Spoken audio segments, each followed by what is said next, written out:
20th century BC all unravel, and that will be as we talk about the future lecture. But for the time being, I hope you enjoyed this lecture. If you did, please subscribe. I like to see the numbers go up. It's actually kind of exciting to see that there are a lot of people who enjoy Jewish history. And yeah, I guess that's it. Thank you very much for listening.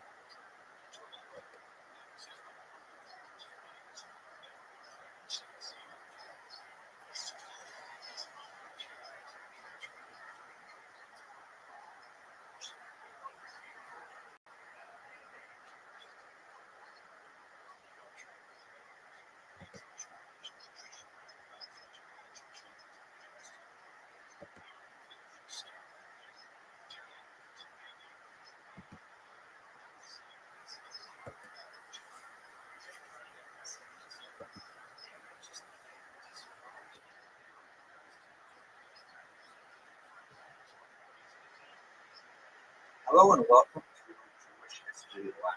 We're going to continue today with more of a discussion on the philosophical religious level, looking at a state in intellectual literary development as related to what's called the Aharon, spelled A-C-H-A-R-O-N-I.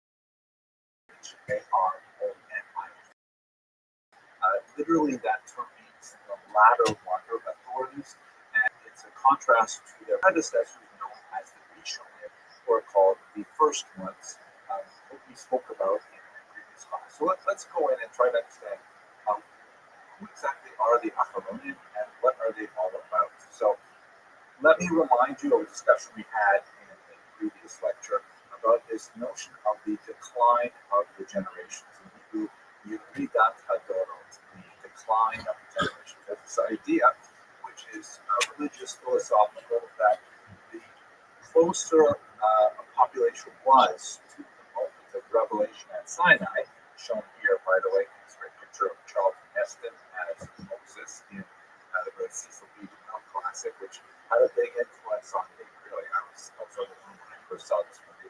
At any rate, there's this idea that at that moment when God spoke to the Jewish people as described in the Bible, and they all said, wow, and well, there's a lot to say about that.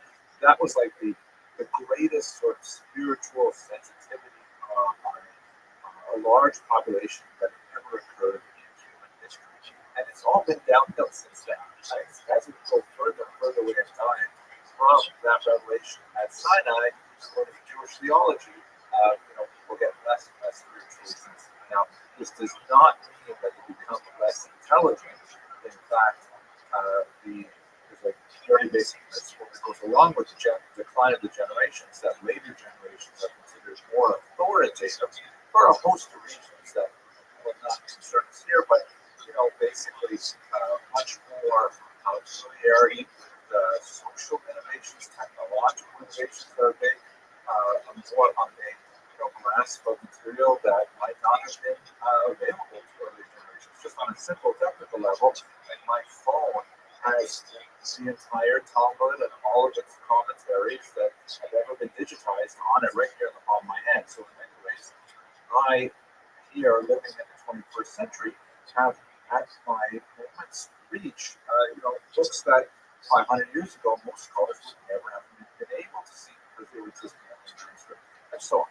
It's not the place to have a discussion of this philosophical concept, but the notion that in Jewish history, many of the more traditional historiographies really count populations in terms of how far away they are from Sinai.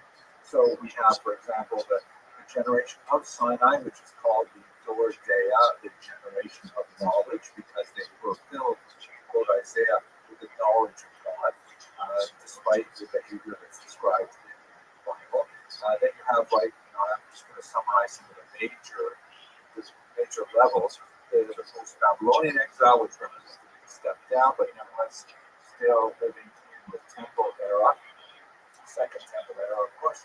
Then you have the Tanaim, or the scholars associated with the Mishnah. This goes right up into the third century, and then they're followed by the Amoraim, who are the main scholars associated with the Talmud.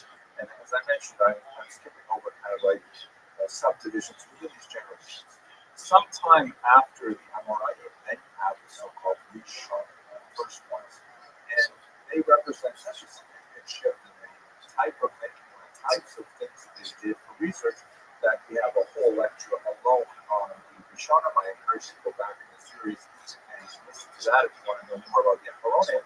But that's where we are right now. The Acharonim are the scholars that lived after the 16th century, and they are in many ways quite distinct from the Rishonim. We haven't had anyone really innovate a new term for late 20th, early 21st century thinkers, but we might be getting close to that as I hope to discuss that in this discussion. Let's think about, well, what exactly are the Acharonim? What exactly do they do that's different from the Rishonim? So, the characteristics of the Acharonim, this is something that, I haven't read a lot about it. I just sort of think to myself about what it's like studying the writings of Acharonim as opposed to the study of writings of Rishonim. And I can say three things. First of all, they tend to write super commentaries rather than commentaries. Rather than write a commentary on the Talmud itself, on the Bible itself, on the Mishnah itself, they tend to write commentaries that, even when they are based on that core text, they're widely cognizant of a much broader literature. By way of contrast, for example, Maimonides will quote directly from the Talmud. He's a Rishon, but he will not spend a lot of time talking about other commentators on the Talmud. He will really base his halachic discussions based on his own assessment of how to understand the Talmud itself. Whereas super commentaries will be commentaries on Maimonides on the Talmud. So it tends to be sort of a meta-analysis rather than a first-order analysis. That's also, I think, very much characteristic of modern research in general, that you have to do like kind of a literary survey. Who else has written on this topic and what do they say? That's the kind of thing that Acharonim can do much more so, in my humble opinion. Secondly, in terms of their expression, they are almost always written in Rabbinic Hebrew, which is interesting. Not Rabbinic Hebrew Acharonim, but the vast majority are writing in Rabbinic Hebrew. And their language is still coded, but not nearly as cryptic as the Rishonim. Like when I went to yeshiva, which is I went to Sameach, a traditional Lithuanian style yeshiva, we spent almost all our time learning how to decode Rishonim. The Rashba, and so on. And then when we got to Acharonim, it was like all of a sudden we went so fast. Even though we were reading so much more text, covering so much more mileage, the language was just kind of like a breath of fresh air.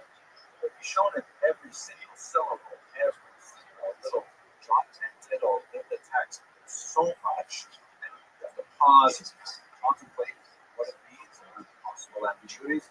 Whereas in the writings of the Acharonim, it tends to be far more straightforward, less cryptic, more prolix. They tend to be much more longer, using a lot more words to say something, but more words helps with the precision and rapid understanding.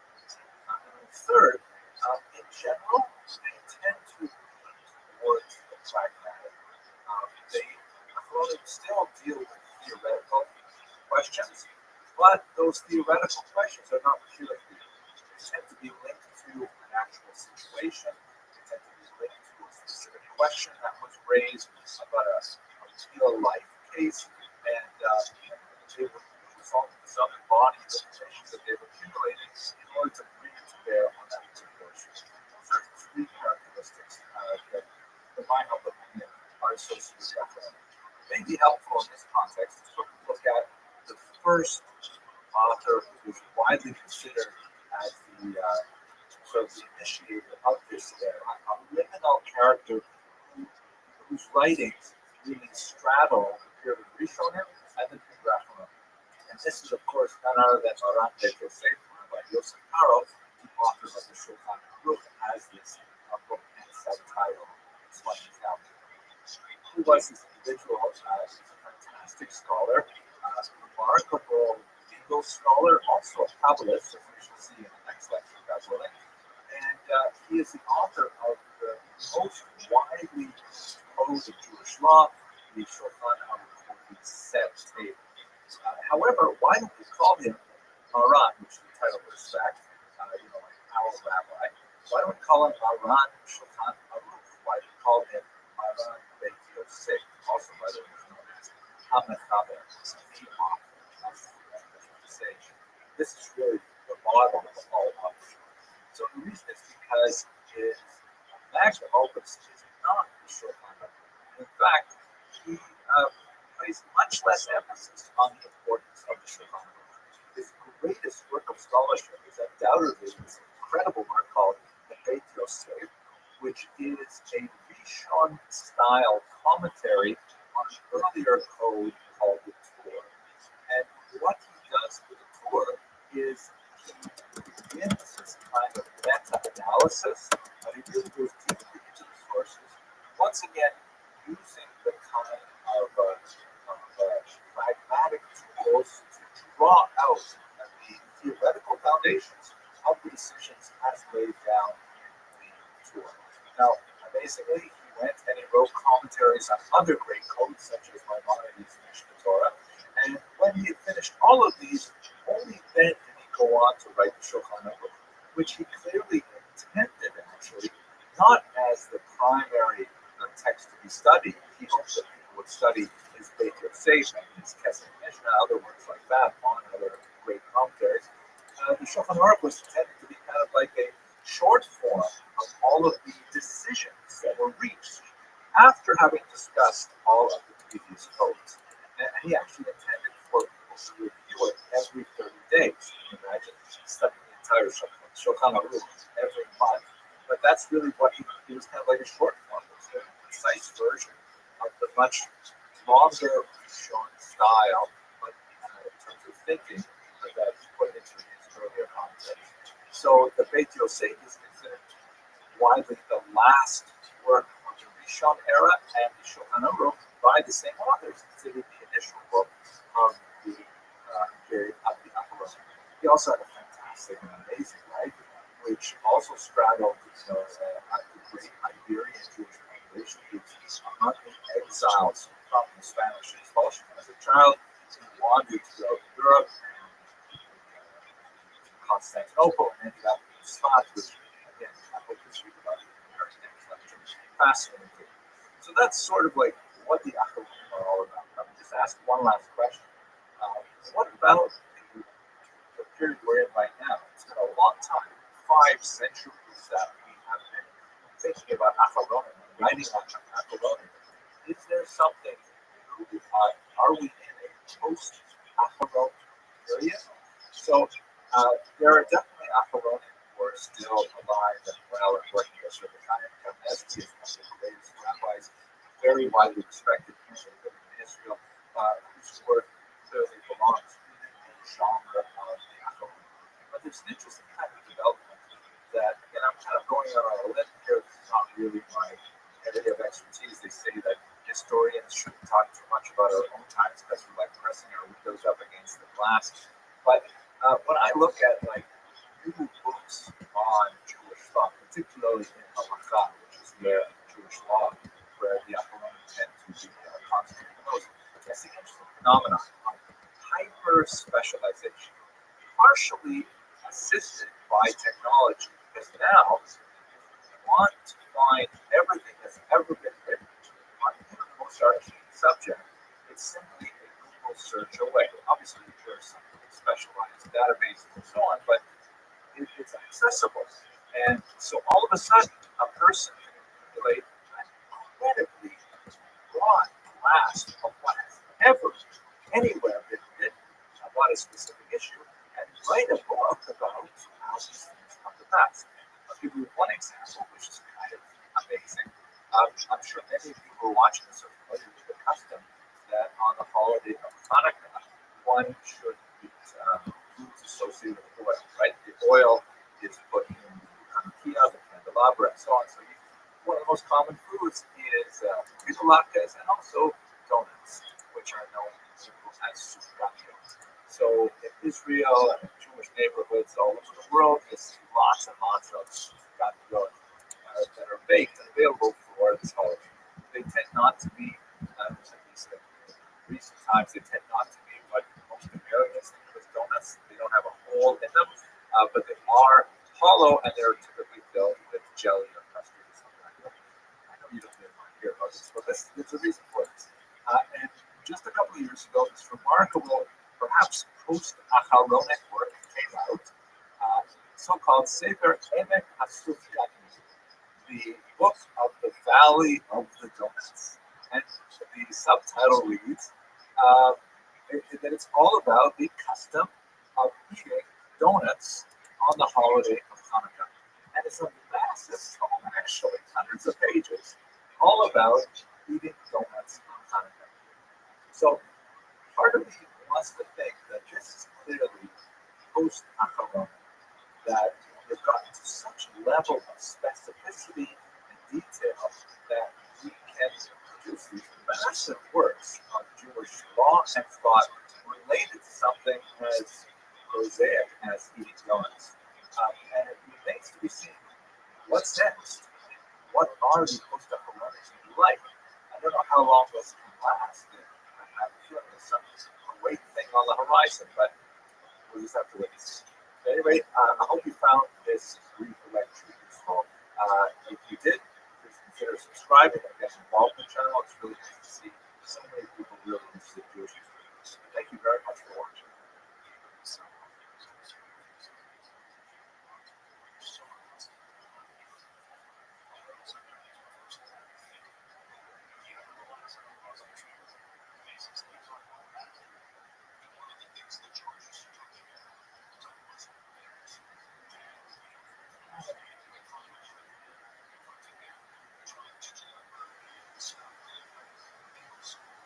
Hello, welcome to the Jewish History Club.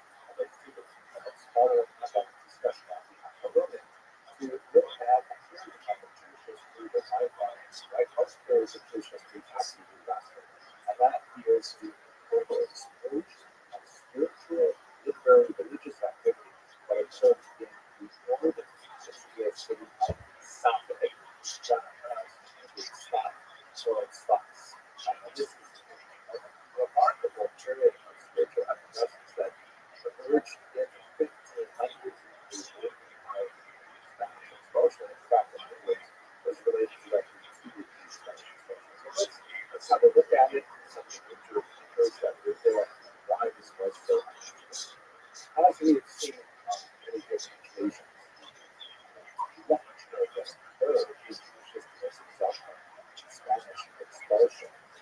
The subsequent Portuguese post-conversion, slower migration under Portugal, created this ripple effect, which the implications of that upheaval regulated the entire world. But at this point, Jews were not only extended to the United States and Europe, but also across the Atlantic to Americans, one particularly with refugees from Spain and Portugal. All of the fact that Israel, which you would think is a fairly logical location, but you should recall that in the 1500s, Israel was still largely removed of Jews. There was very, very small Jewish population there. The Iran, Ahmadis had arrived in the 13th century. We got to the guide that very, very tiny there. And so there was remarkably few Jews living in Israel. And they lived there, they were especially concentrated in the big city of Jerusalem. That was one of the major centers after the Hamas began to revive the country. Much less well known as was this tiny town. It's a very high in mountains, beautiful surroundings, good pleasure in Galilee, but it received a huge burst of population as a result not of Jewish activity, but of the Ottoman Empire. You see a beautiful map of the Ottoman Empire history, and we see that Israel was only recently conquered, and the Turks wanted to settle it with the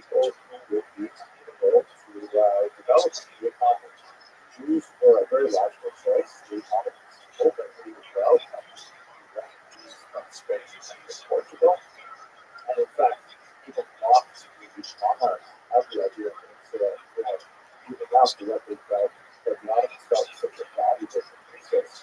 So they were trying to break some of the skill into really several areas in Israel. And in particular, this spot connected with the textile trade. So a lot of Jews were attracted to the spot for business purposes. And then related to that, there was kind of a ritual sort of spiritual tourism that took place in the spot because of the large number of graves from the Mishnah, especially the early Talmudic period, that were found in the region on a spot where Taiwan tradition is. So this is in the 1500s. There is more Americans who are coming to the spot. They're coming not only for economic activities, they're coming because they're displaced as a result of the Spanish expulsion. And they're coming also because of spiritual reasons. It's years of atmosphere of Einstein.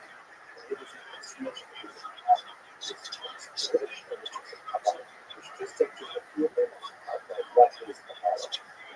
So it's translated as tradition. Everything that comes from the Rabbi to receive something which is handed down, teacher to student, teacher to student, something which is received as opposed to something which is kind of like logically developed. So it's a Kabbalah go back to the distant past. There's some mystical passages scriptures. There are some really holistic mystical passages that refer to Rabbi in the ancient period by some experimentation with some mystical ideas that the community and that's one of the most fascinating and important things about us. Only the nation in the 13th century of the so far, it is a huge work about capitalizing on their works as there is a certain amount of dispute, particularly between certain biblical scholars, certain academic scholars, as to the dating of this text. It is a tribute to Rabbi Shimon which would put it already in the 2nd century era. Although most academic scholars and universities place it in the 13th century, both in Spain, and Revelation. There are some arguments for both perspectives, but what is known for certain is that Zohar did not use similar other fashion until the late 13th century. And it inspired a lot of thinkers in Spain, and also in particular, southern France, to develop idealism as a mystical approach and so on.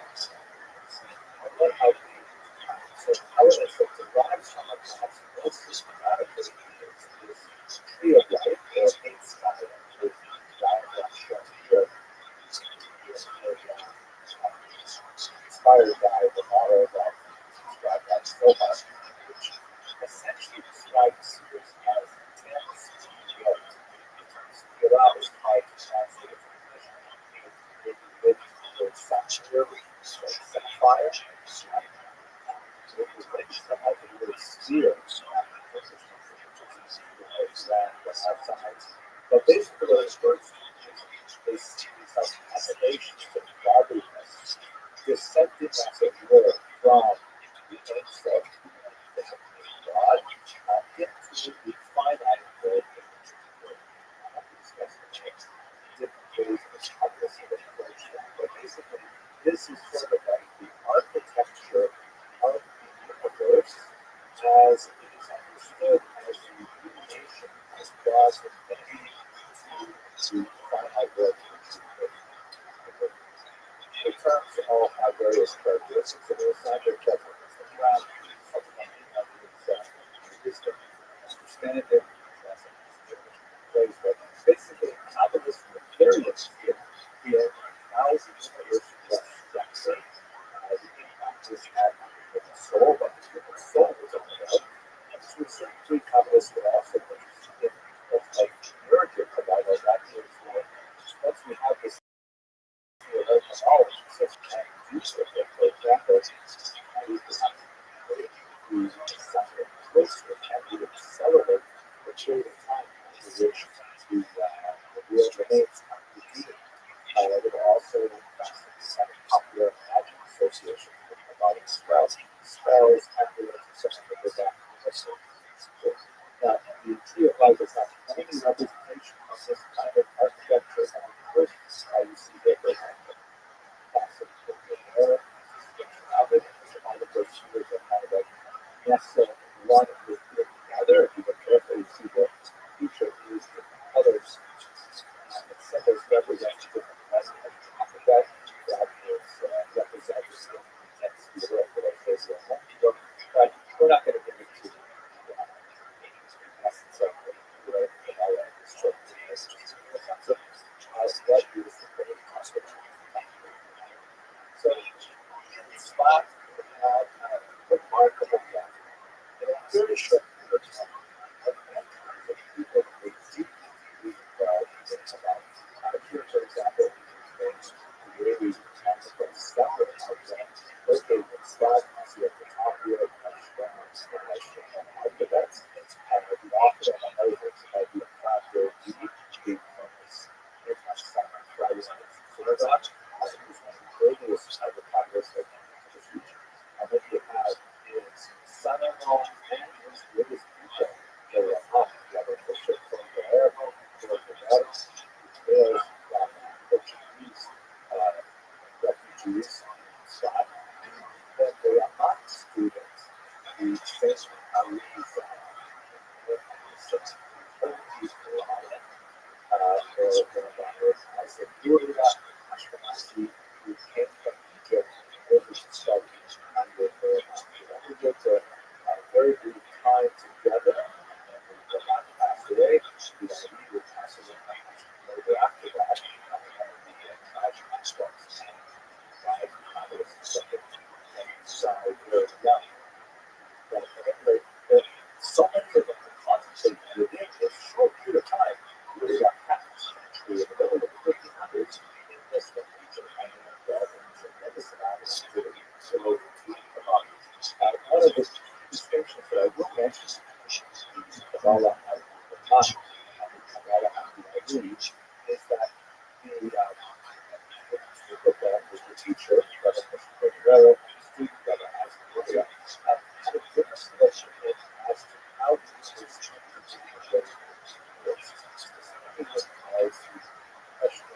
why this is for the teachers of Rothschild, it was as important to the systems that it is impact or consequence of the way the speed of our society.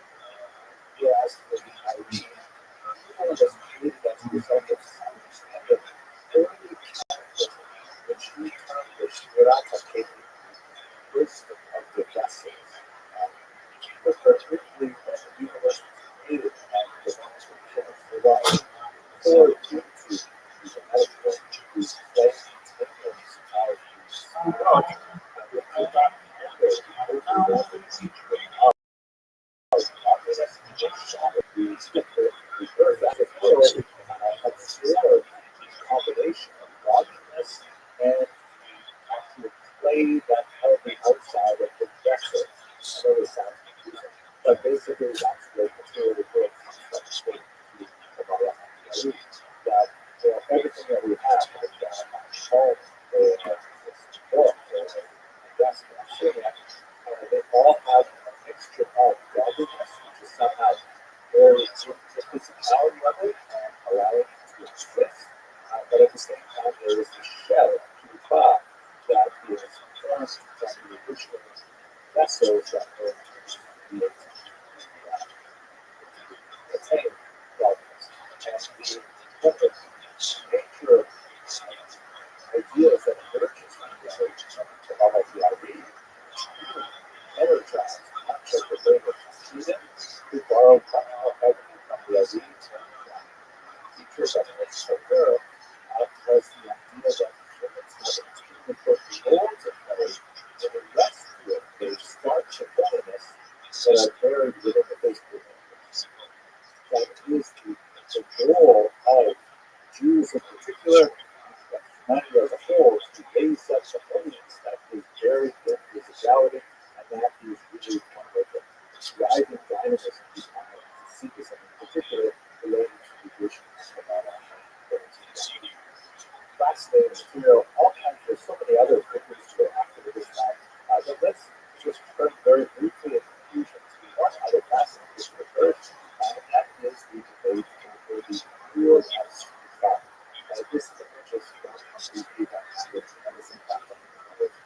the Ten Commandments. This is a picture of Joshua. I looked at Joshua. One of the pictures that I could find online, which is the name of church. Joshua was, of course, Moses' deputy, and had a few guys in the Bible. Moses transfers his spiritual authority to Joshua.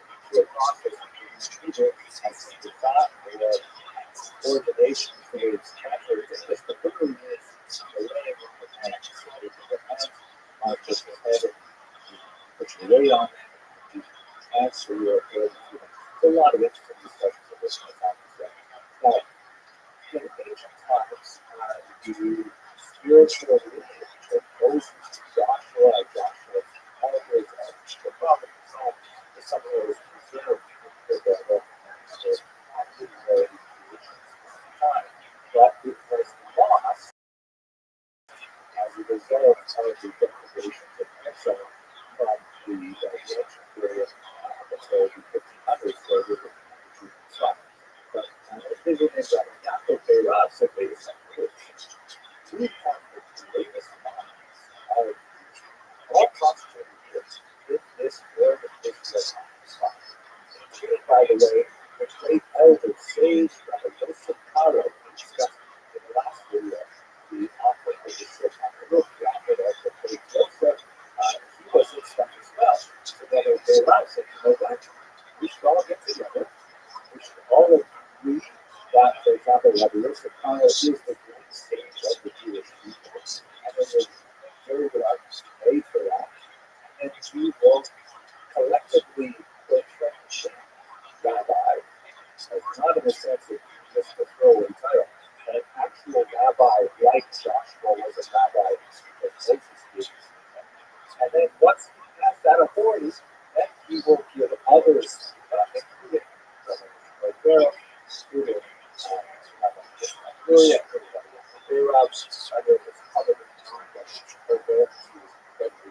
at this time, but nevertheless, people that get this and Rabbi Yaakov says, and in so doing, we will be established to the authority of the administration. All that about the nation is a fascinating idea.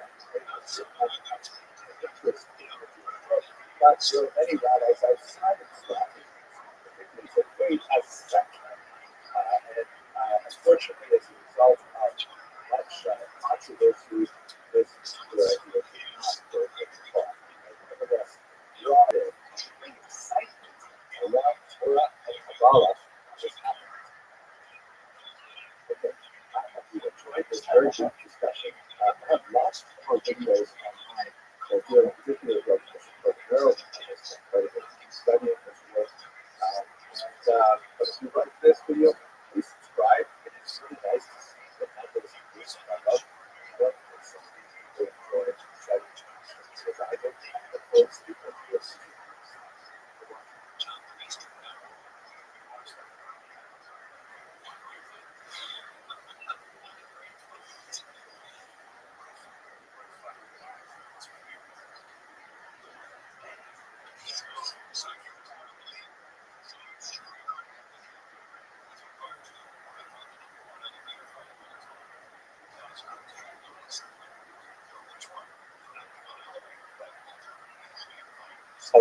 Hello and welcome to another episode of Jewish History Lab. Today I'd like to begin with a discussion of the 17th century. In particular, we're going to look at the Khmelnytsky uprising. This is referring to Bogdan Khmelnytsky, a Ukrainian leader. I'll show you a picture of him shortly. And it's sometimes spelled in Roman characters with the Polish spelling, making it look something like Khmelnytsky. It's actually pronounced Khmelnytsky, with a guttural at the beginning. This was an extremely consequential uprising in the middle of the 17th century that had a hugely negative impact on Jews in Eastern Europe, very large loss of life and significant disruption through forced migration of Jews from the region. There was a fairly rapid recovery thereafter, but let's take some time to talk about the nature of the uprising and what specifically was the cause for the attacks on the Jewish population. This picture picture that we're looking at is a remarkable image by Ilya Bebek, very important 19th century artist from Eastern Europe. And it shows a number of Zaporizhian Cossacks. Zaporizhia is the place on the Dnipro River where the Ukrainian Cossacks would gather. Cossacks, the term is actually used in many different contexts, particularly when we get through the 18th and 19th century. So sometimes it's applied in a very different way. Sometimes it's used as a military designation of the Russian army and so on.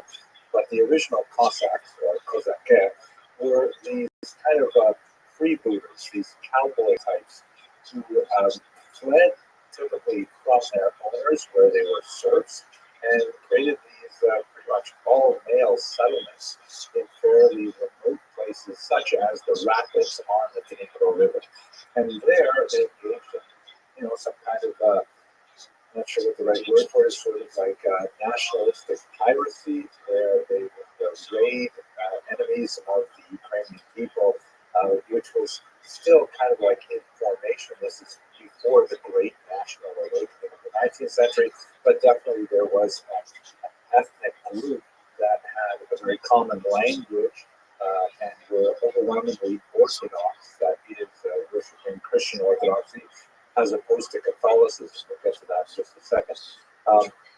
And regarded themselves as being, some type of Slavic group, not quite the same as the Western Slavs, and certainly not the same as the Russians, but having some relationship with them. The interrelationship between these groups was very significant, and the Russians in particular would try to cultivate a particular image for the Ukrainians in which they were Malorossiane, or little Russians, meaning they were the younger brothers, so to speak, of the older Russian nations, although that may not be historically accurate at all. In fact, it may be the other way around, but that's outside the scope of our discussion here. At any rate, these Cossacks were essentially people who had run away from the hierarchical society of feudalism that was pertaining within the region of Ukraine at that time, and they set up their own societies, and it is from this base that the uprising would emerge. Let us go directly to the roots of the uprising, specifically how it affects the Jews. So this map, which I think we've seen before, shows the migration of Jews to Eastern Europe from the Ashkenazic heartland in Germany in particular. And beginning really around the 10th century, and especially accelerating in the 15th, 16th, 17th centuries, you have a large number of Jews who are making their way to the East. We spoke about this when we looked at Jewish migration patterns. And in particular, they're concentrating in this region, which we should call right bank Ukraine. Ukraine was not designated as a country at the time. As I mentioned, there was a kind of common ethno-linguistic group living there that was ultimately defined themselves separate from Poles and Russians and others. But for the time being, they were still under the control of the Polish-Lithuanian Commonwealth, which we have also discussed at length. The right bank refers to the right bank or the west bank of the Dnipro River, which flows from Kiev and then sort of a kind of curving line towards the Ukraine or Crimea.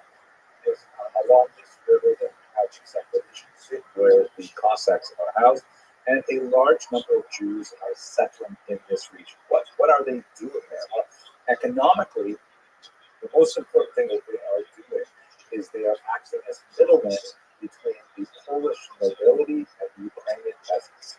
The Poles had massive land holdings in this region, very fertile regions because of its chernozem, its black soil.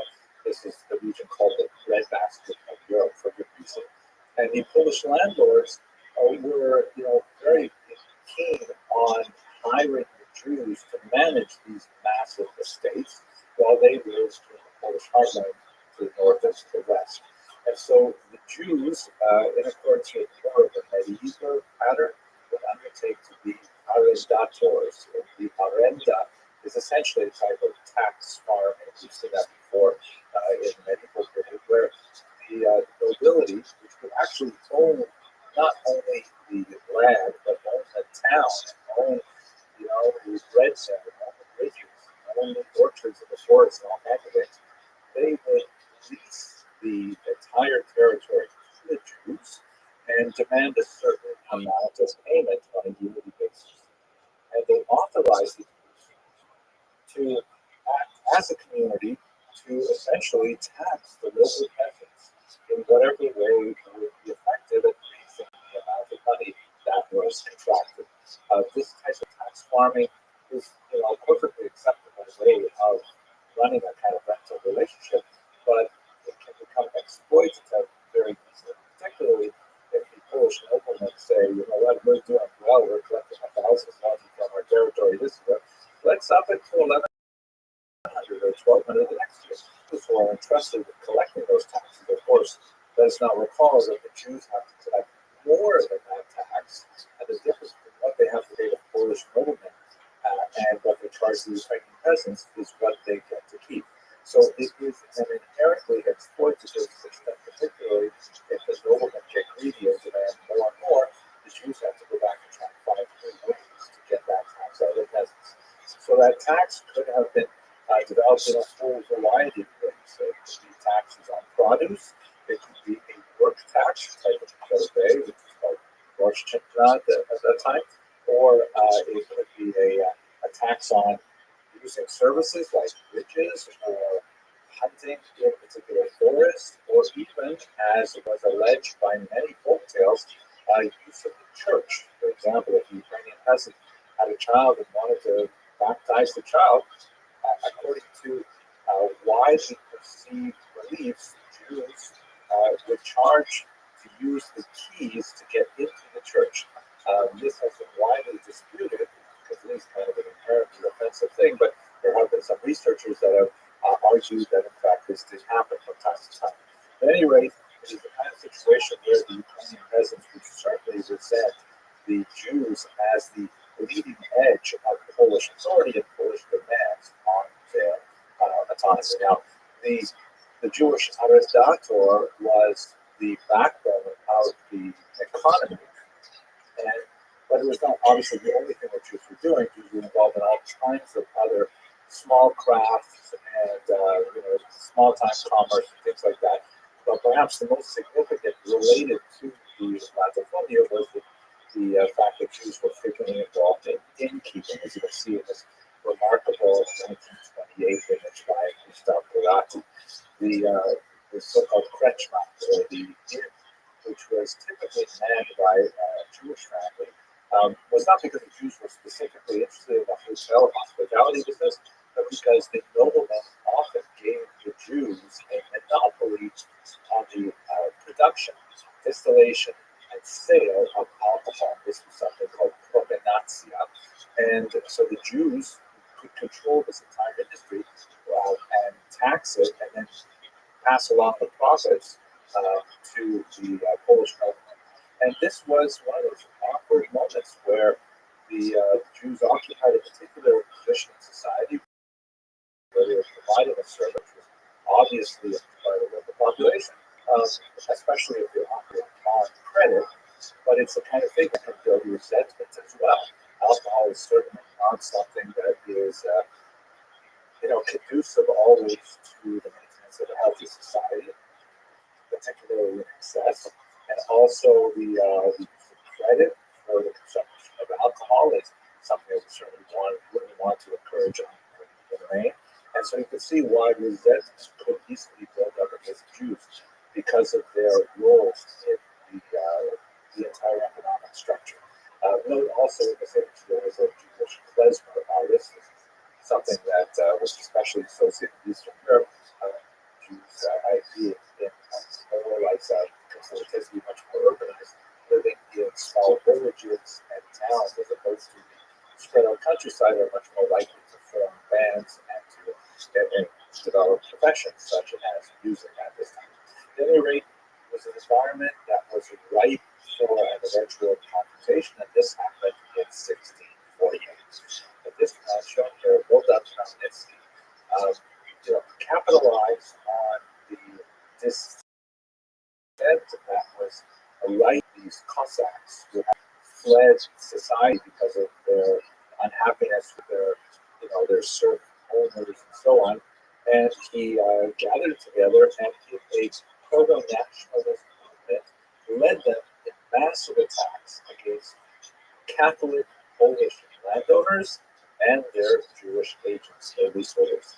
Now, let us recall that this is not only a moment of economic repression of Ukrainians, they also perceive it, not incorrectly, as a moment of religious oppression as well, because the Poles are Catholic, Ukrainians are Orthodox, and the Poles are making strong proselytizing moves in the western part of Ukraine, and in fact created a church there that was kind of like a compromise between Roman Catholicism and Eastern Orthodoxy, in which, for example, much of the rites were allowed to remain. Orthodox priests were allowed to marry, but it was technically under the authority of the Roman Catholic Church. So Khmelnytsky and his Cossacks deeply resented this incursion into their religious identity as well, and he was dramatically successful. So for a period of a few years, and in particular the years 1648-49, he and his Cossacks ravaged the countryside, attacking Polish nobles and especially attacking the Jews who lived among them. It's comparable, for example, to recall the riots in Los Angeles in the 1990s. Some of the people who were hit the worst were the Korean shopholders who actually lived in South Central LA with small businesses and so on, even though they may not have been the architects of any kind of anti-African American oppression, they nevertheless were the people who were close by and they felt the violence most directly. So in Hebrew, in this particular period, the year 1648-49, although the war continued for a few more years, was called the Decree of Tafretat. The term decree in Hebrew speech generally means something very negative, right? The evil decree of Tafretat.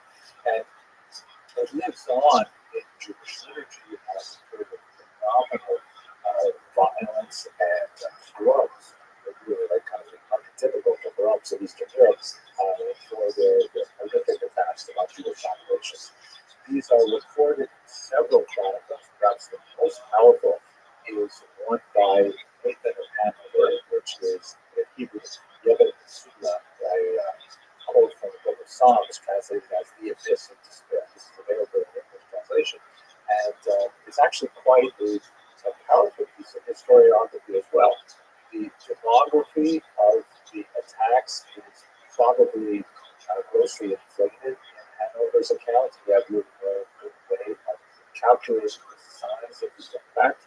And in fact, many of the studies of 1648-49 tend to adopt, without question, really large numbers, like 250,000 Jews killed in these pogroms. Research by modern scholars like Shaul Stampfer in particular have proved that it really can't be quite that large, primarily because there weren't that many Jews living there at the time, and also because the recovery after the violence had all subsided was actually fairly rapid. There's no question that it was a huge, devastating attack on the Jewish population. There were horrific attacks, and there was a lot of Jews who fled the region. We have many accounts from Lippert Hammond to the quote commentator the Shach, who all write about the experience at this time.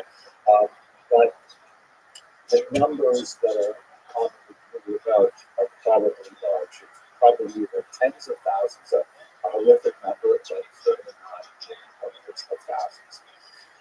At any rate, what ends up happening to this uprising on the political level is that Khmelnytsky decides to ally himself with Russia against Poland and turns his political attitude to the Russians, which initiates a centuries-long association with frequent difficulty between the emerging Ukrainian nations and the Russians who are on that perhaps when we get to the 19th and 20th century. For Jews, however, it sets in stone a kind of attitude towards Ukrainians, which Ukrainians tend to call Ukrainophobia. Again, not without reason, because of the historical precedents of the Khmelnytsky's rebellion, which would be repeated well, and one sees it again in the 20th century with the pogroms of 1919 and what they argue elements of the Holocaust as well. But it's also important to note that simultaneous with these violent outbursts, which painfully punctuated the centuries of Jewish and Ukrainian coexistence, there was also a philo-Semitic trend as well. Not nearly as powerful, but we shall examine it in later lectures too. But for now, Khmelnytsky emerges as a national hero, as you can see in this five note from modern Ukraine. He is considered one of the architects of Ukrainian nationalism, something which is horrific to Jews who see him as the architect of anti-Semitism simultaneously. Just to give you one more indication of that, this is actually a famous monument that stands in Naigat Nezhalezhny in Kyiv today, a monument to both Khmelnytsky, and it was erected in the early 19th century. It shows him famously north to Russia, which this was erected by the Tsarist authorities, which really like to play up the fact that he decided to ally with the Russians. Is the original version of this rather heroic-looking statue, the original draft, actually had a much more chauvinistic attitude. This is the only picture I could find on the web, but in the original draft, this is a casting of it. Behind the booths of Khmelnytsky's horse, there's a falling Pole and a Jew who are knocked down by his passage and conquest.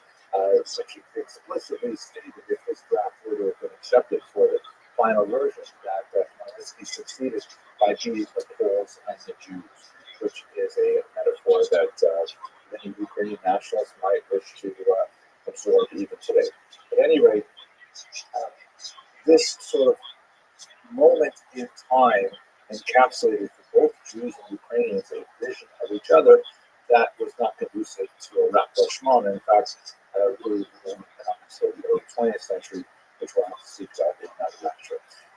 But the idea of a major disruption that could challenge the 100 years of peaceful existence that Jews have in Eastern Europe had a remarkably destabilizing effect on Jews across Europe, and many historians draw a direct line from the Khmelnytsky uprising to the debacle of Shabbatai Tzvi, which we'll discuss in the next video. Okay, I hope you found this useful. If it was something you'd like to see again, please do subscribe. It makes me happy to see the numbers increasing and to know that there are a lot of people out there who appreciate studying Jewish history as much as I do. Thank you very much for watching.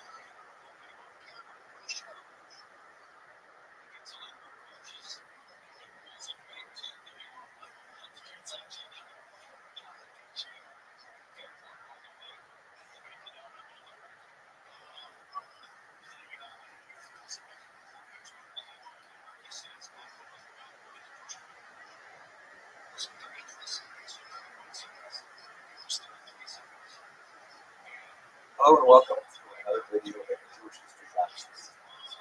Today I'd like to spend some time with you looking at the false messiahship of one Shabbatai Tzvi, a very dramatic series of events that took place in 1660 primarily. And this is not the first time that false messiahs have made their appearance in Jewish history, but this has to be, without doubt, one of the most consequential, particularly in modern times. Because the impact of Shabbatai Tzvi's activities felt both geographically broad, far away as England, in particular Amsterdam, was affected by his activities, and also chronologically, because over the next 200 years, there would be continuing reverberations of the challenge that he posed to Jewish thought. So let's spend a little bit of time looking at exactly who was Shabbatai Tzvi, what did he teach, and what actually happened to him and his followers. Let us recall that this is happening in an era where there's much more ready communications. Print media, of course, has been circulating widely, And the idea of Jews enthusiastically adopting a potential Messiah is something of great interest to Christian leaders as well. So there's actually quite a good number of newspaper articles, the contemporary equivalent of newspapers like broadsheets and things like that, and a lot of popular publications that explain to non-Jews exactly what was going on with Shabtai Tzvi, and this tended to circulate back into the Jewish community as well, where many Jews who were followers of Shabtai Tzvi would actually bring copies of these broadsheets to their gatherings and so on. We have a wide variety of witnesses. An example is the same Australian right here from Germany in 1666, right at the height of the activities, and he's portrayed here as some kind of an emperor, on a prancing horse. And you see this kind of pose with, Louis Cans or something like that in France. Certainly one of the Austrian emperors, even the pose appears like this, because many people weren't exactly sure what to make of Shabtai Tzvi. The political context is, of course, very, very significant. In the previous video, we discussed the impact of the Mississippi Rebellion on Eastern European Jews in particular.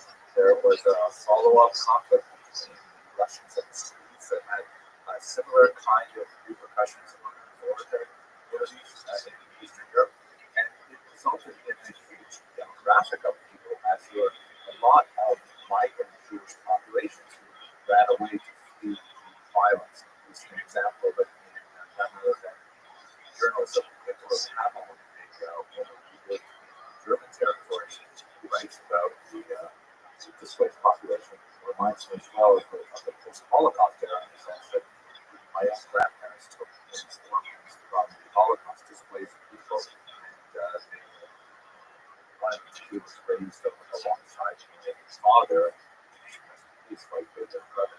So we're talking about like a post-Holocaust kind of era in which there's a huge amount of uncertainty and confusion, and depression, and anxiety over the status of Jews in Europe, the stability of life in Europe, and in many ways, an anticipation of the future. There's also, into this mix, these very petty wrongs of Kabbalistic thought, which is emanating from the scribes, as we discussed at the lecture bill, especially in the variety that is circulating in the name of the Arusa, of Isaac Newton, which really poses a kind of apocalyptic vision of how humanity has a role to play in the final achievement, the final end of global communities. That implies that people have to actually get involved in fixing the damage that has been on the fabric of society through acts of good deeds and study Torah and nice activity. So this very, very heady apocalyptic vision is circulating through Europe at a time when Jews are also reeling from the huge losses and the displaced populations of the Zionist rebellion. Finally, it's really important that we not overlook the technological change that's happening in society. And in many ways, not at all unlike the period that we live in today. There is a radical expansion of the circulation of information through the increasingly available print media. There's a lot more ideas that are able to circulate than we had in precious hand copy manuscripts, and all kinds of ideas that are now accessible to a much wider, broader reading public. There's also an implication here with regards to gender, because books are a much more accessible way to get information than classrooms, and women often have much more access to information than they might have had to closed educational circles like yeshiva. And this may be actually one of the areas in which Shabtai Tzvi's impact is felt with the greatest resonance in modern Europe. So let's come to that shortly. Shabtai Tzvi was born in 1626 in Smyrna. He spent quite a bit of time in his youth in Greece, and he was widely regarded as a subject of a talented intellectual young man. His books were noted. He had a very sweet singing voice, and he proved to be quite an able student of Talmud and of Kabbalah as well, which he began to study at a very early age. He was sought after candidate for marriage, and in fact, he was married once, possibly twice, although both of those marriages ended because they were never consummated. Later, he engaged in two other marriages, including one to a Torah scroll. That's right, not to a community, but to a Torah scroll. And his longest lasting marriage would be to a woman named Sarah that we'll discuss momentarily. At any rate, around age 22, he began to exhibit increasingly bizarre behavior, which most scholars looking backwards tend to ascribe to some form of mental illness, perhaps some kind of bipolar or manic depressive cycle in which he would have at sometimes moments of great elation, in which he would ascribe to himself miraculous activities such as levitation. We call these periods illuminations, in which he would engage in some really unusual pronouncing the name of God aloud, something which was only pronounced in ancient times by the high priest in the temple on the holiest day of the year, Yom Kippur. And he would claim to be able to levitate and all kinds of other things. And he would alternate that with periods of apparent depression, of solitude and silence and so on. And these went back and forth for much of his life. There were some periods of time in which he was a little bit more stable for an extended period of time, and there were other periods of time in which he was absolutely off the rails in terms of behavior. For the most part, these eccentric behaviors were sort of written off, and he was regarded as something of perhaps a holy fool. His mastery of Talmud and Kabbalah and his otherwise very genial nature decided to stand him in good stead, and he would to ignore the rather bizarre behaviors. On an occasion, he actually ascribed to himself a messianic identity, but this really didn't attract too much attention, except when Nathan of Gaza, who's from the history mentioned, showing the legendary 10 tribes that go back to the messianic era in Shepard's feet. And Nathan of Gaza encouraged this activity. He became essentially Shabbat's number one propagandist and broadcast far and wide the notion that Shabbat's was in fact a Messiah.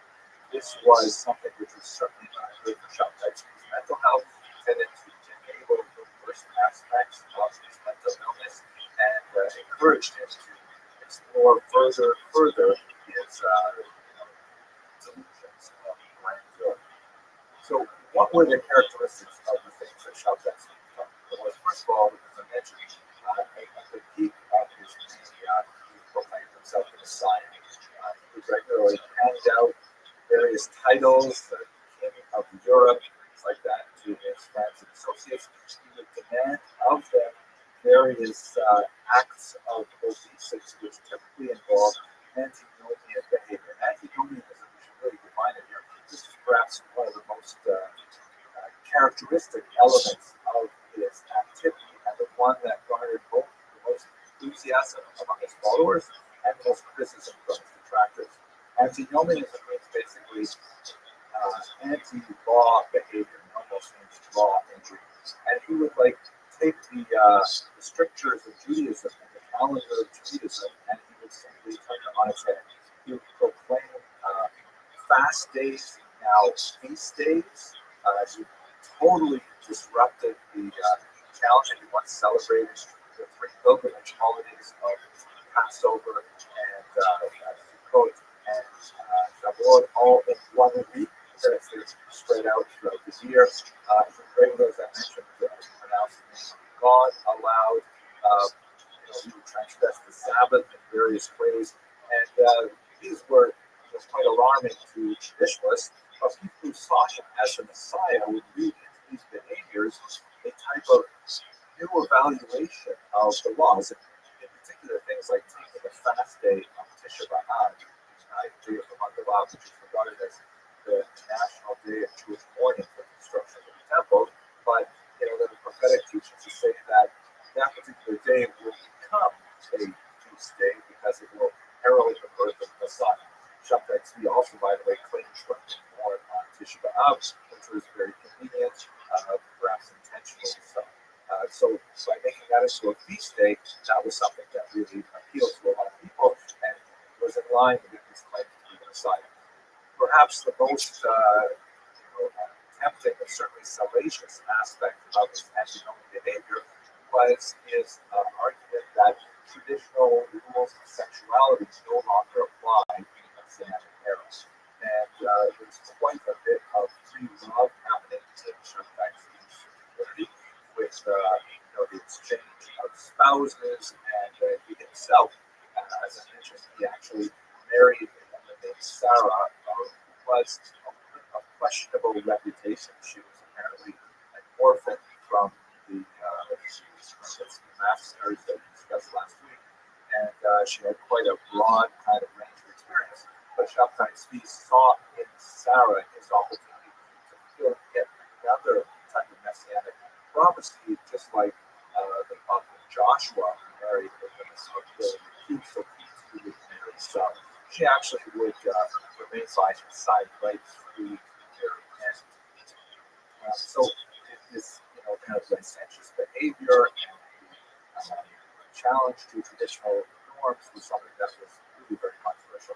When he was at his most manic, he actually was in one occasion staring at him from his axe and strove to break down the locked door of the synagogue because he barred from praying in the synagogue with him. And when he came in, he insisted on not only reading the Torah from a printed book rather than from the traditional school. He actually invited his friends to come up and had to read the Torah from the text. He actually invited women up for an aliyah, which is not controversial today in many non-Orthodox synagogues, but you can imagine how much of a landmine that was in the 17th century. And he insisted on doing things like, for example, singing out loud Castilian love songs, which he believed there was lots of Kabbalistic information encoded while he's in synagogue speaking Sabbath services. So, in many ways, he was really bizarre, strange behavior that we would not tolerate in otherwise organized synagogue life. But this tended to enamor him to his followers. This idea of egalitarianism, the idea that he was removing the sin of Eve from women, was something that actually might have engendered still more interest among followers. And in fact, this seemed to have had a significant impact later through Frank's movement in particular, perhaps even through proto-feminism. He was also, as I mentioned by the example of reading from a printed book, very open to new ideas of technology and how this was actually part of the unfolding of the Messianic era. So what ended up happening? The whole story. Here's one broadsheet that printed in German that gives you a sense of what happened. In 1665 to 1666, what ended up happening is he figured it was time now to proclaim his messiahship before the Sultan of the Ottoman Empire and to claim Jerusalem and initiate the Messianic period. The Ottoman Sultan actually dealt with him in a fairly measured manner, seeing that there really was quite a groundswell of support for him. He didn't want to make Shabtai Tzvi into a martyr, but on the other hand, obviously, he couldn't tolerate someone proclaiming himself a Messiah and demanding a major chunk of Ottoman territory. So when Shabtai Tzvi came to the Sultan, he was intercepted at sea and held offshore for quite some time, and then eventually met with some of the high officials of the Sultan, but not with the Sultan directly, who, according to some accounts, actually listened in from high alcohol. And his demands were stated, but ultimately, Rothschild was not prepared to give Jerusalem to Shabtai Tzvi, but if he liked, he could remain alive so long as he decided to convert to Islam. Now, there are a lot of conflicting accounts as to actually what his approach to this counteroffer was at the time. Unfortunately, we have no Turkish accounts because of a major fire that destroyed the archives from this period. But some accounts indicate that he approached this counteroffer with a certain amount of passivity and perhaps even going into one of his repressive moves. But ultimately, what happened was he was duly converted to Islam. He received a high title as a indictment from the Sultan, who once again didn't want to make him a martyr and wanted to capture as much as possible the support of his Jewish followers. And in fact, that's exactly what he did. Some 200 to 300 families who were ardent supporters of Shabtai Tzvi assumed that if he converted to Islam, it must mean that they must also convert to Islam. And that's somehow part of the unfolding of the Messianic period. And so they followed him into that faith. They're called the good man. They exist really right up to the 20th century in particular. His wife Sarah, shown here, also converted to Islam and joined him. By the way, this is an interesting image. You can see that Sarah also had a lot of impact on later fashion and science fiction films. Here's Natalie Portman and Abdallah, and you can see she has exactly the same hairstyle. At any rate, what happened to Shabtai Tzvi in the aftermath? It appears that his mental illness did not fade. He continued to have run-ins with the Turkish authorities, exiled him further and further away, eventually Shabtai Tzvi continued to have some relationship with not only his own followers now with the but also to seek some kind of reconciliation with his earlier Jewish attitudes, to still participate in reading songs and prayer. And in fact, his very last request before he died was to receive a prayer book so that he could recite the Yom Kippur liturgy himself. Looking beyond Shabtai Tzvi's short but eventful life, we see actually a small but significant role in Turkey. There's an interesting image of a mosque by he also had a significant impact on later anti-European quasi-messianic like that of Jacob Frank in Poland, which actually had a Catholic bent rather than Islamic.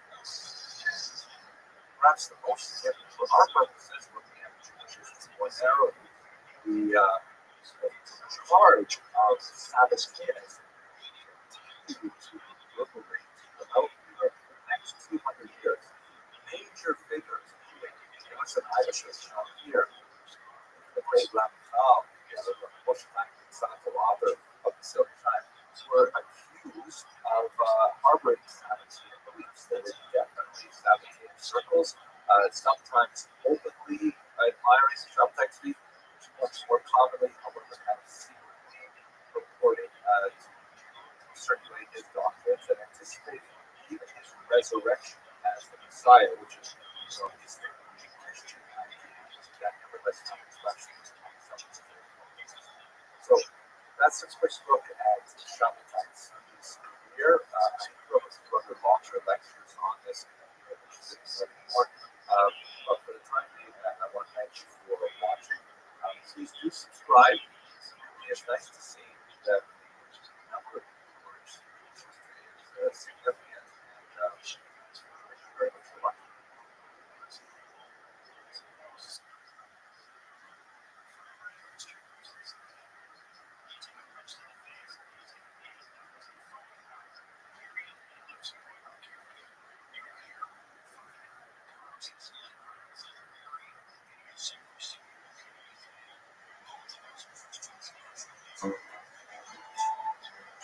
Hello, fellow students of Jewish history. Thank you very much for watching my online lectures. I hope you find them interesting.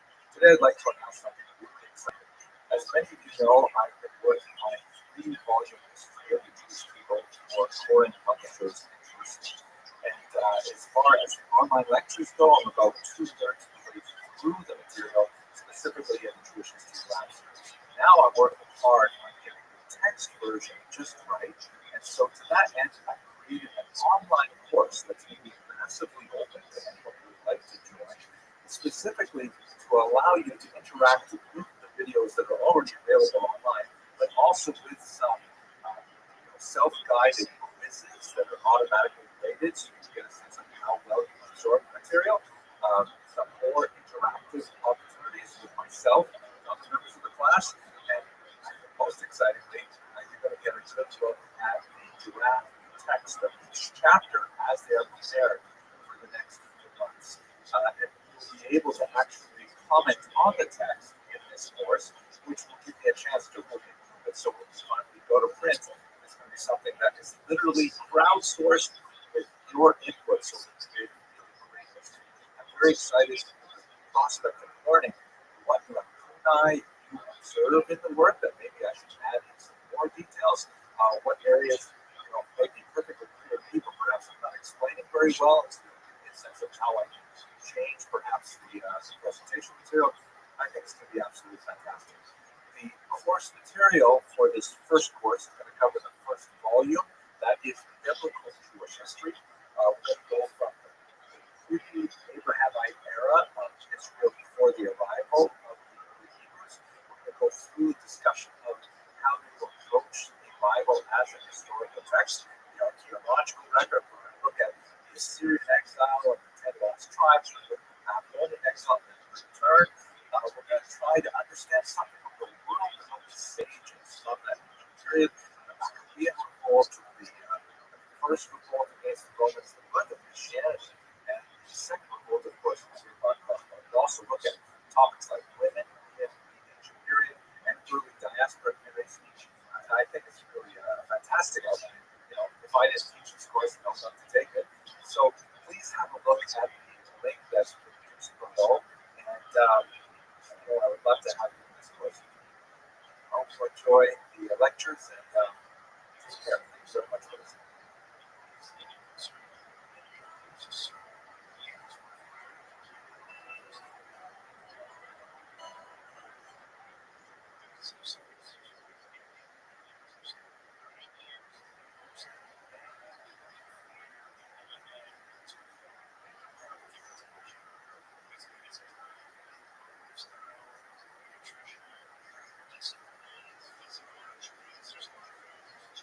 Hello and welcome to another episode of Jewish History Lab. Today I'd like to spend some time looking at the origins of the Jews in the Americas.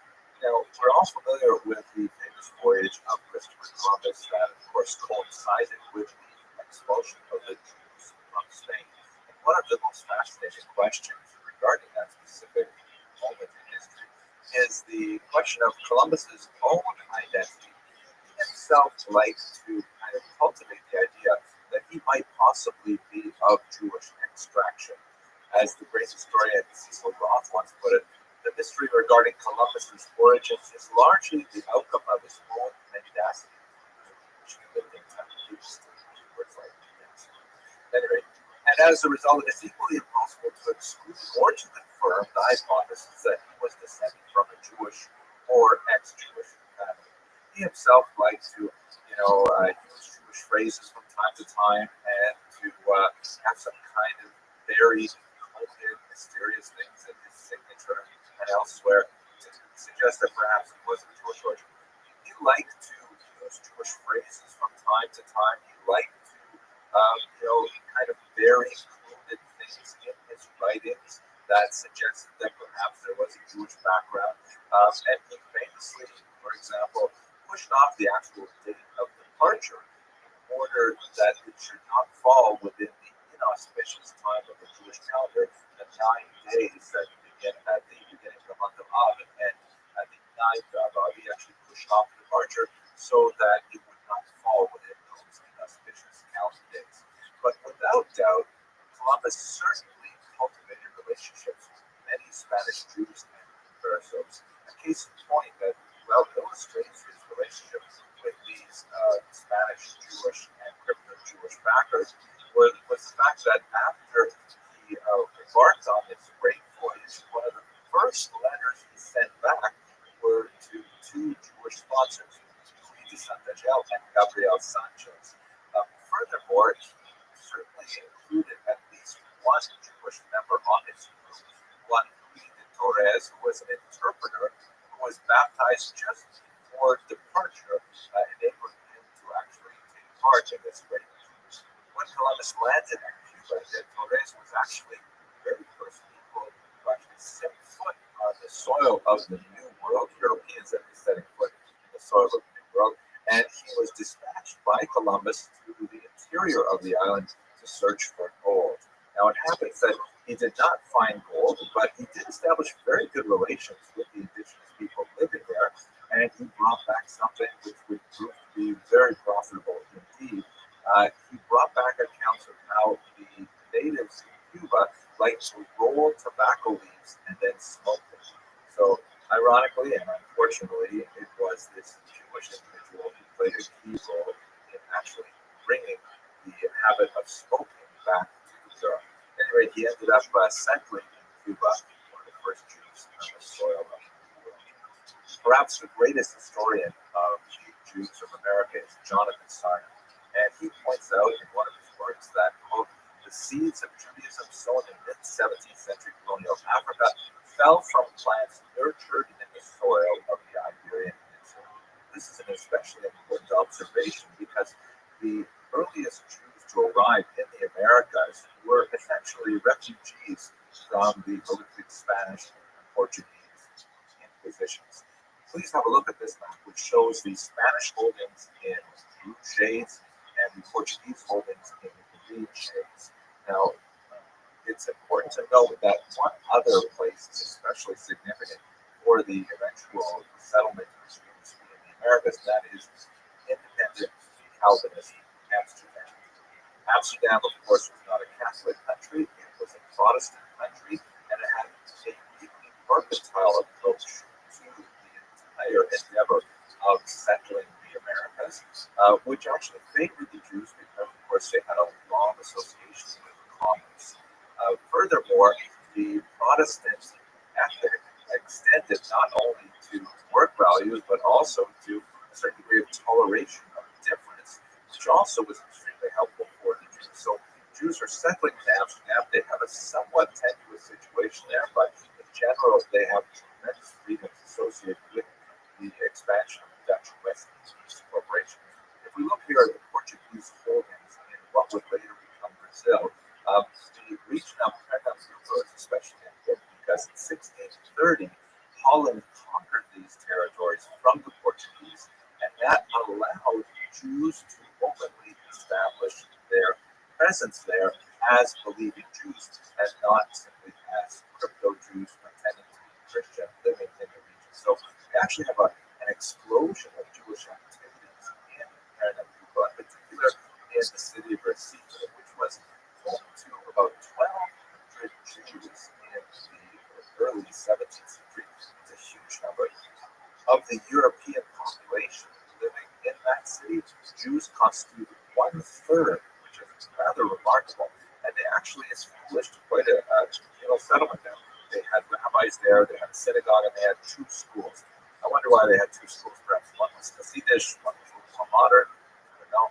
Actually, it's kind of funny because normally you would expect them to establish 1 school and 2 synagogues, right? Because you always have to have, as the joke goes, 1 synagogue to pray in and 1 synagogue you wouldn't be caught dead in. At any rate, this experiment, which proved to be very successful for the Jews of Recife, ended in unfortunate tragedy because on January of 1654, the Portuguese recaptured the region, and all of a sudden the Jews found themselves under the control of the Inquisition once again. They were given just 3 months to leave, and the entire Jewish community was dissolved as Jews found other places to live throughout the colonial region. Some of them returning back to Europe. Now, this reconquest of Recife in particular meant several things for Jews around the world. First of all, if we go back to Europe, there is a significant push from the Jews of Amsterdam to gain admission to England. You'll recall that Jews were expelled from England in 1290. That was the result of a problem with money lending, where the nobility was much too indebted to Jewish moneylenders, and they found it was more expedient to simply expel them forever than to pay back their debt. So the Jews had been formally excluded from England from the 13th century. Under pressure from Amsterdam's Jews on Oliver Cromwell, the ban on Jews entering England was quietly lifted, and actually population in London began to grow. Very significant, of course, would have much greater implications later on in history. But looking at the colonies, we see that there are a few major new settlements that are created out of the ruins of Recife. First of all, in Curacao, in 1659, there were Jews who were already living there, but the formal community was established in 1659, and also in Cayenne in Suriname, and these populations would later extend elsewhere in the Caribbean. Jamaica was established in the 18th century, for example.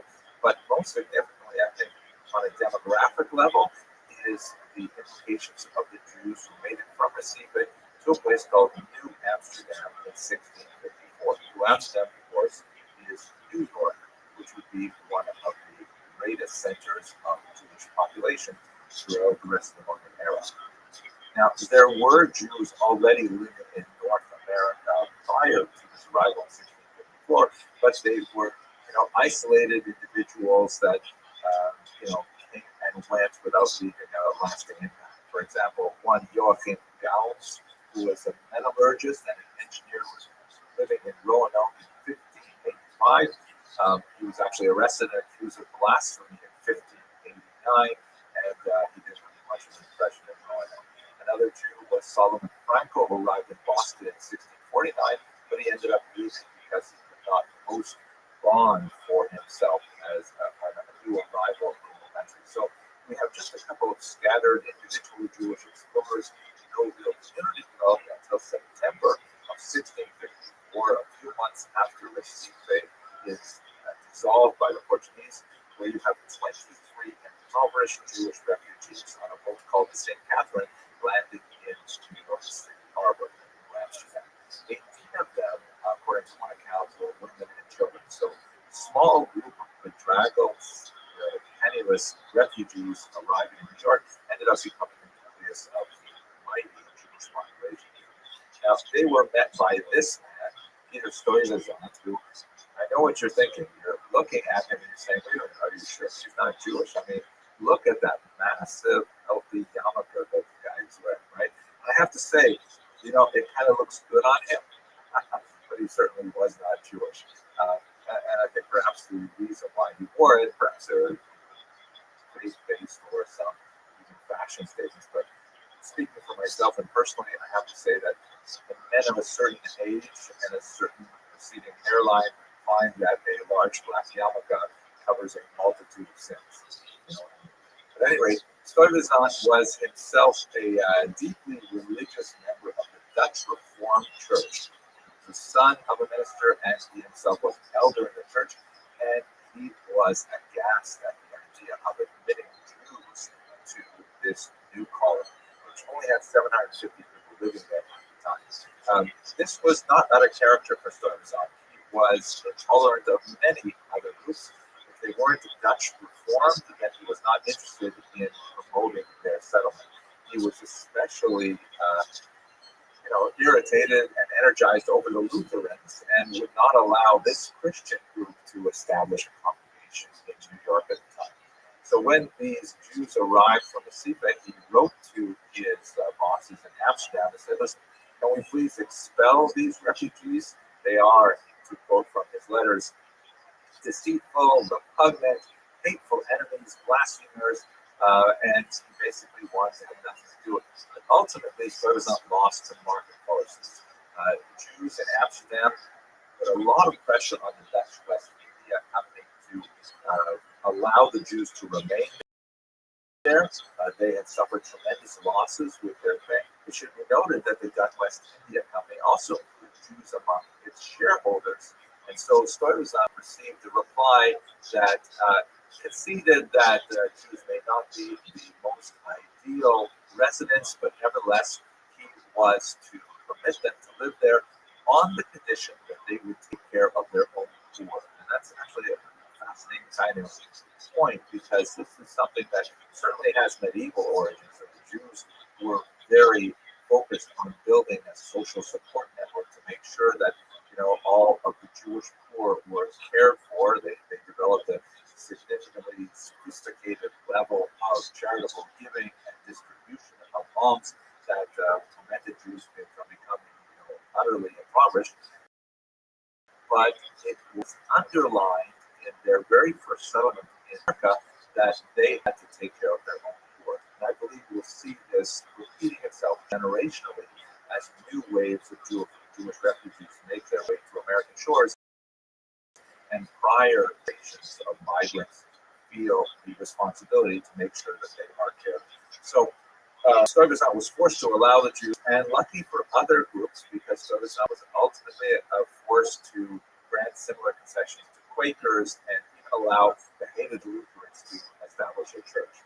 He was ultimately removed from office when the territory was ceded to the British in 1664, and New Amsterdam formally became New York.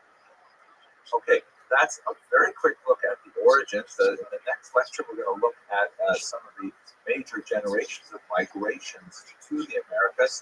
If you enjoyed this video, I really hope that you will subscribe, because it's kind of nice to see so many people subscribing and studying Jewish history with me.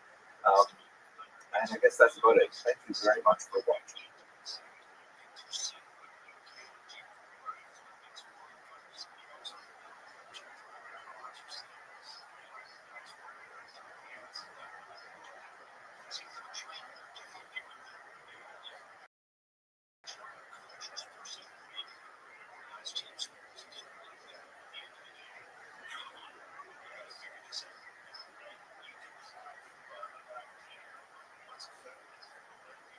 Hello and welcome to another episode of Jewish History. In the previous video, we looked at the arrival of the Jews in the Americas and the remarkable story of the 23 refugees who landed in New Amsterdam, later New York. What I'd like to do in this short video is to take a broader approach and look at the most significant waves of migrations in the New World, with emphasis on the United States and Canada, because these waves of migrations had a major impact on what would become one of the largest Jewish populations in the world within a couple centuries. By the time we get to the 18th century, Amsterdam, New York, and under the British, and there are basically 6 Jewish communities established by 1700, with only about 300 Jews in total living all in the colonies. Here you can see where they are. New York, of course, which we discussed. Also, Newport, Rhode Island, where the Touro Synagogue was established.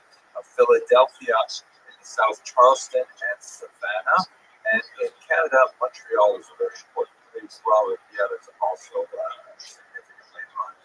Most of the Jews living in North America at this point are observing the Sephardic Rite, a tradition that would continue for much of the 18th century, even as the migrant population derived more from Ashkenazic lands. It's kind of like the tradition-minded approach that many Jews took, because so much challenge was placed upon them in terms of forces to acculturate or assimilate to a very foreign kind of environment. So the idea of remaining within the tradition, even if it was not necessarily one's tradition from Europe, but nevertheless it was the established tradition of the community, there were a lot of kind of centrifugal forces and centripetal forces. There was a strong desire to kind of maintain that kind of tradition of generations. Here's another way to look at that migration from Eli Barnabi's historical atlas. You can see that there are populations from the Southern American communities, in particular after the Portuguese retake the former Dutch territories on the coast. But there's also new populations moving from Amsterdam, London, and from Spain and Portugal. Here's another view of the coast. You can see as we go into the 18th century, there's quite a few small establishments, all the way as far west as St. Louis and New Orleans by the time we get to 1802. But for the most part, the major populations are along the coast. The second major wave of Jewish migration was in the 19th century. And this came primarily from Central Europe, Germany in particular. A lot of reasons why Jewish men in particular find it expedient to actually leave their homeland and make their way to the New World. There are anti-Semitic forces in Central Europe that force Jews to reconsider their residence. There's some restriction placed on things like Jewish marriage, like only the oldest son in a family may marry. There are revolutions going on, 1848, for example. So there are a lot of Jewish men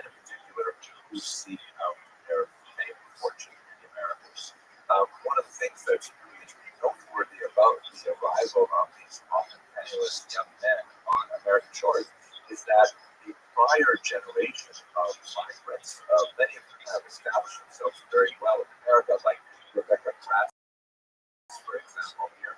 This is Rebecca Gratz of the Gratz College, right? Who take it upon themselves to make sure that these Jews, who in many ways are very different from the Native American Jews at this point, they have a different language, they have different customs and so on, but nevertheless, the prior generations really make a point to protect them. And there's a significant rise in the Jewish population as a result of this German migration. Have a look at these numbers. In 1826, it's estimated there were about 60,000 Jews in America. By 1840, that had increased to 15,000, and by 1860 to 150,000. It's really a dramatic increase, largely as a result of German migration, but dwarfed by the migration at the end of the century. The economic patterns of these Jewish migrants are essentially kind of literally a rags to riches story, because many of them, when they arrive at these shores, they look for some kind of occupation that's really available to them, especially if they want to maintain any kind of contact with other Jews, is to live in an urban center and to engage in handling. This is like right at the bottom of the commercial ladder of success, where essentially they've got a cart and they're moving from house to house, seeking donations or making small purchases of used clothing and things like that, then repairing them and then reselling them, recycling things like, making brushes and things like that. And it's like right at the very bottom of the economic ladder. But with hard work and frugality, they may be able to graduate to opening a storefront where they'll engage in a more of a niche economic activity with one particular kind of craft or sales, or as often happened when they moved out west, and it's also the case incidentally with my own ancestors in Canada, is they'll open a general store in a developing semi-rural area and kind of sell everything that anybody in town wants, and they'll be the beginnings of commerce in many of these frontier locations.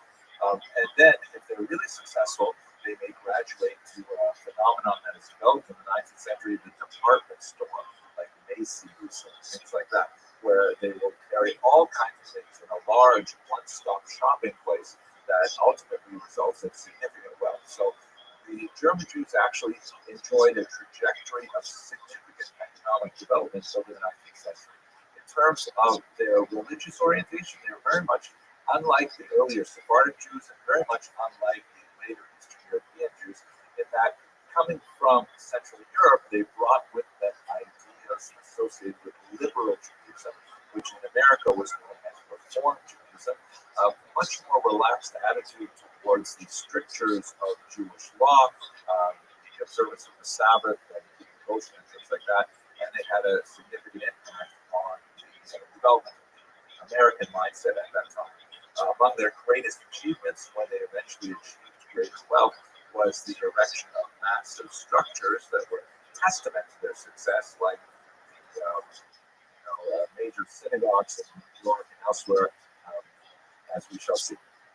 These German Jews were also noted for their willingness to take risks and to travel and to explore and to really penetrate the western regions of the United States. Here's a great picture of a merchant named Julius Meyer, together with some Indian chiefs in Omaha in the mid-19th century. I believe the Jewish guy who's standing in the back on the left, I don't know, it could be a guess here, but this is kind of like typical of these Jews who penetrated the far west looking for economic niches and seeking to make their fame and fortune. This map will give you a sense of distribution of these German Jews, reaching all the way to the Pacific coast by 1877.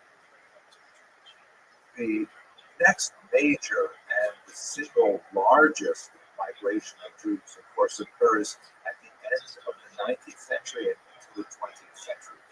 This particular map shows only a piece of it.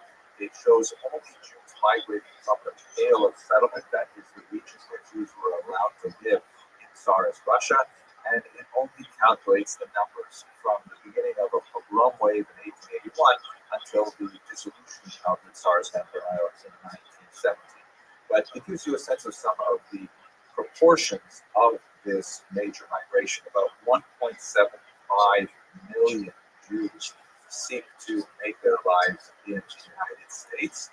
About 70,000 Jews looking for universal health care decide to go to the civilized country to the north, 111,000 to South America, about a quarter million to Western Europe in general, smaller numbers, 45,000 to both South Africa, and 45,000 to the experiment of Zionism in the Middle East, Israel, of course, and then five their way to a very tiny community that actually goes back to the colonial era in Australia. So we'll talk a lot more about this a little bit later on in this series, but let's have a look at a couple of maps from Evyatar Friesel's really fascinating atlas of modern Jewish history, just to get a sense of the overall population of world Jewry at this time. Here you see what world Jewry looked like, let's say in the year 1800. There are less than 1 million Jews around the world. About 70% of them are in Europe, and the rest are roughly evenly divided between North Africa and the Ottoman Empire. When you get to approximately the year 1800, you see that the population has overall grown significantly to 3.2 million Jews. But once again, Europe dominates about 2.7 million. There are about a quarter million in North Africa and in Asia, which is basically the Ottoman Empire, but also Central Asia at this point.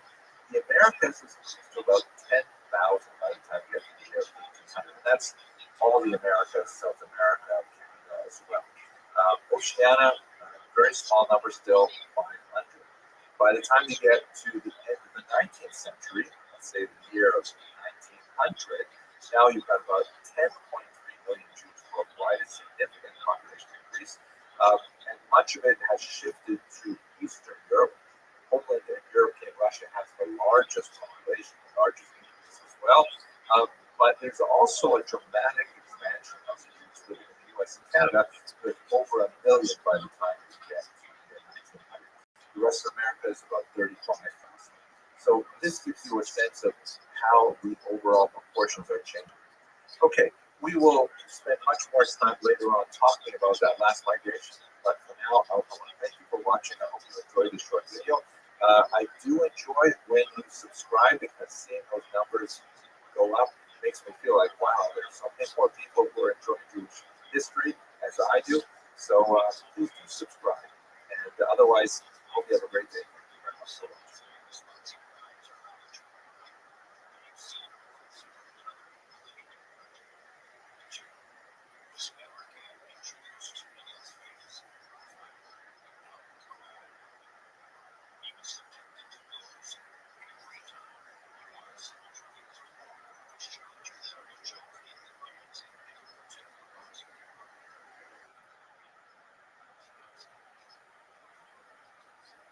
Hello and welcome to another episode of Jewish History.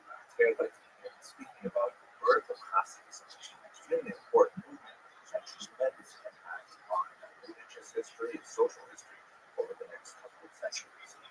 In fact, one of the ways that I find most productive to look at Hasidism is that it is really the first modern religious reform. How this turned out to reform Judaism that refers, it's the American equivalent of what was called liberal Judaism in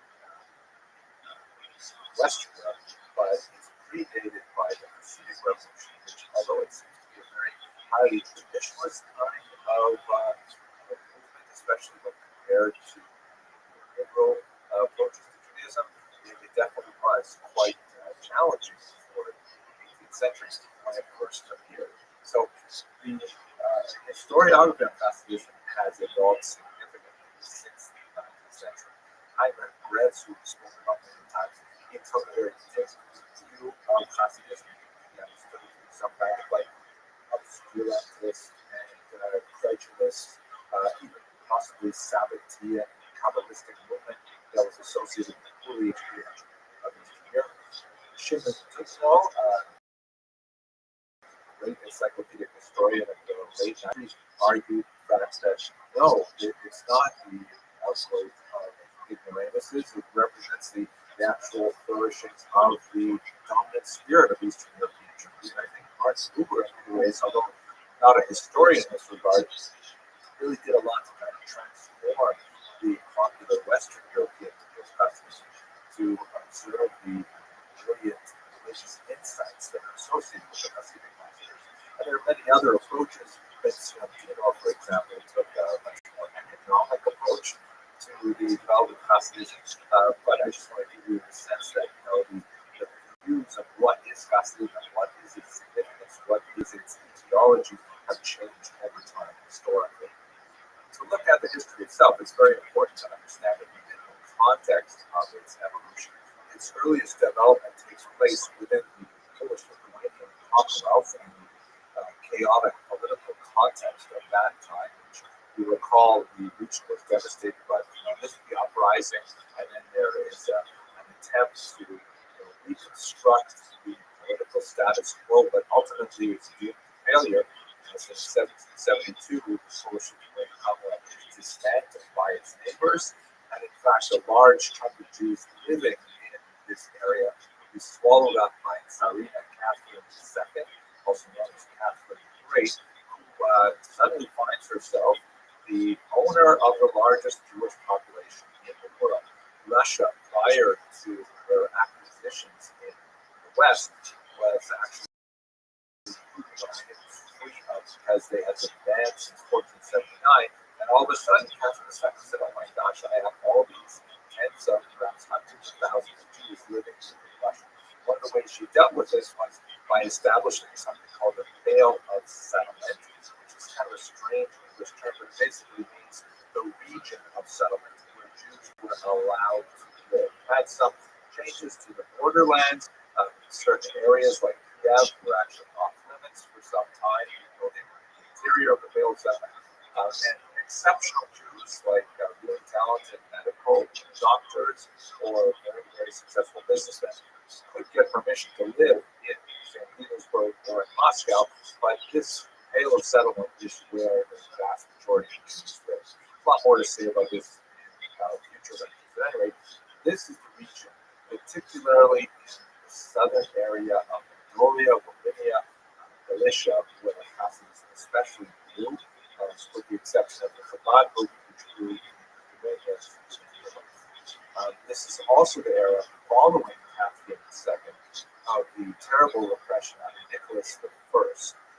Nicholas I attempted to extirpate the Jewish presence by forcibly assimilating them, either through conscription into the army as a countermiston, or by destroying their internal structures. The Kila was officially banned in 1844, leaving it to do small functions, essentially to serve the Russian state by collecting taxes and so on. And we'll return to that in a couple of lectures. Anyway, it's a period where there is increasing pressure on the Jewish population in the region, and one of the ways in which they react is by developing this Hasidic ideology.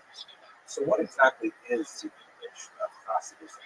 The term Hasid is actually ancient. You'll find it in Hebrew scriptures. It basically means someone who does kindness. The chesed, of course, kindness. And a Hasid is someone who goes beyond what is naturally required, someone who does extra.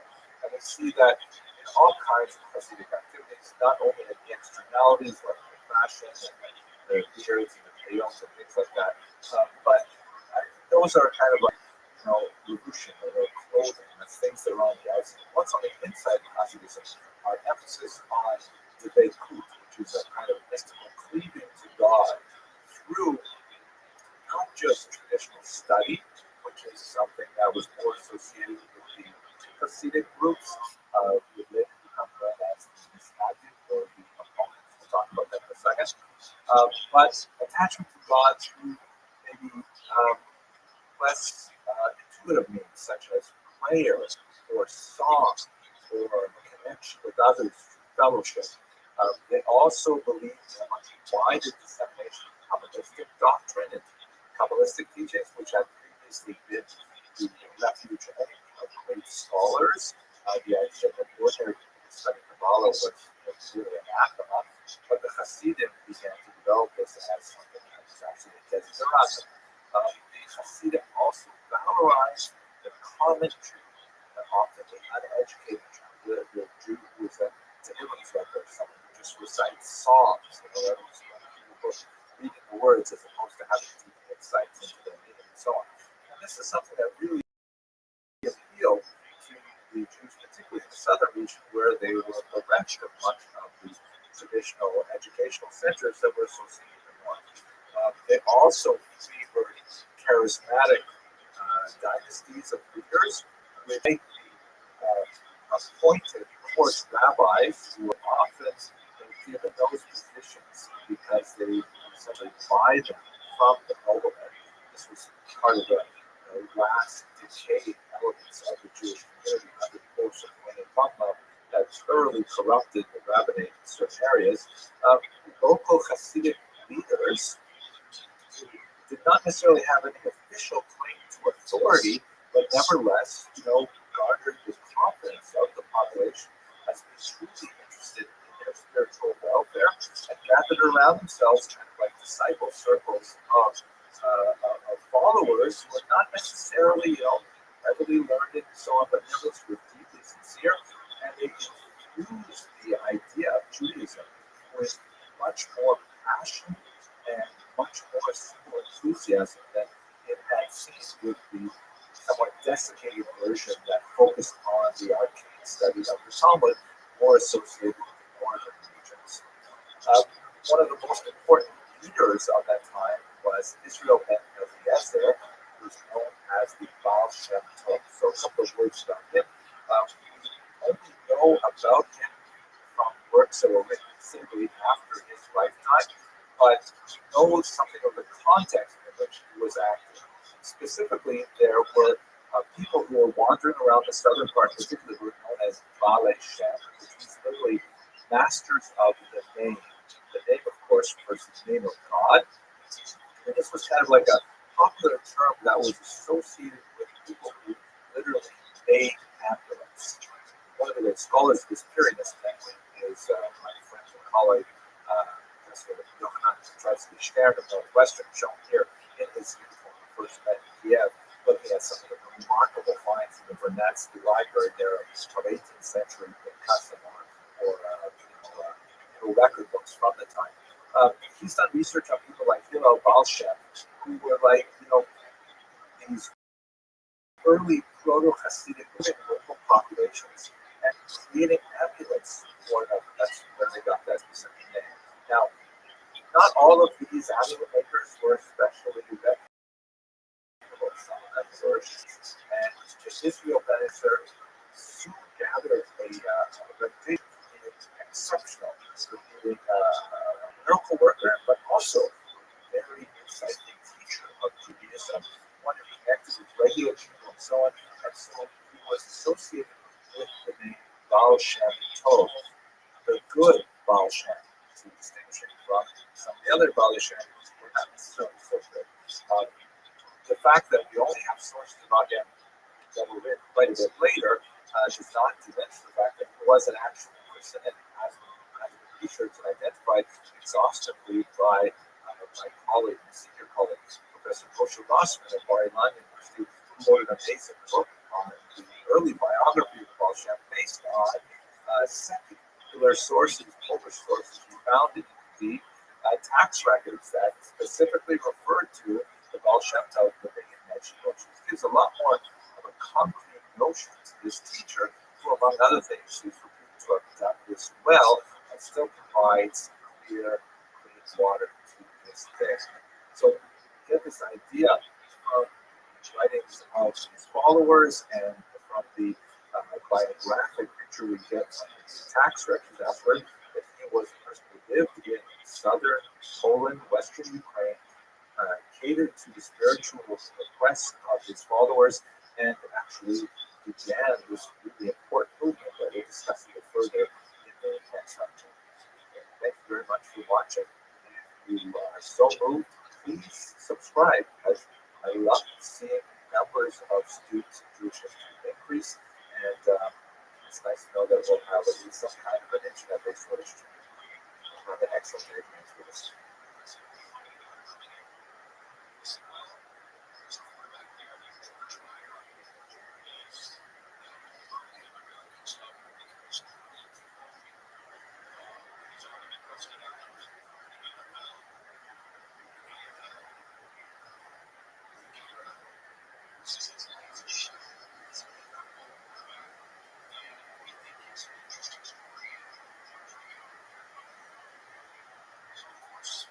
Hello and welcome to another episode of Jewish History Lab. So we talked in the last video a little bit about the origins of Hasidism.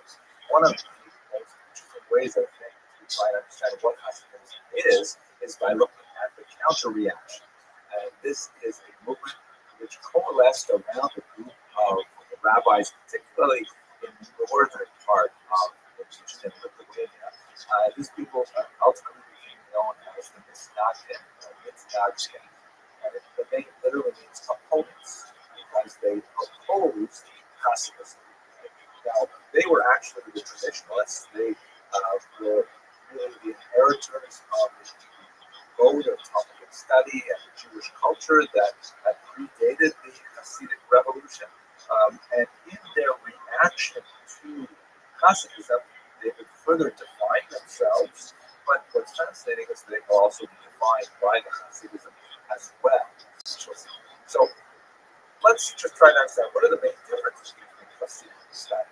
And there's a lot to say about the fashion, or what some people would call the Yarmul culture. Right? Get it? Yarmul culture.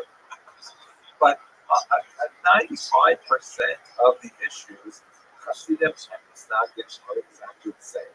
That's why they fall within the same category of Orthodox Jews. Let's try to understand, if you look at some of the most important elements of Jewish practice and theology,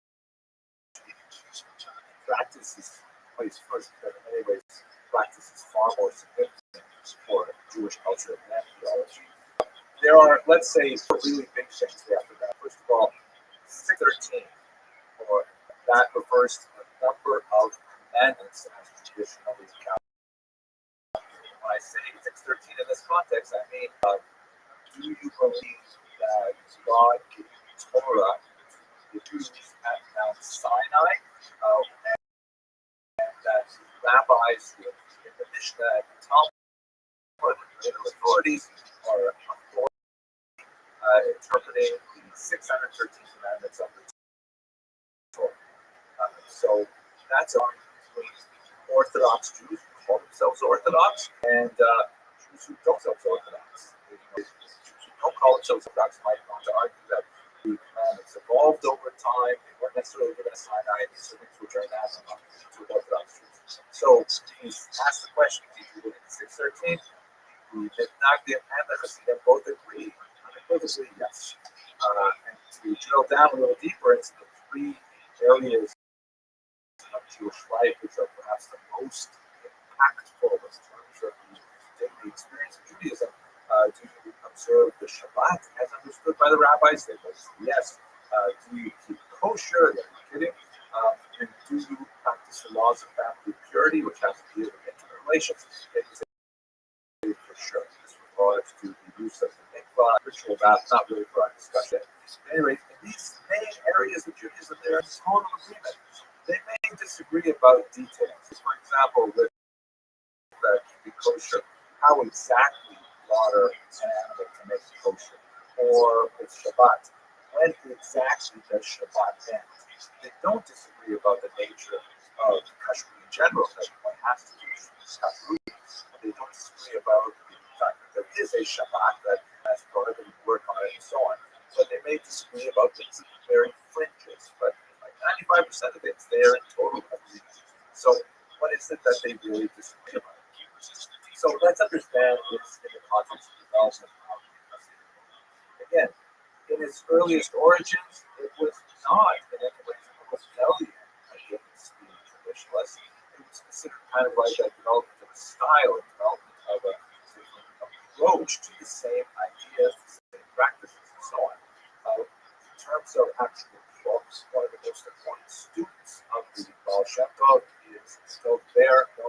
Maggid of Mezrich, and he lived until 1772. He trained 5 disciples, including Shneir Zalman of Yade, also known as the ultimate Rabbi. He was the founder of Chabad. He wrote a very important book called Tanya, which is associated with Chabad in a very deep way. But 4 other disciples that in turn gave rise to many, many other disciples, many other dynasties. We can see in this particular map, which is from the Marxist Historical Atlas of Hasidus by 1760, that Hasidus spread very far and wide through these various dynasties. And it is interesting that it only became defined as a distinct movement that had a name, Hasidut, after the Maggid of Mezrich passed away and the opposition began to define it. So it's fascinating that, in many ways, the Nagdim called themselves opponents. They had nothing to oppose prior to the Hasidic movement. So this prior to, but they began to define themselves in opposition, and the Hasidim themselves also defined themselves as a way of kind of stating, what is it that we believe that is possibly different from this? The most significant, the king of this Nagdim, although he did not necessarily lead the charge, sort of like the prime expositor Talmudic movement that adopted that style, was none other than Vilna Gaon, a great scholar of Lithuania, who lived until 1797. Now, there were the charges against the Hasidim that he was so upset about. There's basically 8 major charges. Let's go over them very quickly. First of all, the argument was the Hasidim were separatists. And in fact, if you think about the corruption of the local rabbinate, particularly in Slovenia and Podolia, you want to go to a corrupt ignoramus rabbi. You'd rather go to a genuine rabbi. You'd rather hang out with someone who cares about Judaism and cares about you as a parishioner. So they do organize separate prayer groups. Secondly, the word mandate prayer times. One of the aspects of Hasidism, which is fascinating, is the notion that Judaism has boundaries. In fact, one of the first questions the Talmud asks about any subject is, what is the measurement? What's the shear? How long is this? How deep is it? How big is it? How long does Yom Kippur last? What exactly is it? It's always like measuring things. Hasidut says, no, man, we have to spend so much more time on our attention. Now, it's not to say that Hasidut don't pay attention to measurements, or that it's not that don't pay attention to intention, but nevertheless, it's like a question of how much emphasis. So the Hasidim would say, why are you locking yourself into really restricted prayer times? You have to start by a particular time, end by a particular time in order for it to be counted as the morning prayer. It's more important that you go into prayer with a proper intention. And maybe that means you need a little more sleep in the morning, things like this. There's much more to say about it, but I'm just kind of glossing over the topic. 3, they recite the prayer of the Rabbi. They follow the Kabbalistic prayer schedule of the great Isaac Luria that we discussed when we looked at this in Tzfat. They maintain a separate kosher slaughter. It goes over whether the knives should be sharper or duller. Because sharper knives are more easily nicked, but duller knives require more pressure. And both of these things could have an impact on whether or not an animal is slaughtered properly.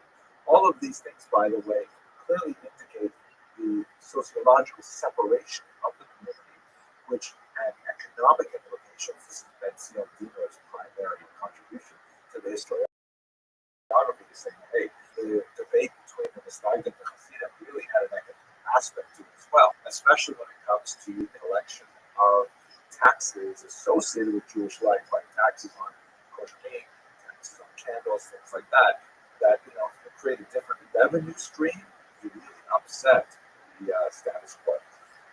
The Lithuanians, the Snagdim argued that the Hasidim disregard the study of the Talmud, that they spend so much time singing and perhaps drinking and dancing and things like that. They're not sitting down and learning Talmud properly. Talmud is really what we should be doing.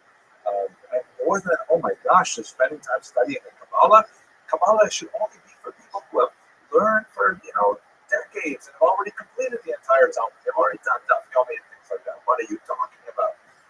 And then some Hasidic groups were associated with really unruly behavior. Others like that experimentation with intention. Like, maybe I'll have more intention if I turn somersaults, literally. Maybe I'll have more intention if I drink more alcohol before I pray, things like that. That the Lithuanians really look down upon. And finally, the accusation that some of these things really cross the line. They're no longer observing halakha, that is Jewish law, and they're being influenced by the antinomian teachings of Shabbatai Tzvi, who we discussed just a couple of lectures ago. Arguments that the Hasidim were actually kind of an affront for Sabbatean movement, and it had to really be extirpated now before it further affected the Jewish life. Now, when these charges first came out, the Alter Rebbe and Rabbi Menachem Mendel of Vitebsk, very important Hasidic leaders, went to the Vilna Gaon saying, they wanted to see an audience with them to try and say, no, that's not what we're all about. Please don't misunderstand us. They were unsuccessful. They were not granted an audience. In fact, the Misnagdim counter-reacted by pronouncing bans on the Hasidic movement and, in some cases, even burning Hasidic texts. This is actually kind of a nasty thing that's associated with the 18th century. Jews are unfortunately from time to time known to have such strong feelings about the writings of other Jews that they'll even consign those works to the flames. But by the way, that only ends up making the books much more popular. So if anyone watching this video wants to ban any of my books, I think that would be great because sales would just. At any rate, the Hasidim, they issued counterbans against Misnagdim, and they also, unfortunately, had book burnings. Especially strong social ban was applied in 1781, and in 1794, when a rabbi in Minsk, a Misnagdic rabbi, lost a job to a Hasidic candidate, he denounced the Hasidim to the secular authorities, and the Tsarist government, always on the more possible revolutionary movements, actually arrested the Alter Rebbe, Rabbi Shneur Zalman of Liadi, and had him temporarily jailed. A phenomenon that would be associated with a very strong conflict between Hasidim and Misnagdim for some time. Now, besides the tremendously bitter rancor between Misnagdim and Hasidim, the Misnagdim were also busy thinking about, okay, well, how do we react to this? Because the Hasidic movement really grew in leaps and bounds, and it spoke to a need. There were Jews who wanted Hasidism. So the Misnagdim had to articulate a response, and they did, which was ultimately expressed in things like this building, the Yeshiva of Volozhin, which was one of the great bastions of Talmudic learning in Lithuania, and formed the center, the nucleus of a Talmudic Renaissance that would expand along with Hasidism. What is, hey, the Hasidim say we're attached to text. Well, absolutely, you better believe it. We are going to be super attached to text. We're going to spend even more energy in the topic. And in fact, that's what the Lithuanians are known for more than anything else, is their incredible attention to detail and their superlative study of the topic. But they didn't ignore the Kabbalah. Let's not forget that the Vilna Gaon himself was a great Kabbalist, but the Misnagdic tradition was that it was really only for people who had already mastered what was called Torah Nigla, the revealed Torah.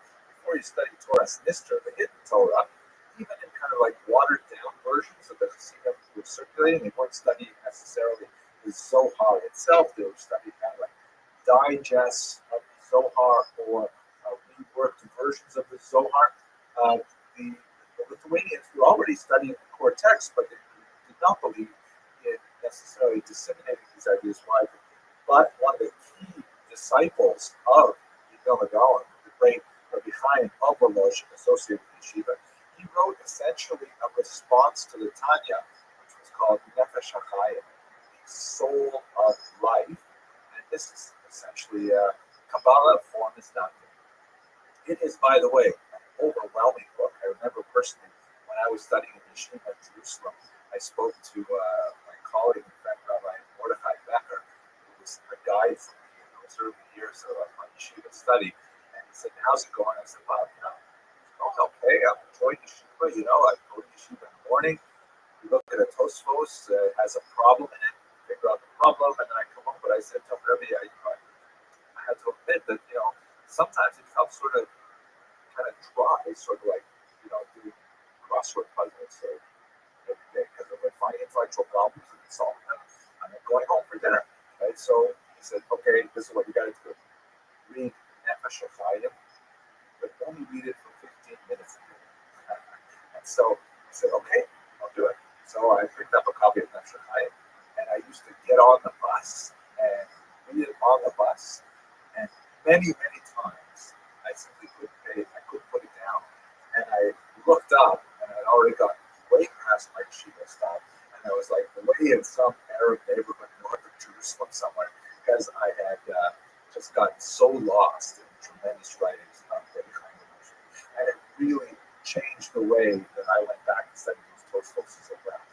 It made the Tosfos kind of like jump off the page. And, this is really important. You've got to study this right now and know what it means because it's crucial. It's not a crossword puzzle. It's life itself.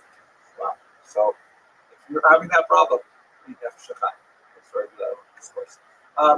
Finally, one of the criticisms of the Hasidim that Stagda had was that the Hasidim venerated their leader, sometimes called a tzaddik, sometimes called a Rebbe, to an inappropriate extent.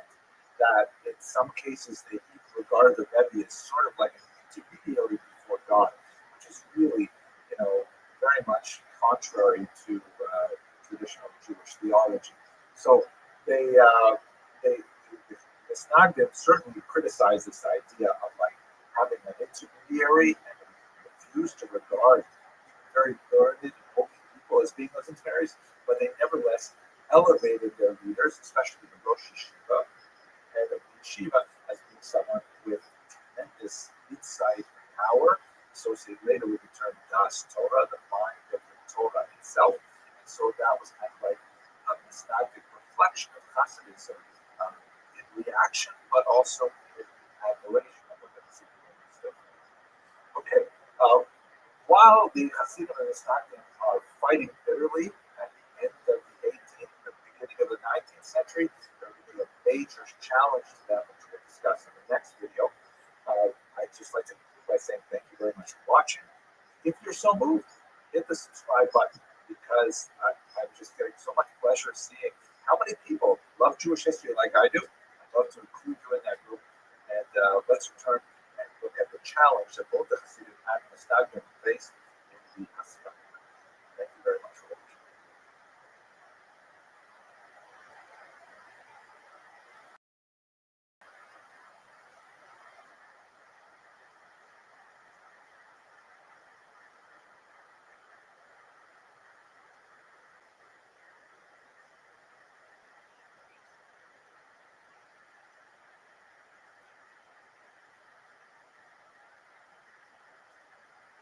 Hello and welcome to another episode of Jewish History Lab. So in the last two videos, we talked a little bit about the beginnings of the Hasidic movement in the 18th and early 19th century, and then we talked about the counter-reaction of the traditionalists known as the Misnagdim, or the opponents of Hasidism.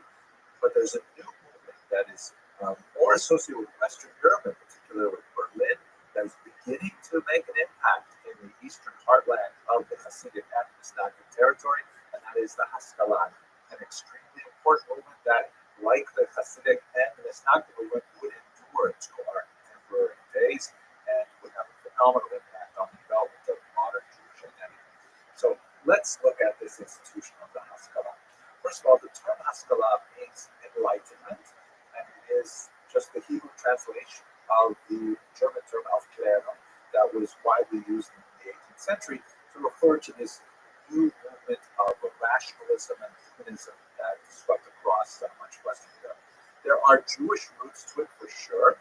If you look, for example, at the 16th century work of Azaria del Rossi, who is an Italian Jewish thinker, at an unusual moment in 1570 when there was an earthquake in the Italian city of Ferrara, in the Cold River Valley, not too far from Padua. And he was forced out of doors like everybody in Ferrara. And while they're living in tents, worried worried about aftershocks for some weeks because a lot of buildings were destroyed, he has some encounters with Christian thinkers from the local church that he probably would not have had, prior to this. And among other things, he discovers the letter of Aristeas and fascinating stuff. But in the context of these discussions, he begins to explore the idea of, hey, you know what? Judaism has a lot to offer the outside world. The outside world has a lot to offer Judaism as well. Very controversial kind of thought, but we see it in many predecessors. Maimonides, for example, writes in the 8 chapters, accept truth from whoever speaks it. There is this notion in Judaism that although there is a kind of a centrifugal force that emphasizes focusing on traditional Jewish texts, there's also kind of like a looking out force as well that waxes and wanes in different periods. The Haskalah is definitely a period of looking out, of saying what's going on in the outside world, how does it fit within our Jewish worldview, if it fits at all. Del Rossi's insight was something that it's not unique to the 16th century. It's not like he woke up in the 16th century and says, hey, we can learn something from the outside world. You see, for example, in Maimonides, who writes in the 8 chapters that one should accept truth from whoever speaks it. We can find lots of moments in Jewish history where the Jews have a much more kind of open-minded, syncretic approach, and that oscillates with a kind of internal, inward-focused perspective in which the outside world is regarded as toxic and dangerous and should be avoided. Jewish history kind of vacillates or oscillates between these two poles. The Haskalah is an example of Western European Jewry definitely leaning far towards the extreme of, hey, look at the outside world, it has so much to offer us, even at the risk of dissolving or assimilating into the body politic of the general population. That's one of the dangers of us. At any rate, these ideas of openness to outside society had a jumpstart with the Portuguese diaspora in particular, because these were Jews who, you recall, were forcibly converted to Christianity and had to maintain that kind of dual identity of knowing that they are Jewish and wanting to retain their Jewish identity and resentful of their Christian passports into the rest of the world. And many of them spread throughout Western Europe. Amsterdam is a particular location where a lot of these Portuguese Jews ended up, but also into the New World, as we discussed as well. These Portuguese Jews had a very special approach to the outside world that made them especially effective conduits of what would become burgeoning modern thought. Okay, way too much of an introduction. Let's go specifically to the early Muscovite. Certainly the most important of them that came of the Muscovite was Moses Mendelssohn, self-taught genius, who actually was especially known not only for his philosophical work, but also for his tremendous facility with secular German. Let us not forget that Jews had their own language, Yiddish, besides the ancient language of Hebrew, which was largely reserved for religious purposes, prayer, and Aramaic, which was used primarily in the study of the Talmud. But their vernacular was Yiddish. Yiddish is essentially a medieval German dialect that was it's kind of like if you compare Creole, Haitian French to continental French, or even, where I grew up, the Joual, the Québécois French, comparing that to Parisian French, they're really very different. They can almost not understand each other. So it was very similar in syntax and vocabulary had huge overlaps, but speaking Yiddish to a German would make one seem like a peasant and backward and things like that. And of course, they're written in different alphabets, so it's impossible for Yiddish readers to understand written German unless they learn the alphabet and then they tease out, the 15-20% of the vocabulary is different and so on. So Moses Mendelssohn developed tremendous facility with spoken German and written German, and he was kind of like a cause célèbre in the 18th century. Wow, here is a Jew. Note, by the way, he's still a very observant Jew. He's still observing Shabbat, and so on, who nevertheless can maintain himself in the highest levels of high German society and culture and so on. And it's intellectually, he had tremendous abilities and gifts. And so he was like really a famous Jew because of his ability to be a culture broker and to say to the outside world, hey, Jews have something of value. They should not be considered second-class citizens. That they weren't considered citizens. They were considered travelers, sojourners, even though they lived in Germany for hundreds of years. So he was someone who not only communicated Judaism and Jewish culture to the outside world, he also communicated it backwards. He also, promoted the study of German language and German culture and things like that to traditional observant Jews, which got him into a lot of trouble. Other examples of his early maskilim. By the way, the maskil is like the singular noun form of haskala. Haskala is enlightenment. Maskil means a proponent of the enlightenment. Solomon Maimon, who, unlike Moses Mendelssohn, did not remain an observant Jew. He went OTD, or off the derech, away from the path.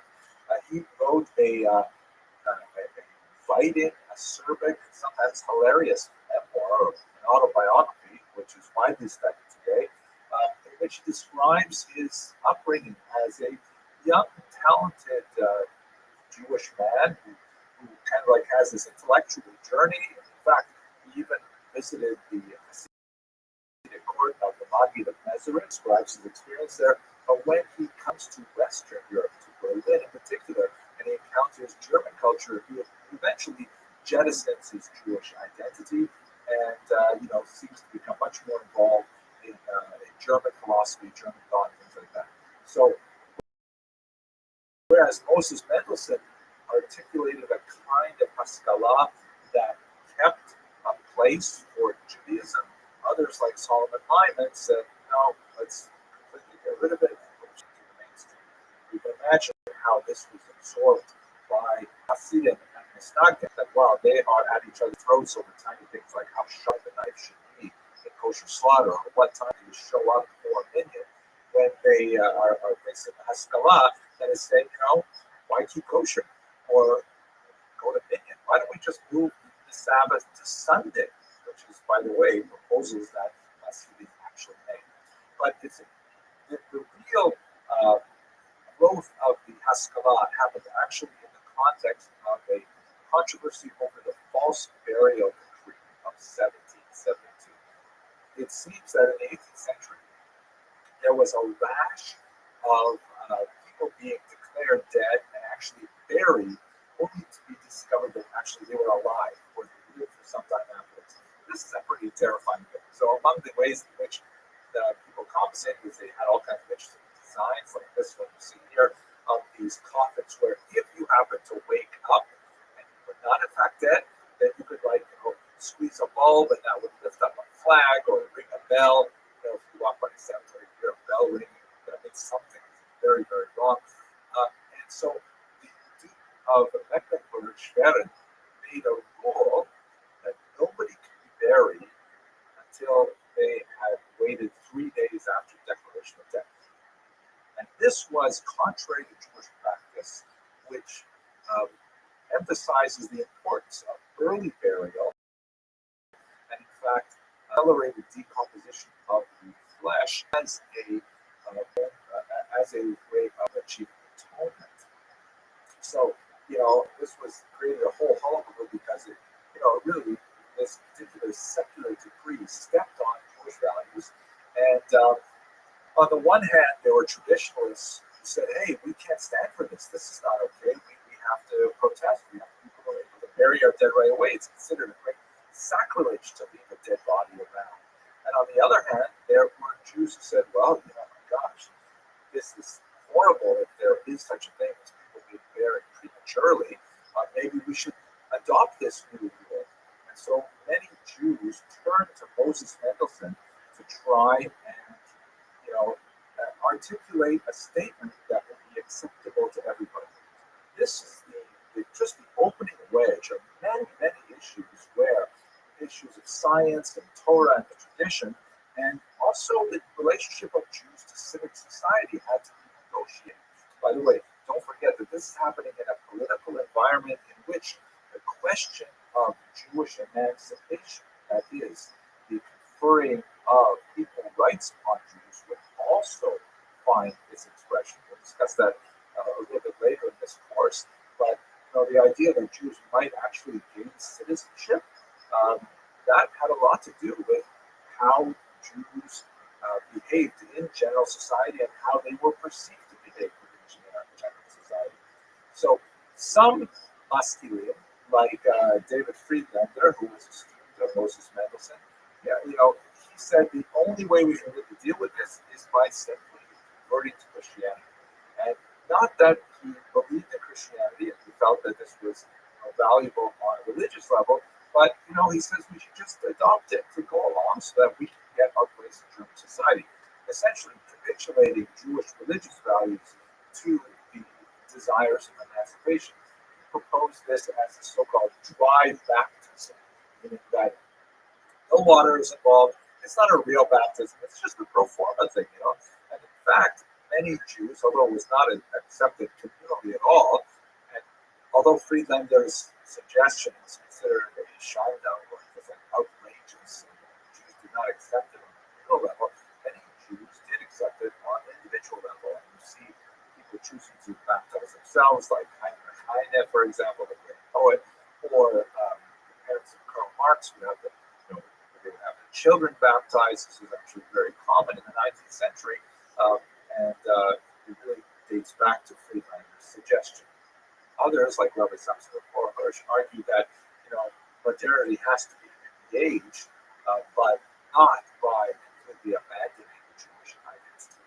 So he argued for a sort of like a hybrid approach that would accept those elements of modernity that were compatible with Judaism without sacrificing any of the 613 commandments that we talked about a couple of lectures ago. By the way, some felt that Samson Hirsch was way too modern, was way too gave up too much for the modern era, so sometimes he was portrayed a little bit heavier beard like this than traditional. These were the things that were happening in Western Europe. Eastern Europe was an entirely different story. Western Europe had a much smaller Jewish population. The population was much more inclined to be open to the ideas of modernity and so on. In Eastern Europe, Jews lived in greater numbers and greater concentration, and really with much greater Jewish culture. So one of the big differences is that in Western Europe, particularly in Germany, the heavy leaning towards assimilation. You didn't necessarily find that in Eastern Europe, although there was more of an emphasis on acculturation, which is kind of like a softer word than assimilation, adaptation to culture rather than a disappearance within culture.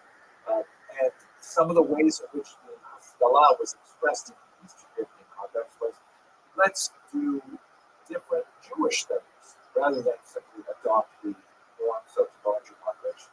So rather than, let's say, abandoning the Jewish languages to Russian or to Ukrainian or Polish, let us instead develop Yiddish, which was at this time not a very advanced language, very, very limited literature, for example. So, but let us promote Yiddish as a genuine language capable of expression of the wide spectrum of Jewish experience and human experience. Or let us adopt a political orientation, such as Zionism or Jewish socialism. We'll discuss those as well later on in this course. So the Haskalah in Western Europe may have been much more of a movement that emphasized, really abandonment of Jewish ideals, assimilation. In Eastern Europe was much more an adaptation of Jewish ideals to different movements, but not necessarily religious in nature. Some of the most interesting examples are people like Joseph, big opponent, by the way, of the Hasidic movement, who also argued that, what we should do is we should advance our educational system, and we should include much more secular studies within the educational environment, something which provoked hostility from many other groups, Hasidim and Islam as well. Finally, let us remember that all of this is happening in a dire political context in Eastern Europe. I mentioned a couple of lectures ago, Tsar Nicholas I, who had this horrific strategy of assimilating forcibly Jews of the Russian Empire by demanding that they join the army, which was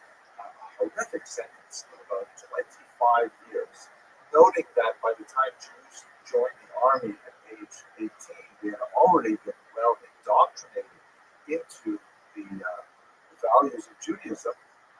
Maybe they were already married and things like that. He actually lowered the age of conscription to 12.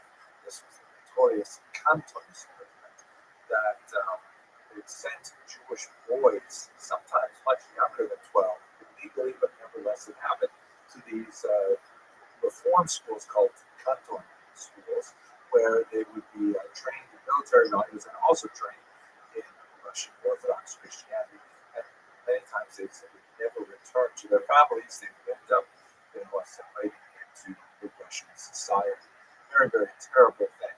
The alternative that Nicholas I offered was Jews could attend these so-called crown schools, which were Russian-approved schools that had some participation of the Jewish leaders like Max Lilienthal, who believed that perhaps this is a way that the Haskalah could offer enlightenment to Russian Jewish populations.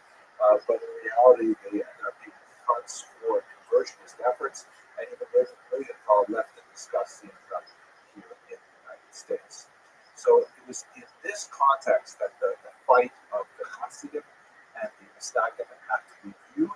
But I think one of the most fascinating figures reflecting on this in the 19th century is Eliezer Seifel, who wrote an interesting book called Shalom on Israel, Peace Upon Israel, in which he wrote the following. God saw three shepherds, Rabbi Eliyahu again, that of course we have known to safeguard the Torah, to purify its Talmud, and to oversee its logic and its diligent study. That's right, shepherd number one. Shepherd number two. The Hasidim in Volhynia, to marshal devotion and to fan the embers of feeling. The Hasidim with their ideals of Dveikut, closeness to God, and so on. And finally, the great sage of our people, Moses ben Menachem in Germany, that's Moses Mendelssohn, so the leader of the Mastagim, who of course was himself observant, as you mentioned earlier, and called him to place the cradle of enlightenment in the lap of religion. Now, of course, not everyone would agree with the views of Rabbi Tzviko that, all three of these shepherds, the leader of the Mastagim, the leader of the Hasidim, and the leader of the Maskilim, that they all somehow are like appointed by God to lead the Jews into the future. So I'm going to leave that to you to debate.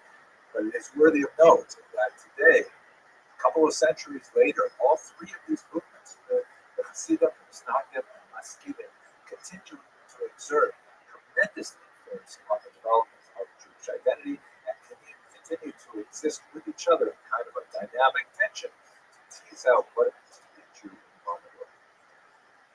Okay, I hope you enjoyed this lecture. I had fun thinking about it, talking about it with you. If you are so inclined, please do subscribe. Please share this video with other people who like it, because one of my, increasing pleasures with putting these lectures out there is seeing other people hit that subscribe button and increase the universe of people who are interested in studying Jewish history with me. Thank you very much for watching.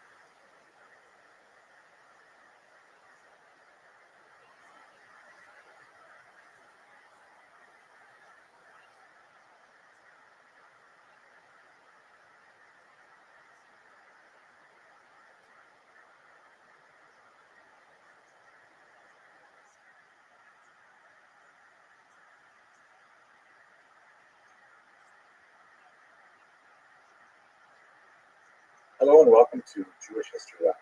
Today I'd like to look at the emancipation of the Jews in Western and East Central Europe. In many ways, this particular period, which begins at the end of the 18th century and extends into the 19th century, represents really the coming together of a lot of pre-modern impulses and results in the ultimate political emancipation of the Jews, or the granting of equal rights to Jews throughout the Western Europe. As we shall see, the legal emancipation of the Jews is not quite the same thing as the social emancipation of the Jews, but nevertheless, it's a fascinating story, and in many ways it represents the beginning of modernity as we understand it today. Now, it's really important for us to just take a second to think about what does this word emancipation actually mean.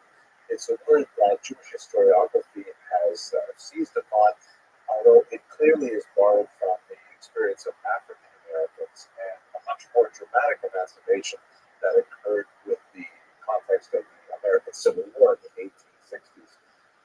There's a huge contrast. In many ways, it's really not a fair word to use, but that is the accepted term. So we'll go with it. The Jews prior to their emancipation were not slaves. It's not the same thing as the African Americans experience.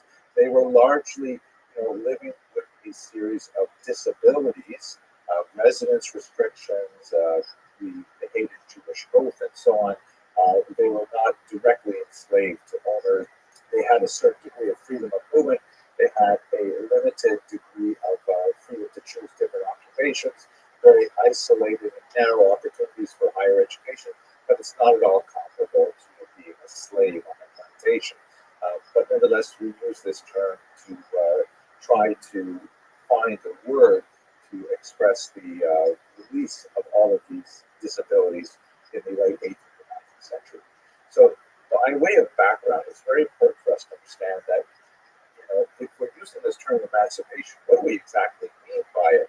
So, for the modern era, Jews lived in a corporate structure, which is a little bit like feudalism, meaning everybody in society lives in a certain box that is related primarily to their role in the overall economy. You have this massive box that is primarily populated by serfs who have the least amount of rights. They are kind of attached to the land, and although they are also not enslaved, they are nevertheless highly dependent on the ability for their rights of movement, even their rights of marriage and things like that. But they nevertheless have kind of like day-to-day freedom that makes them very unslave-like. The Jews were not in that box. The Jews were also not in the box of nobility or the knights. Groups of people like that who engage in various activities that are specifically, related to their high status in society, managing large, farms and manors and things like that. The Jews were closest to the burghers or the sort of incipient middle class who were dealing with various types of commerce because Jews were heavily urbanized. But even in urban centers, they were frequently denied formal burgher status. They were typically denied access to a whole range of professional guilds and things like that. And so they weren't really in the burgher class or burgher status, even though they tended to, in their lifestyle, be closest to them. They obviously were not in the clergy, which was another box in the kind of feudal design of medieval society. So what exactly were they? Well, as we've discussed in previous lectures, they were essentially servi amarai regis. They were servants of the royal chamber. They had like activities, also activities primarily in tax farming and leaseholding and so on, and and obviously very active in money lending, and a lot of the cash that their activities produced was directly taxed by the king, in exchange for which the Jews had the protection of the royal chamber, the protection of the king, and that's basically how they managed to exist in medieval Europe. But with modernity, a lot of things changed because it was no longer possible to keep people in these boxes. Serfs were being emancipated all over Europe. The last region to emancipate the serfs was the Russian Empire. They were also the last to emancipate the Jews as well, some 50 odd years later. And people were like moving into cities. Industrialization was happening, and people were like moving into factory jobs, which really upended a lot of the structures of rural agrarian life. But it was like a period of transition where you might have people who would go back to the ancestral farms and essentially do serf-like activity during the harvest season, and then they would go into the cities during the winter and work like blue-collar jobs in these burgeoning factories. So it was a very kind of transitional period in the 18th century and 19th century. The Jews, for their part, were really pressing to get more rights of residence, to move wherever they wanted to be free from the hated moda Judaico, this kind of medieval oath where because Jews were considered intrinsically untrustworthy, they had to endure rituals, humiliations when they were making an oath in court. Like they had to stand on a pigskin sometimes with their chest bared, holding on to those sacred Torah and so on. So they wanted to get rid of a lot of these things. They wanted access to higher education. They wanted access to generally everything that was going on in culture and science and society in the modern era. And the emancipation movement was something that slowly, in fits and starts, granted these things to Jews. Obviously, it was very closely related to the Haskalah that we discussed in the previous video, the Jewish Enlightenment, because while the Jewish Enlightenment was primarily an intellectual movement that was about changing the way Jews thought and bringing it more into line with the intellectual currents of contemporary European culture, it was also a political movement saying that, if Jews can be reformed in terms of their use of the vernacular, in terms of their relationship to society, and understanding their civic responsibilities, then society should in turn give them the legal rights of citizens. Let us not forget that for much of medieval history, Jews were considered formally travelers. They were like resident aliens. They were not considered like normally subjects of the king like everybody else was. And in modernity, this is a time when kings in general were in decline, and the idea of societies being made up of equal citizens, particularly white males, that's something that was coming of age, and the Jews were claiming their right as well. So let's look for a moment now at the United States, which was technically the first modern country to formally emancipate the Jews. And it was not the hardest thing in the world for the United States to do. This is because the Jews did not constitute the major challenge to emancipation. Obviously, African American slaves were the big challenge. America is very much a society that is still trying to come to terms with the racial character of its history. And the Jews were nearly, but not quite right. This is not the place in this class to talk about the gradual whitening of the Jews, but one of the things that is largely true of American society is that Jews were generally considered like not quite right, like Northern Europeans were. And by the way, this is not only Jews, this is also Irish and Italian people and so on. Up until really the 20th century, these peoples were considered kind of like off-white in the skin tones of social structure in 18th century America, and the 19th century as well. They were not quite at the same degree of whiteness. Obviously, this speaks to the fact that whiteness is largely a social construct, and obviously there are things that we can discern visually, but especially when you get in the kind of the middle range, it really depends a lot on how a person behaves, how a person carries himself, how a person is viewed by society around them, that determine whether or not a person is actually white or actually not white. The Jews were, for the most part, nearly white, and more significantly, they were not Catholic. There was a tremendous antipathy towards Catholics, regardless of their skin color. It happened to coincide, of course, with the Irish and with the Italians, who were also generally. So there's a lot of hesitation to giving rights to, first of all, African Americans. That, of course, America fought a war over that, but also nearly white peoples like the Irish Catholics, the Italian Catholics, and then, of course, the Jews. So viewed from the perspective of those who wanted to limit the full access to society in early America, the Jews were like a lower priority for their exclusion. And the kinds of disabilities that Jews faced in the 18th and 19th century America were comparatively minimal. There's questions about whether or not they could hold public office, some issues of whether or not their oaths would be trusted because they did not take them on Christian Bibles, for example, and those were fairly easily dealt with. The Constitution of 1787, and especially the Bill of Rights of 1791, clearly indicated that Jews should be disabilities, although the laws did persist in some states until 1877, when the last one was removed that was applying specifically to New Hampshire. So in other words, the United States of America, very small Jewish population, nearly white. It was not really that difficult to actually make that big step on emancipate them. In England, you have a fascinating phenomenon where social change precipitated legal change, where it seemed like English voting society in particular were ready for the idea of the emancipation of Jews before they were actually emancipated. I think one of the great examples of this is David Solomon, shown here, who was actually elected sheriff of London in 1835, but could not immediately hold office because of that hated Jewish oath. The oath that indicated that he was a Christian, which of course he was not.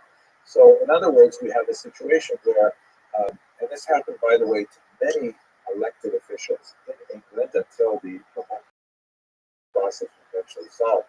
The population as a whole, the voting eligible population, thought that the Jewish candidate was a superior candidate for a position, and they voted him into office. It's always a him. And it was the office itself that was trying to hold back on allowing this Jewish candidate until eventually, after significant debates in English governmental circles, they abolished the Jewish oath. So emancipation for Jews in England actually came from a groundswell of support, at least among the voting population. France has an entirely different story. Here you see a depiction of the Declaration of the Rights of Man and, in brackets, male citizen. This is, of course, a hugely important document that's roughly comparable to the American Bill of Rights, which, it decrees the kind of ideas of equality for all citizens, things like that.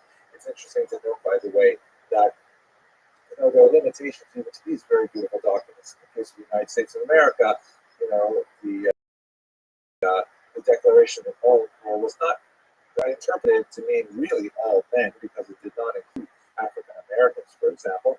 And this Declaration for the Rights of Man and Citizen, a revolutionary figure named Hughes actually said, hey, wait a second, does it have to be in the masculine? And so she proposed a declaration for the rights of woman and citizen. And the word citizen, of course, in French can be defined either as a male or as a female.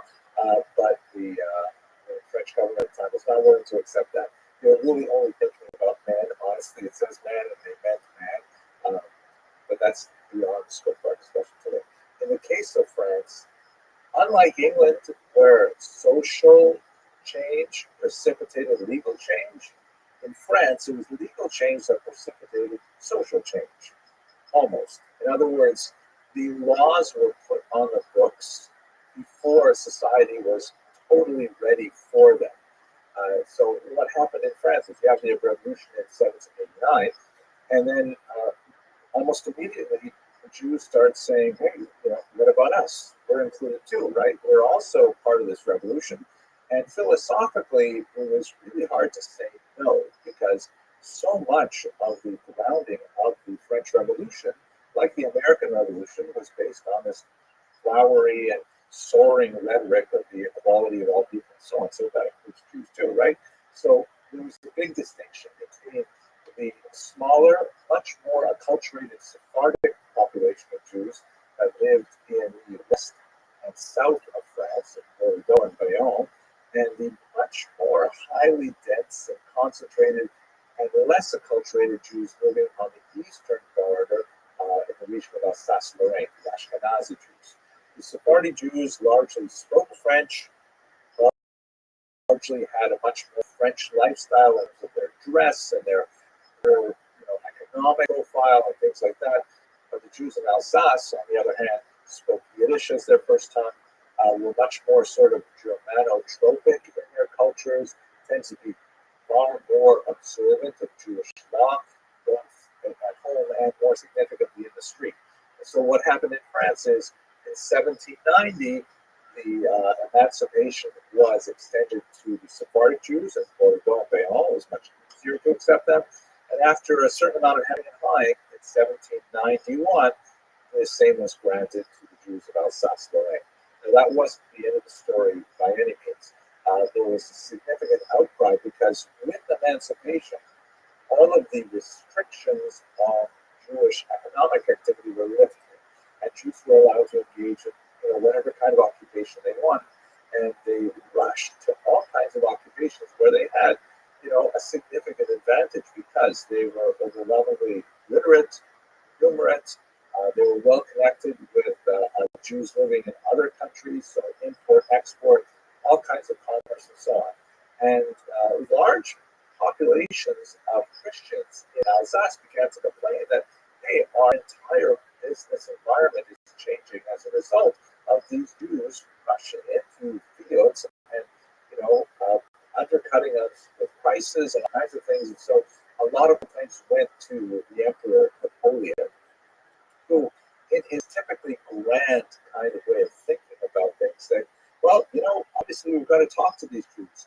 So do they have like a representative body or something like that? Do they have a pope like we do, Catholics? And so his buyers told him, well, they have this thing called the Sanhedrin, which was the ancient court of 71 judges back in the ancient period.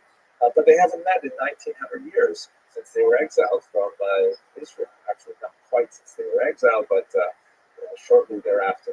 And so he said, fine, Napoleon, let's reopen the Sanhedrin.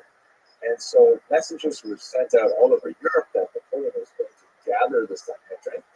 And in that gathering, he was going to ask them a series of 12 questions.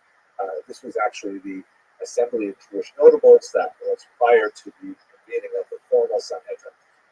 The questions that he asked were actually quite fascinating, and they really give us an insight as to what he wanted from the Jews. He asked questions like, for example, do the Jews have their own police force? What's the point of asking about the police force? Well, the point is because he wanted to know if he was going to be accepting a state within a state. It doesn't make sense for there to be two judiciaries and two police enforcement agencies. What if Jews wanted to run their affairs through a different legal system? Would they be culpable to French law? All kinds of things like this. He wanted to know a little bit about the assimilation ability. Is that a word? The assimilability of the Jew. He asked, for example, are Jews allowed to marry non-Jews? Now, in basic Jewish law, that's like a really short answer. No, intermarriage is not permitted under Jewish law. Obviously, there are interfaith relationships, but that's really more of a 20th and 21st century phenomenon, and certainly not countenanced by traditional Jewish law, although some of the denominations that are active today, of course, have different relationships to that question. But in the 18th century, the answer was no, it's not allowed. It's fascinating to note that the Assembly of Notables, the later Sanhedrin, which were made up largely of masculine, there was only a very small number of Jews who represented the traditional viewpoint, what we would call today Orthodox, and they essentially hemmed and hawed on this answer. They said, well, not exactly, wouldn't precisely be recognized, but, and they essentially, they knew what kind of answers Napoleon wanted, and they provided him with that. I think the most dramatic moment in the Sanhedrin, or the Assembly of Notables gathering, was when he asked them, would the Jews defend France? Would they consider themselves French, or would they join with their enemies? Now, the fact is that France and Germany are having wars just about once every 30 or 40 years, which means that, God forbid, we're pretty much due for one right now. Let's hope that we put that behind us. But, he was really concerned about those Jews living in Alsace who were, Yiddish-speaking. Yiddish is a much closer language to German than it is to French, and that they have contact with Jews on the German side of the border. What would happen if France and Germany got into a war? Who would French Jews fight for? And so the assembly rose up and said, jusqu'à la mort, they would defend France to the very death. That was the whole idea of it. So Napoleon was satisfied with those answers, and he said, great. So the Sanhedrin became a formal institution, and it was headed by this man, David Zinsheim, who has an absolutely amazing hand here. I want a hat like that. I think that would be fantastic. He was actually a renowned Torah scholar with a significant commentary on the Mishnah called Yad David, still studied to this day. And he was one of the more orthodox members of the Sanhedrin that gave it kind of like its weight on the right wing of the Jewish spectrum. There's a lot more to say about how Napoleon directed the organization of Jewish synagogues within France, but I'm going to leave it at this point because I think we should spend a little bit of time talking about East Central Europe. So in Austria, a document was issued by Kaiser Joseph II called the Toleranzpatent in 1782. This was kind of like a very important pre-emancipation document that sort of gave the Jews of Austria a formal understanding of what their rights were within Austria. And that's very important because rights as opposed to concessions is an extremely important notion and a great stepping stone towards full emancipation. But what happened over the next 100-odd years was really quite distressing and confusing. Austria, like much of the Central Europe, went through a revolution in 1848-49, and that revolution, and the revolution came from the more liberal side of the spectrum. So with the general constitution that was created in 1849, civil and political rights were issued for everyone in Austria, and quote unquote not dependent on religion. But then in 1801, when there was kind of like a conservative clash to that revolution, those rights were taken back. The constitution was abrogated, and then slowly it was reinstated again over the 1860s.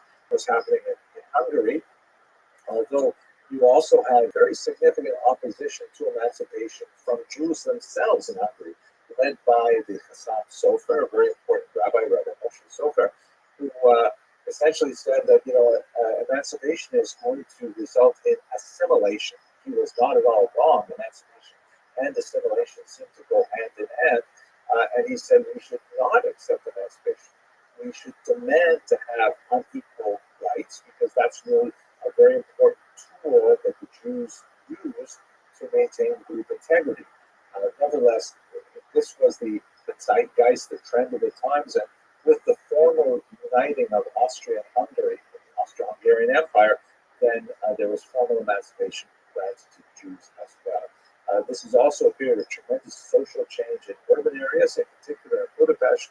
Hopefully we'll come back to that a little later. Finally, in Germany, this region had the most extensive, prolonged struggle between liberal and conservative elements, specifically with regard to Jews. So emancipation in Germany over the 19th century, which was, by the way, not united for most of the 19th century, was very piecemeal, it was very limited. Rights given to Jews were frequently extended in a very grudging manner, and there's a tremendous amount of social hesitancy. So like in great contrast to England, where social change demonstrated the readiness for emancipation well before it was actually granted. In Germany, you had a situation where there was definitely very little social readiness for emancipation. Bright lights here and there, like Dome, who wrote very important work, advocated. But by and large, German society as a whole was just not ready for emancipation. But a far more representative figure would be someone like this man, Heinrich von Treitschke, a very significant historian who entered into a very heavy debate with Heinrich Kretz over the publication of the latter's History of the Jews. Von Treitschke coined the unfortunate phrase, "Die Juden sind unser Unglück," the Jews are our misfortune. He articulated a position later be picked up very enthusiastically by none other than Adolf Hitler. And he argued that the emancipation of the Jews had to be rolled back, and of course, the disaster of the Holocaust ensued. So that's a very quick look at the emancipation of Jews in Western and East Central Europe. In the next video, I'd like to look at Eastern Europe, which had a very different trajectory. If you enjoyed this video, please consider subscribing. We have a great learning community that is always expanding, bringing in lots of people who want to study Jewish history. And okay, I guess that's about it. Thank you very much for watching.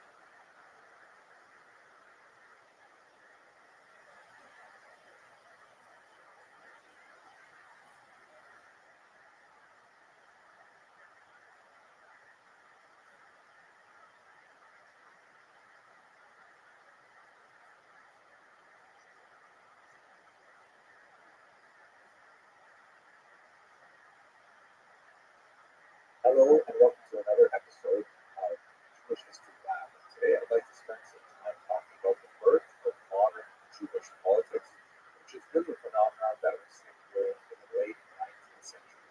Now, obviously, that seems ridiculously late in the sense that, as long as there have been more than one Jew, there have been politics, right? It's just part of the nature of the Jewish experience, and then possibly of the human experience in general.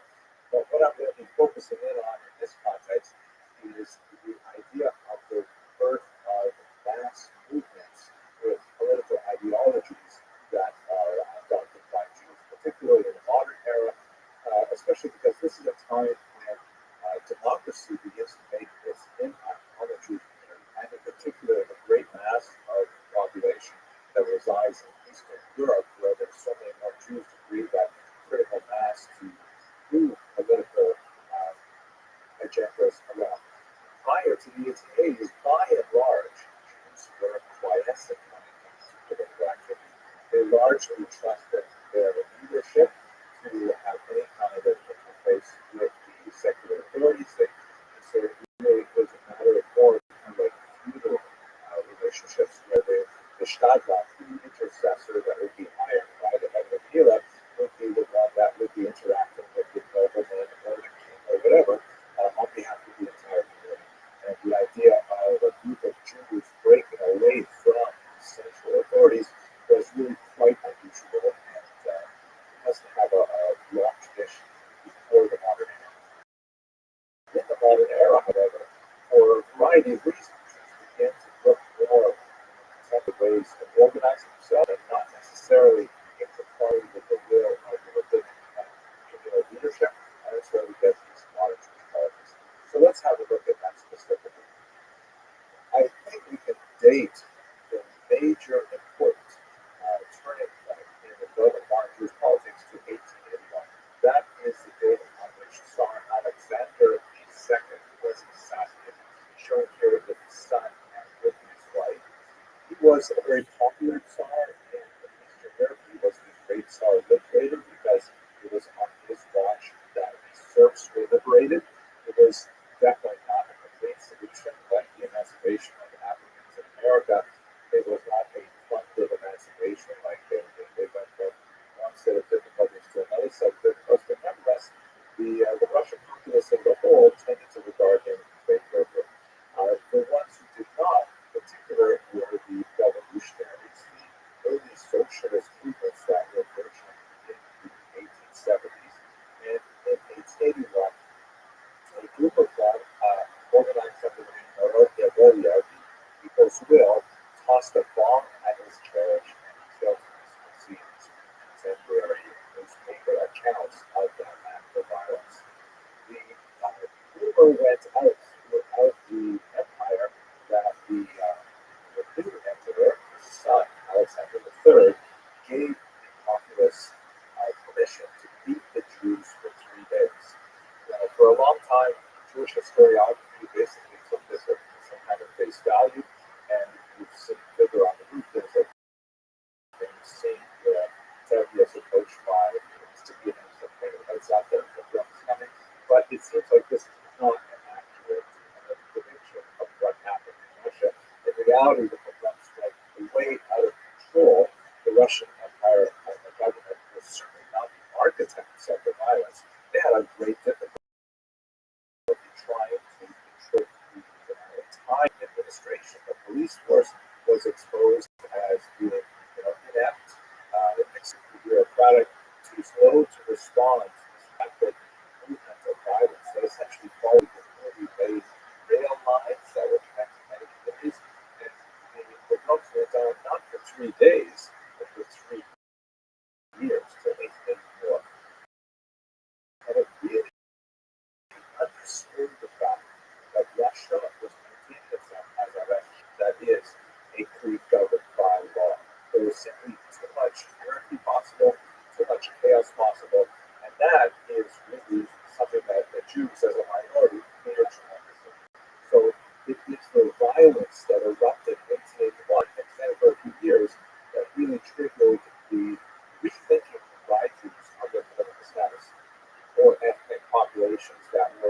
minorities in a particular region, like Poland, Ukrainian territory, and vice versa, things like that. Uh, and it was something that really just felt way out of hand for the Russians. Now, this map and a few charts that I'd like to show you right now, a really interesting article published in 2019 by Rothschild, and Juhavskaya, that pointed out something that really should be fairly obvious, but no one else, my knowledge, has really made these correlations. The problems, why did they happen? So there's definitely a certain amount of latent anti-Semitism in traditional society, and we can tie it to certain church teachings and certain economic practices of the Judaism. The long-term resentment that goes back to the Levitsky rebellion, the Haganah rebellion, and so on. But Jews basically lived in relative peace alongside their Ukrainian, Latvian, and their neighbors, with only a few significant punctuations of violence, like in the 17th century and the 18th century. So the majority of Jewish history was relatively peaceful, not necessarily loving, but one of coexistence. So why all these problems all of a sudden? So have a look at these charts. Let me just move over to the other side of the screen here. So this is a chart that shows the number of pogroms in the years 1800 to 1920. And I'm a bit suspicious of the last number because I always thought there was a much bigger surge in 1919. But let's take it at face value for now. That's the conclusions that we need to get. Here is the number of pogroms correlated with years of crop failure. As you can see, yes, pogroms do correlate with certain periods of crop failure, but by no means all periods of crop failure. There are some periods when a terrible crop situation, especially before 1881, that did not result in anti-Jewish violence. And in fact, this rather extended period before the Russian Revolution in 1917, where there's no violence was present. So, what's going on there? Then, if you look at a different kind of political turmoil, and polls, periods of violence and 1904 or 5 and the Civil War programs, they coincide with significant political upheaval. But lots of periods of political upheaval and no violence. So, the often give this study did, which of course references because it's so people's variables with violence against each other. This is the charge the purple lines demonstrate that when there is a combination of political turmoil and crop failure, that is a disastrous time for the those two factors joined together have a direct correlation with violence against women. And I think this says a lot about the fundamental working pieces that motivate people to attack their interests.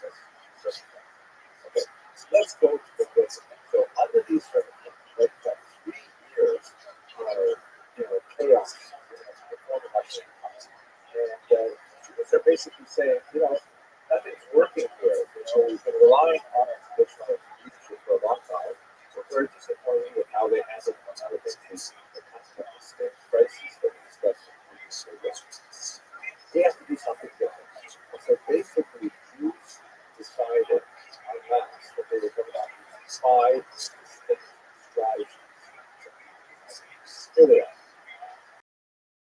The first is actually the most traditional of all, immigration. Historically, when conditions are poor for a particular region, and they see no easy ways to change it, so they pick up and they move somewhere else. This is a 2,000-year-old tested strategy that has worked. So we see that this strategy took in other contexts a large outpouring of Jews from the president to America, United States of America, Canada, South America, North America, to Western Europe, significant numbers of Jews to the land of Israel, and to South Africa, and a small number going all the way out to Australia. This most traditional strategy ultimately doesn't solve the problem, it just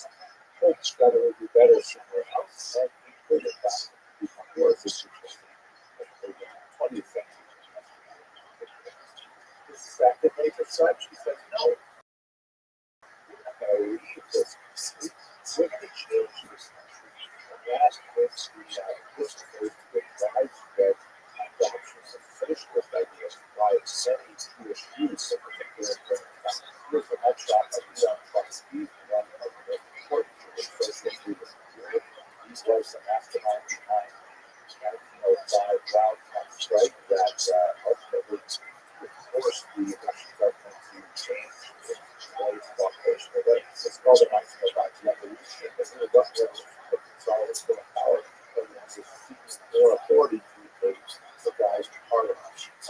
But it's not as well known about Trotsky's personal problem with the Russian Empire is that in 1905 it was virtually impossible to get a decent presence anywhere in the Russian Empire.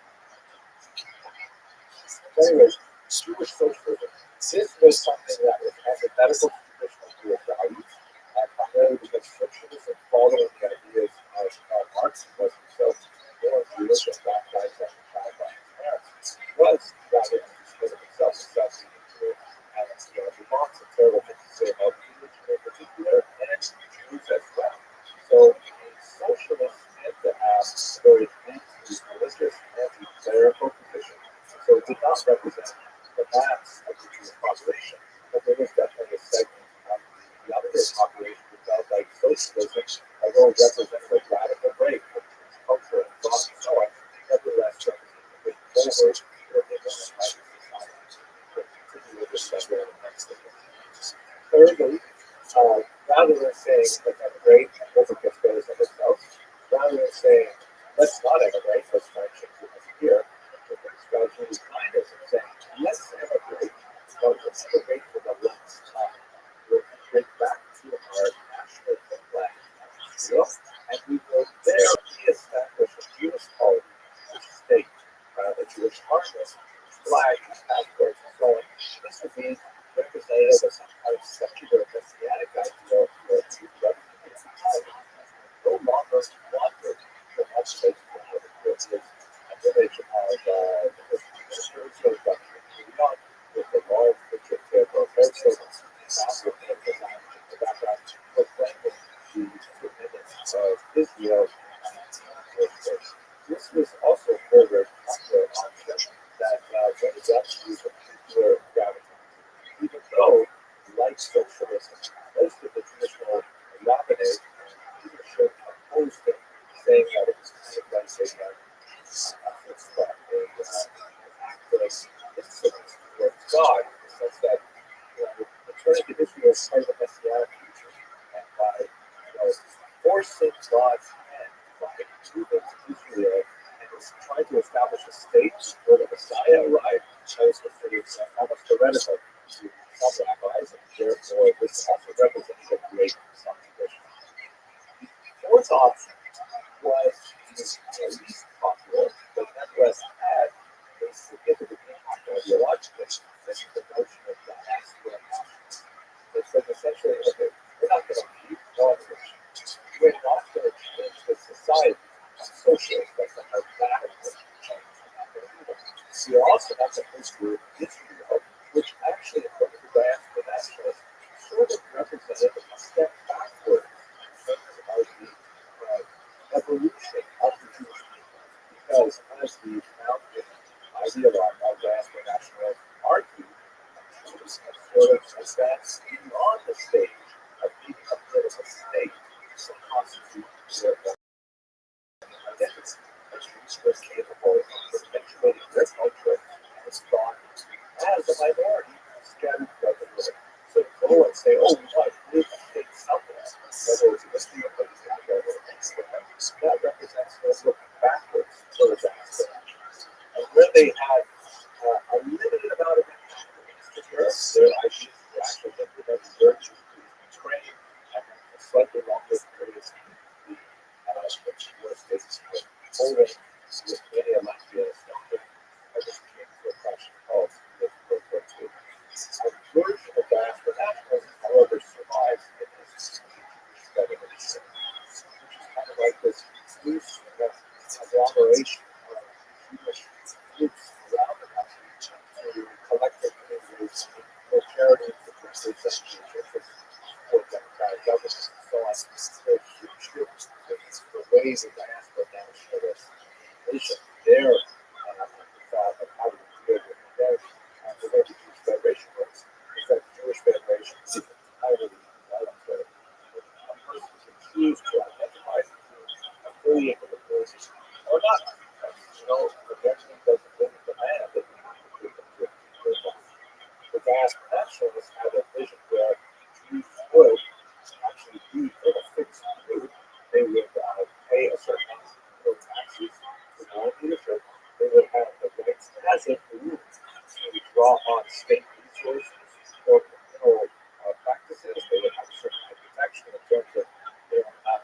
nations on Shabbat and things like that.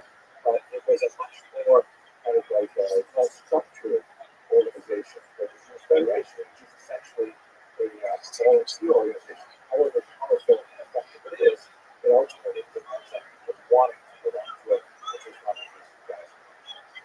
And finally, the last national strategy to deal with the evolution of Jewish life in the modern democratic area are the so-called by me anyways, the new traditionalists.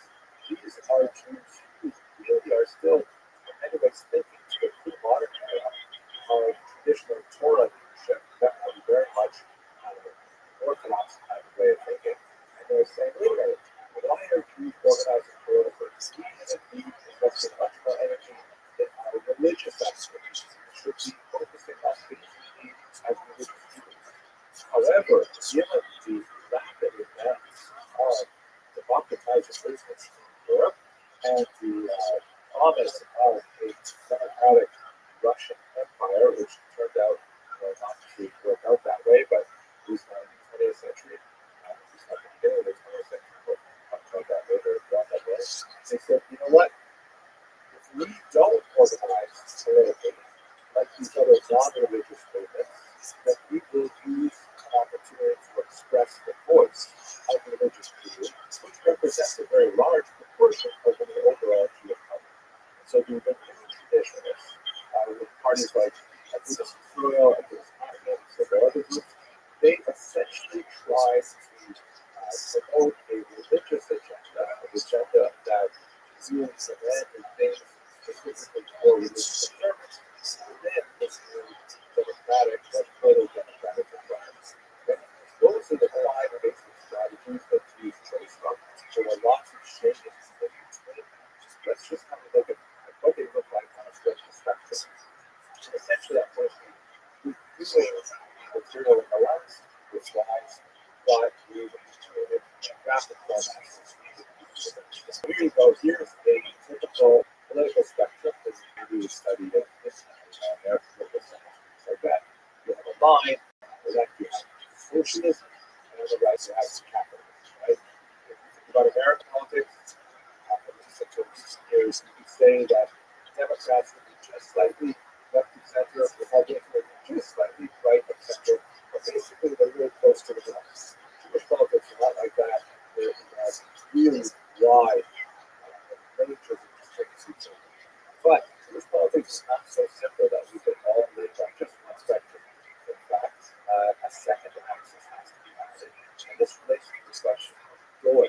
It's basically here is, do you really believe political parties or political organizations can argue in developing Jewish life here, both in the diaspora, or do we need this door over there in more science like diaspora? So every party has to hit on both of these kinds of biases. If you look at the lower left quadrant where you have socialism and your right, most important party is the General Jewish Workers' Union, ND, that was actually one of the earliest parties to form for legally in the Russian Empire in 1997. It actually came with a very large number of followers. It was essentially a very leftist agenda that was exercised in the Yiddish language, largely because there was a significant population of blue-collar workers in northern settlement workers in particular that were very receptive to socialist thinking. And so the war really relied on the Jewish proletariat, which was quite significant, particularly in the industrial area. By the time you get to the 1970s revolution, so there were 30,000 card-carrying members of the war. Now, backing up, what about the quadrant to the right? This match, represents the nationalists, right? They're definitely very difficult. They did not favor the idea of Israel, but they did think that the country had so radically changed on a socialist system. They were really more interested in capitalism and democracy.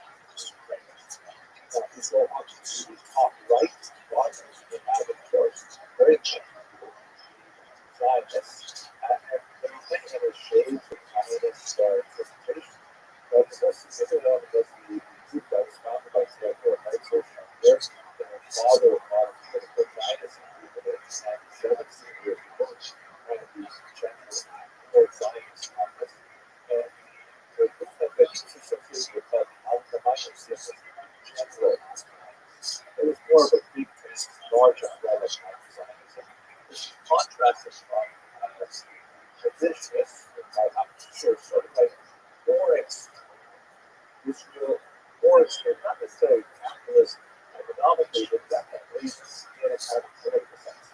A lot of these double entities are just important with the activism of the religionists. And they essentially believed that Herzl was far too diplomatic, that he was far too trusting the will of the nations that surrounded Israel or the great powers that felt that Herzl's approach was basically to kind of shut up the country.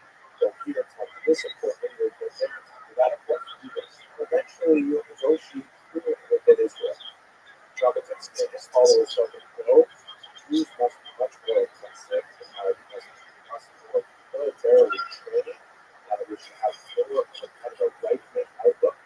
These two approaches of Herzl and Jabotinsky essentially formed the core of the political party Likud later when this was. Finally, if we move over here to the upper left quadrant, you have a very important movement, the Coalition, Workers of Zion, who was definitely very aggressively Zionist, but they thought that it would be a shame if Israel would just be a reproduction of some Western European states. They wanted Israel to be established on socialist principles. They invested heavily in kibbutzim, collective farms, the sort of ideal of the Israeli Sabra, has a rifle on its back and it's pulling land, swamps, things like that. That's kind of like the idea of what it's known. And this movement is primarily responsible for the growth of the labor parties and dominant much of the labor parties. So if you think this is complicated so far, then I need to finish yet because Jews are not satisfied with two political axes. We have to have a third axis, right? We have X with Y, and now we have C, which is kind of like a third dimension. I'll draw that with sort of like more and just represent the religious parties. Because up until now, all of these groups have been either anti-religious or peaceful religious. That means out in a number of Jews don't know religious values and traditional Judaism was sacred to them. They did not want to, abandon sacred. So the first group to look at are the so-called Islam. So these are Orthodox Jews who believe that, contrary to the dominant rabbinic opinion, that somehow working alongside secular concepts to establish a modern state represented an abrogation of divine will, that was precisely what's going on.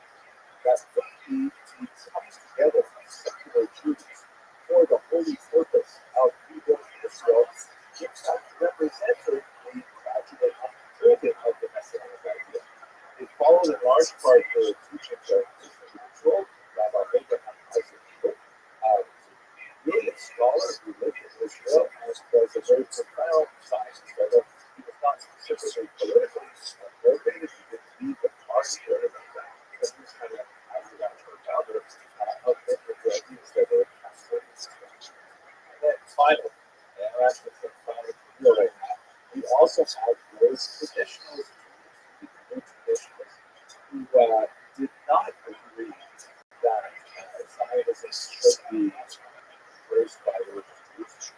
And furthermore, they certainly disagreed with everybody on the left side of the spectrum, either anti-religion or neutral on religion. They wanted to embrace religion.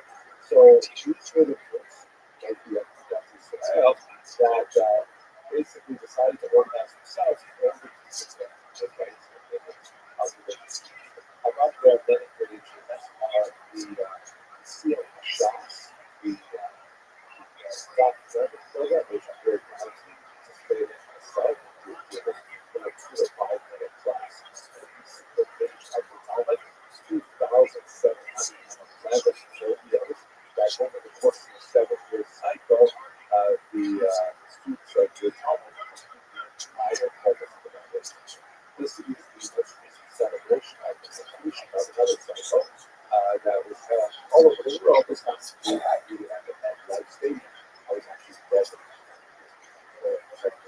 So that's kind of like the things that you guys does. They think about what the Shiva students need, what the Kono faculty need, and then we're also like the politicians.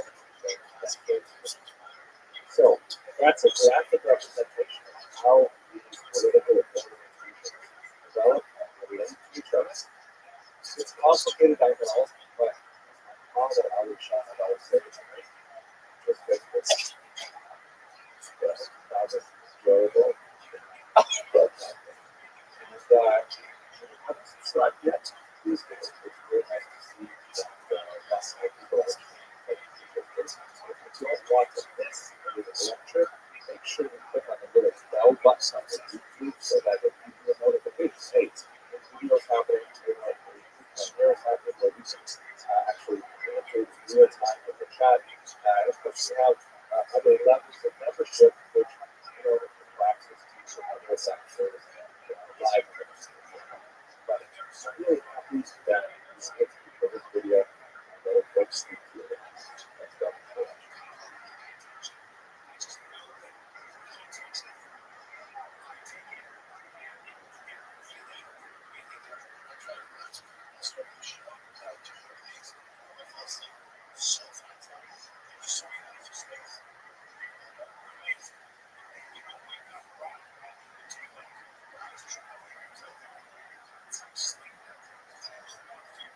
Hello and welcome to another edition of Jewish History Live. Let's move forward to the 20th century and speak a little bit about the fall of the Russian Empire, which is one of the massive events that affected a tremendous number of Jews who largely concentrated in Eastern Europe at the beginning of the 20th century.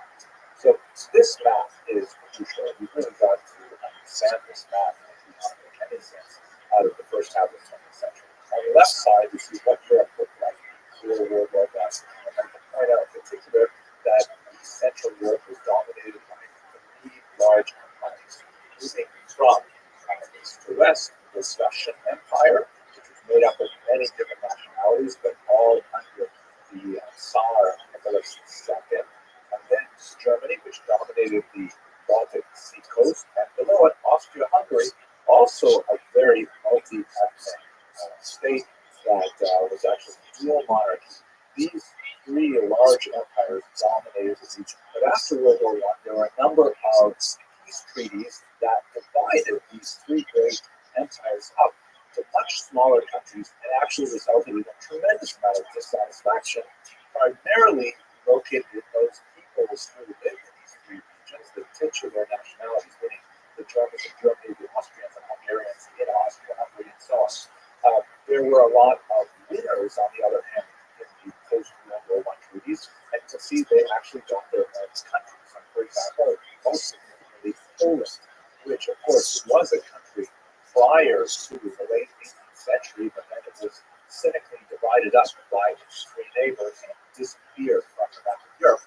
It suddenly reappeared 200 years later, and this is a tremendous exaltation for the Poles, although there are lots of non-Poles living in Poland, including Ukrainians, Lithuanians, Jews, and a number of other people. Then you have Austria-Hungary, which once this massive country, now they're reduced to tiny little lump states. It's so ironic, for example, Hungary, later on in the 20th century, by Admiral Rothschild. And as you can see, Hungary is landlocked, so there is an admiral, a country that has no natural outlet to the sea. Yugoslavia is created from the remnants of much Western Hungary itself. And significantly for Germany in particular, the new country of Czechoslovakia, now divided into the Czech lands and Slovakia, but back then a country, Hitler used to refer to as a dagger at the heart of Germany. So you have a lot of states who are very much into revising the peace treaties. They want to go back and wipe out some of these gains of these new countries or these ground countries, and they want to regain some of the grandeur and more. The Russian Empire, of course, collapses, and we're going to spend most of our time today talking about that. But it's divided into several countries. There is Russia proper, which is basically pushed back significantly towards the east because of where the front lines of the German army were at the end of World War I. And west of those front lines, you have new countries created. Belarus, for example, and the Baltic states of Lithuania, Latvia, and Estonia. Ukraine is created within the Soviet Union, as I'll discuss in a second, but it's divided. There are Ukrainians who are on the Polish side of the post-World War I treaty, and there are Ukrainians who are on the Russian side of the post-World War I treaty, and 95% of the Soviet Union. So there's a tremendous amount of dissatisfaction among the users of World War I are unhappy with these peace treaties, and they want to revise. Let's focus a little bit more on Russia itself. So Russia is extremely complicated at this period of time. I'll try to make this as simple as possible. The first thing you should realize is that there were actually two revolutions in Russia, separated by a few months. They both occurred in the year 1917, although the month in which they occurred depends on where you were standing at the time they occurred. The reason why this is so is because it was only in 1918 that the communists officially adopted the Gregorian calendar that is currently used in Western Europe and America and so on. Prior to that, they were using the Julian calendar, which does not have the same calculation of leap days. Like in February, we have that leap year. So that meant that quite literally, Russia was 11 days behind the West in their calendar. And so if you look at the Russian sources, for example, that were written at that time, they refer to the February Revolution because in Russia it occurred in February. But if you were standing in New York City when the revolution occurred, it would have been in March. So let's say there was a spring revolution, and it occurred as it began really in Petrograd. More confusing stuff. Sorry, it gives you a sense of just how tumultuous and how crazy it was at the time. The city called Petrograd, which means Peter's City, was a Russian renaming of the city that was founded by Peter the Great 100 years ago. That was called St. Petersburg. The reason why it was no longer called St. Petersburg is because they felt that sounded too German. Right? Berg is a German suffix in the city, so the city of Peter. So they wanted to have a Russian sound because they were fighting with the Germans, so they called it Petrograd.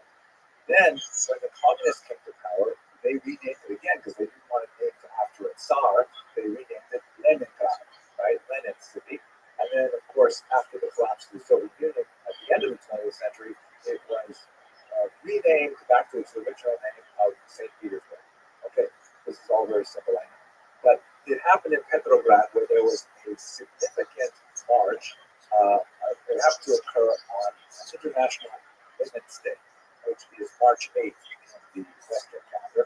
It's actually a very important day that they commemorate to this day in the former Soviet Union, the regions of Eastern Europe. It's different from, let's say, Mother's Day or things like that. It's not very important.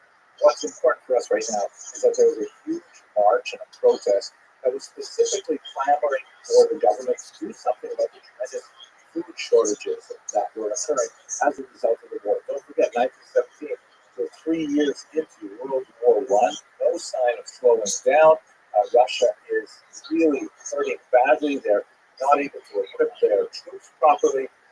They're telling their soldiers to go into war, and because they don't have enough bullets, they say, use your bayonets first, right? Like you imagine you're going up against the enemy, and you can't fire. You have to actually use your bayonet, which means get really close to them. But they have machine guns and things like that, so it's just a disaster.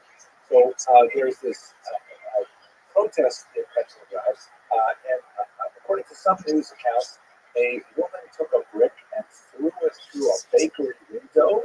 Everyone rushed in to get the stolen bread, and this food riot sort of expanded. It took on more political overtones, and ultimately, within a very short period of time, the Tsar's palace was overrun. The Tsar and his family were arrested.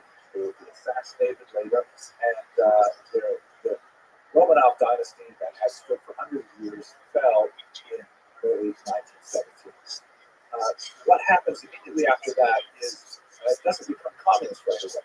The Russian Empire becomes a sort of provisional democracy, and it's run by this individual, Alexander Kerensky. They call themselves the provisional government, And the whole idea that was that they wanted to establish a modern form of democracy, and they wanted to do it right. They wanted to have massive elections all over the Russian Empire, and they were going to elect a constituent assembly, and this constituent assembly would then, be able to create this democratic federated Russian government. Kerensky was widely admired by the Jewish population because one of the very first acts in his role as the leader of this provisional government is he abolished the hated Pale of Settlement. Here you can see a map of the Pale of Settlement from the Encyclopedia Judaica. It was hated by Jews in the 20th century because it placed all kinds of anti-Semitic restrictions on Jewish activity, Jewish commercial activities, traveling, education, you name it. As Jews were clamoring to have equal rights, and they wanted to be able to, free themselves from the Pale of Settlement. So Kerensky abolished this highly discriminatory restriction on residence. Here, by the way, you can see another map that gives you a little bit of sense of the density of Jewish population. Some writers from the time considered it a massive ghetto because of the concentration of Jews. So Kerensky was really trying to do things right, but on the other hand, it was a sheer dedication to doing it properly that ended up bringing the whole thing down to its knees. Because by pushing off all really important discussions, like, for example, should we continue fighting this war? And what are we going to do about, land reallocation? And what about all these peasants and their demands? And what about the urban workers and so on?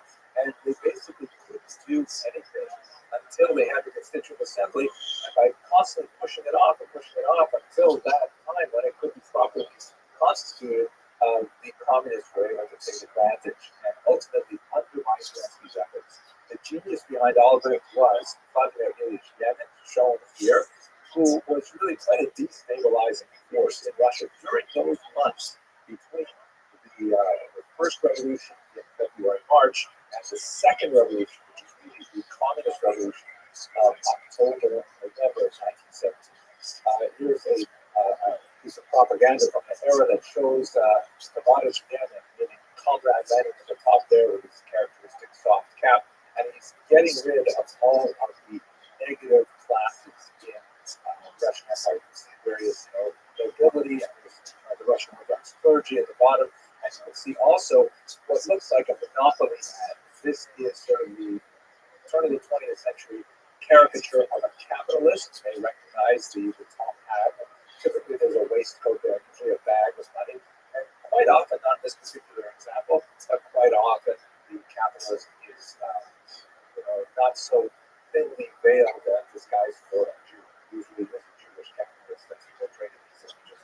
The communists, however, were unusually strong on minimizing anti-Semitism at this time, especially in comparison to their rivals like the White Russian movement, the monarchist movement, and anarchists and so on. But we'll get to that in the next video. At any rate, over the course of a few months in 1917, Lenin was able to really mobilize a wide-ranging network of Soviets, which means basically councils, and these are like sort of local groups of leaders who are motivated by socialist ideology who want to take over the means of production themselves. And you have Soviets in factories, Soviets in municipalities, and so on. And ultimately, he was able to take over and disband the Constituent Assembly and proclaim the unions of Soviet Socialist Republics, the USSR. That's ultimately what occurred in October of 1917 in Russia, and of course in New York it was in November of 1917. Now, just to give you a sense of the kind of tension, here's a piece of white Russian propaganda that gives you a sense of some of the opposition to this communist movement. The white Russians were those Russians who were very much against this new phenomenon. Sometimes they may have been less hostile to the provisional government, but they were definitely hostile to the Soviets. And some of them really wanted to bring back the monarchy. Others wanted perhaps a more gradual approach to capitalist Russia. At any rate, this poster refers to the death of the International, which is essentially a gathering of socialist thinkers, and the idea was here that Lenin, who's shown here as some kind of weird Aztec priest dressed in red, and next to him with a bloody apron is Trotsky, who we discussed in previous classes. We got Trotsky, the head of the then army, of course, very prominent Jew. Also, not an observant Jew at all, but nevertheless, he was widely perceived for his Jewish identity. And they are about to slaughter the Russian monarchy there, representing Russia, on the altar of a statue of Karl Marx, with the word international referring to the socialist international. And the idea is that they're going to sacrifice Russia to communism. And arrayed around him with their labels on the top as the whose reference here is Zinogiev is shown with his hands outstretched, another Jewish figure and so on. There's all of these people involved in this secret cabal, and there's this interesting figure here. If you look, I'll zoom in, you can see it better. This is clearly a secularized Jew with the stereotypical ugly physiognomy that's often applied in these kinds of anti-Semitic pictures. But in case we missed it, he's also got pales. He's also got forelocks there to indicate he, like many communist Jews of that era, had jettisoned his Jewish identity in order to absorb this new ideology.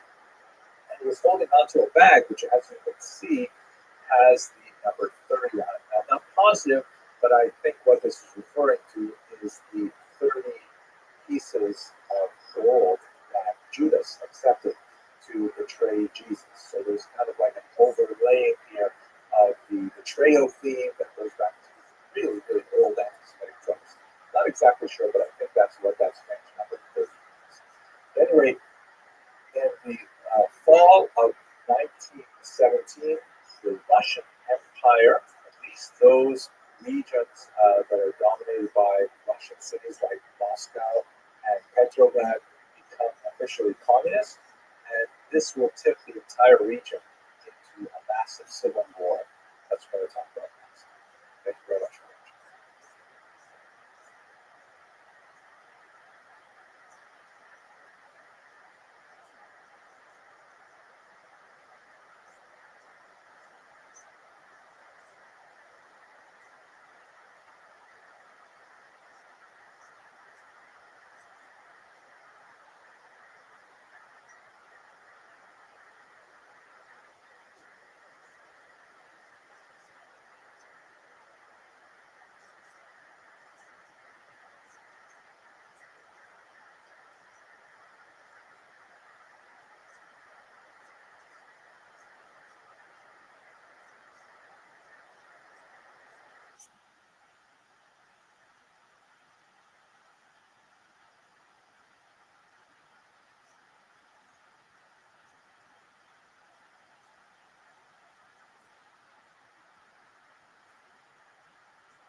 Doctor, how are you?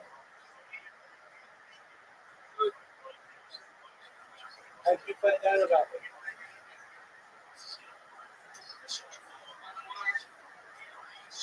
Okay,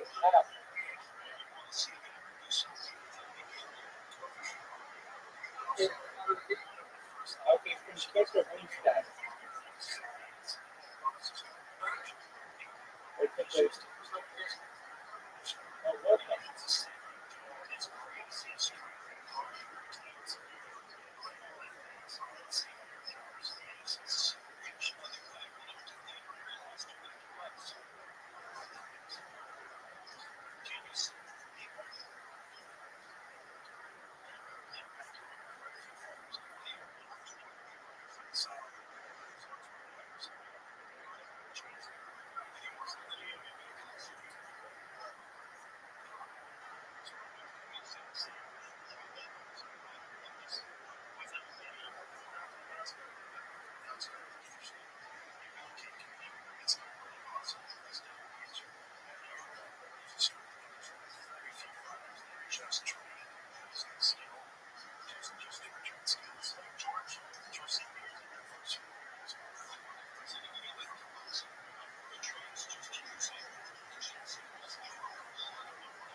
Yeah,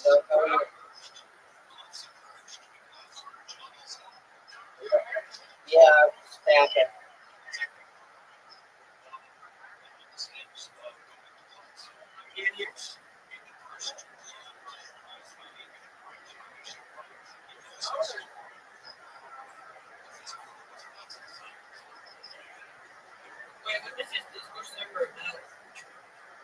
Gotta be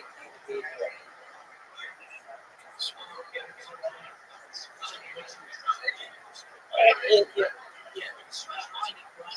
Before that.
Hello, fellow students of Jewish history.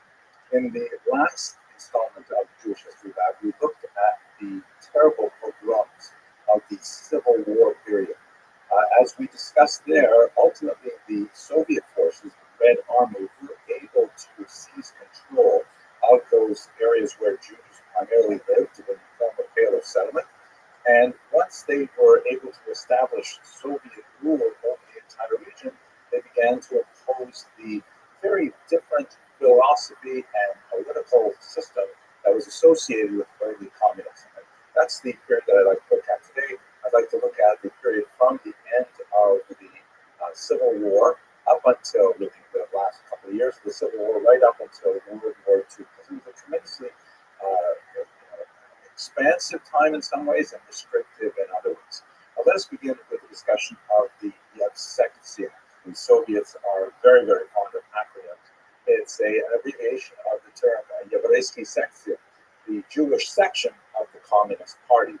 And this was a segment of the Communist Party that was formed under this individual, Simon Dimenstein, a communist who actually was previously a Chabad rabbi, who was thoroughly defrocked, as it were, and completely removed from his religious moorings. That's the kind of thing that frequently happened with those Jews who associated themselves with communism in this early period.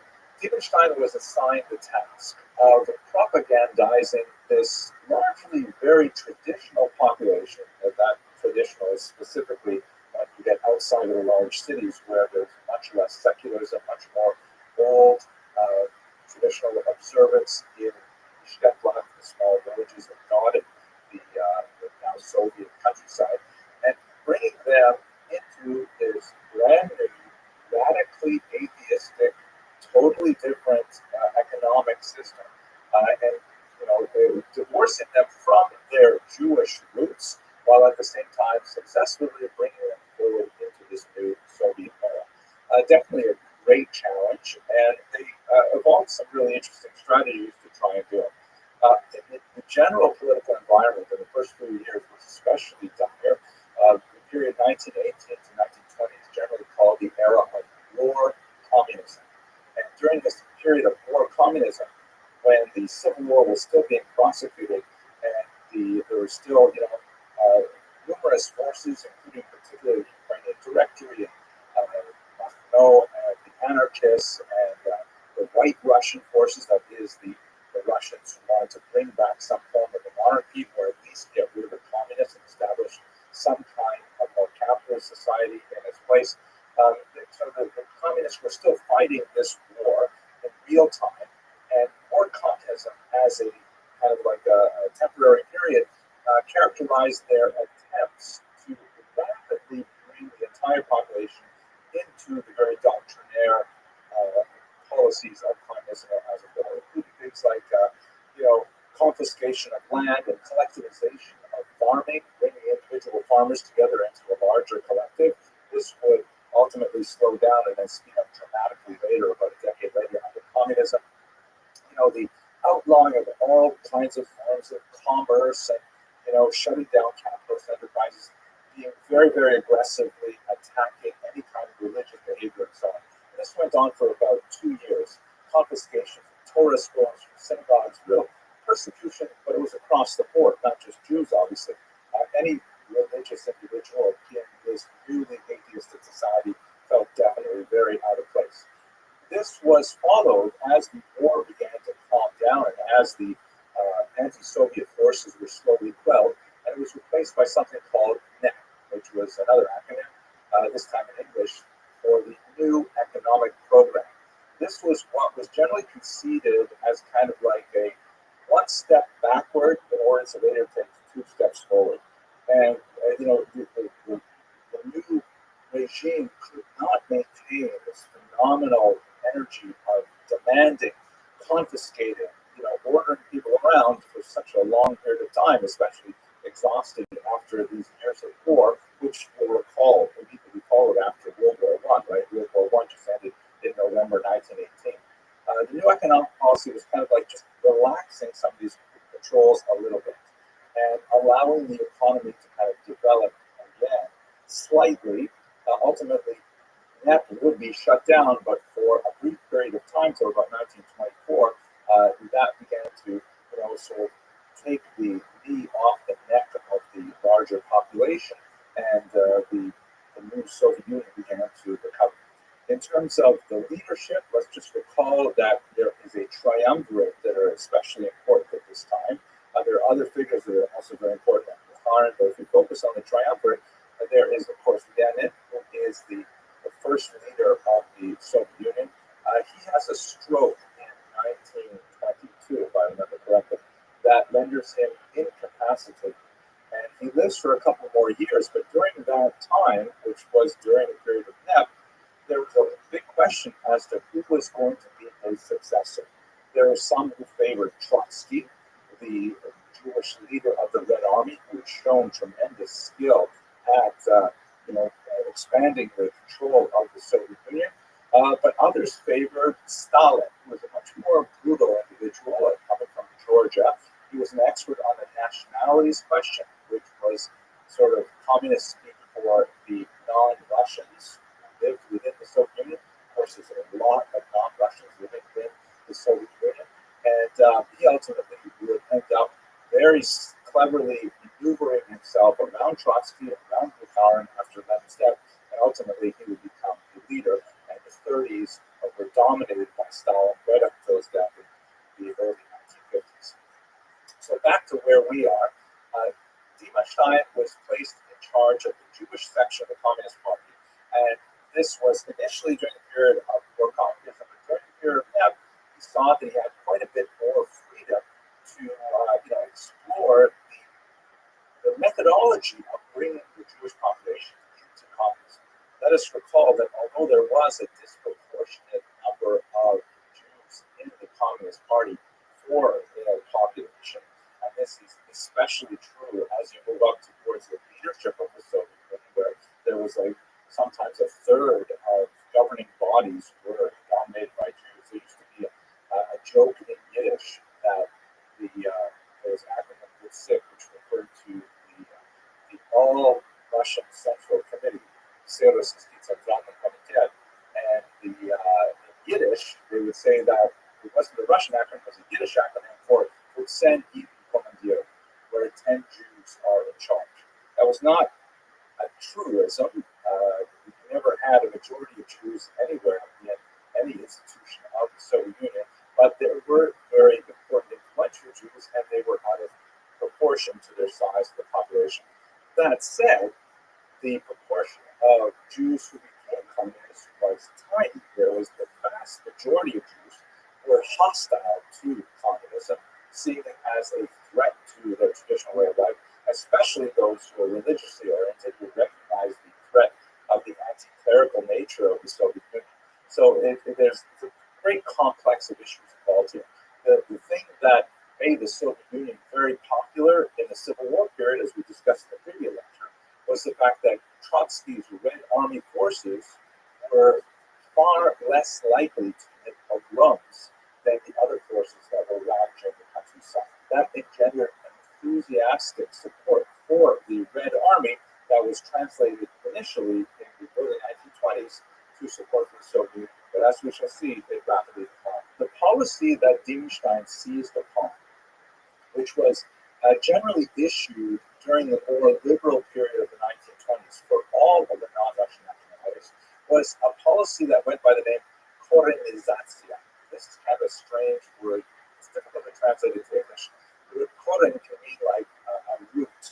And so it can be translated as rootification, like roots as in a tree.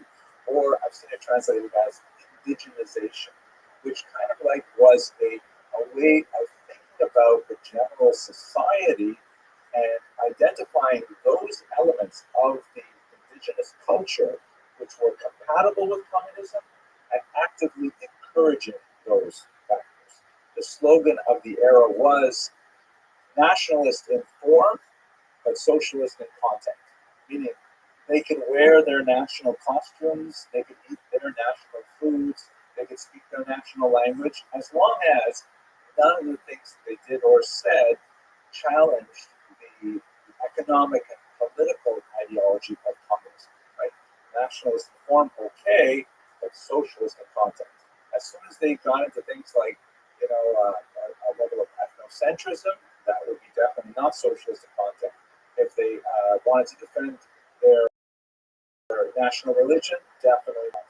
So this idea of colonizatio was kind of reaching into the roots with this kind of like, theory operating that communism was the true form of human organization. And if you dug below the accreted layers of corruption that came in from bourgeois democracy, you would find that people are naturally communist and they just spoke different language, kind of like, happily wearing embroidered dresses or dancing the hora, or they eat kreplach, or whether they ate, I don't know, hey, and whatever it would be, it would still be actually communist if only you get past all those other things. So that's the policy of colonization. And what Dimenstein did was he took that material and said, let us go to the Jewish people with the authentic element of their cultures and talk to them about communism. Now, there were a few challenges, one of which really huge was this idea of atheism, right? Because Jews are overwhelmingly united by their religion. Even when they're rebelling against their religion, they still regard themselves as some kind of, loose tribal, familial affiliation that is rooted in a long religious tradition.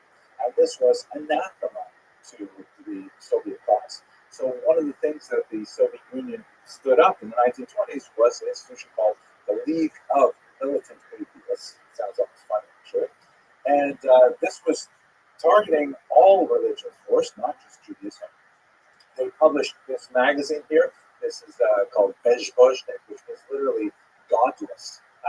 And in this particular anti-Christian image, they're showing obviously Jesus was getting all of the various followers drunk to the point of vomiting, and really trying to illustrate Marx's idea of religion being an opiate of the masses, that religion keeps you drunk, religion keeps you high, and unable to appreciate your true class enemies, and things like that. So there was a Yiddish version of Bezbozhnik, and there were tremendous amounts of effort placed in trying to do things, crazy things, like rewrite the Haggadah, rewrite the Passover liturgy. They wrote a red Haggadah that celebrated Stalin and Marx instead of Moses, that Pharaoh was portrayed as the Tsar, and all kinds of things like this. And they used the Yiddish language in particular to try and get this material across. Yiddish was considered the true folk language of the Soviet Jewish people, even though it's essentially medieval German with Hebrew characters. But that was the native tongue of 97-98% of the Jewish people at the end of the 19th century living in the region of the Russian Empire. And so they said, we'll speak to them and we'll write to them in their Yiddish language. And so it was just a flourishing of attention lavished on anything in Yiddish which would be considered compatible with Soviet culture. A lot of money was spent on Yiddish writers. There was a renaissance of Yiddish poetry. You actually have Yiddish writers leaving America to go back to Russia because they saw this as a tremendous, culture effervescence. And in fact, the 1920s are very encouraging that Yiddish would have a tremendous heyday. Now, it was not a normal Yiddish, I have to say, because the more they poked around with it, the more they messed it up. Yiddish is, as I mentioned, written in Hebrew characters, and it is heavily populated by Hebraic terms and Aramaic terms as well. And Hebrew was considered outside of the pale because that was too closely associated with religion. And also in modern Hebrew, is too closely associated with Zionism, also not compatible with Soviet thought. So, what do you do when you have common Hebrew words in the Yiddish language, like, for example, chaver, which is translated to Russian as tovarich, as English comrade? How do you speak Yiddish without the word comrade in the Soviet Union? So what they would do is say, okay, you can keep the word chaver, but you have to write it out phonetically, spell it phonetically, rather than spelling it with the traditional Hebrew spelling. So, for those of you who are familiar with the letters, the word for chaver in Hebrew and in Yiddish is chet, vet, resh, 3 letters. But in Yiddish, in the Soviet period, we read chaf, aleph, vav, vav, ayin, resh, which is 3 6 letters. And if you didn't know what you were looking at, you'd be totally confused when you saw it. So many words were written like this. And by the way, once again, the Soviets attacked all of the nationalities in this film. Ukrainians, for example, had a letter G, which is distinct from the Russian letter G. And so they actually made the Ukrainian letter G illegal. They used the Ukrainian letter G rather than the letter that looked like the letter H and pronounced it like a Russian letter H. And you could be sent to Siberia. Here's something I find really ironic and amusing. This is the Russian translation of the Hebrew prayer book, the Siddur, which of course would have been totally off limits to these very atheistic Russians. And you can see in Cyrillic letters, it has the large word Siddur, right, the prayer book.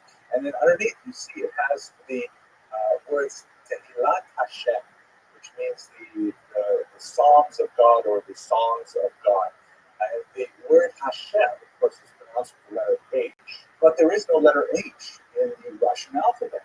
So in order to indicate that it should be pronounced as an H, they took the letter G, see the second word there, and they added a small accent mark on the top to let you know that you should pronounce this as an H. So it's really very ironic, because one of the things that the Yevsektia did was they looked at 5 letters of the Hebrew alphabet, so-called manat spot, that are written differently at the end of a word than if they were written at the beginning of the word, and they said those letters are illegal. You can't use those 5 letters.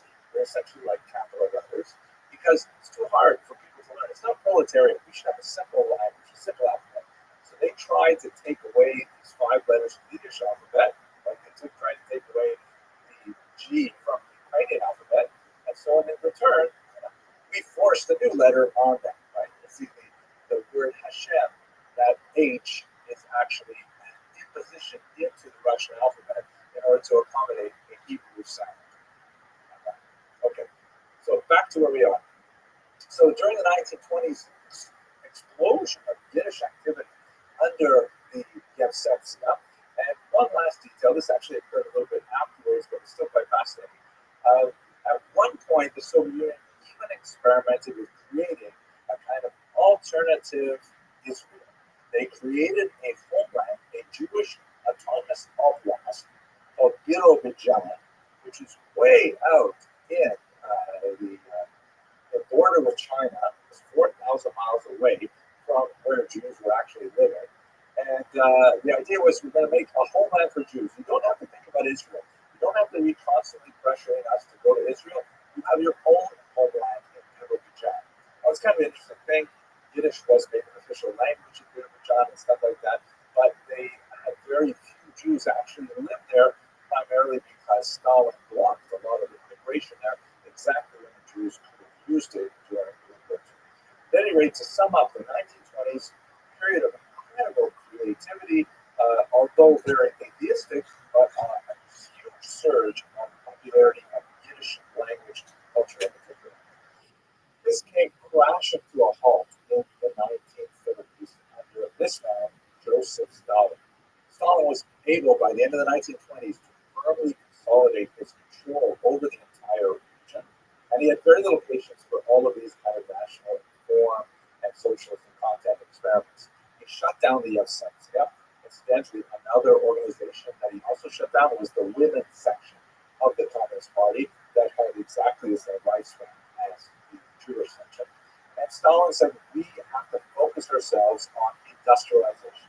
He instituted a number of 5-year plans which were designed to rapidly propel the Soviet Union into modernity by building massive things like huge hydroelectric dams at Dnipropetrovsk and other places like that.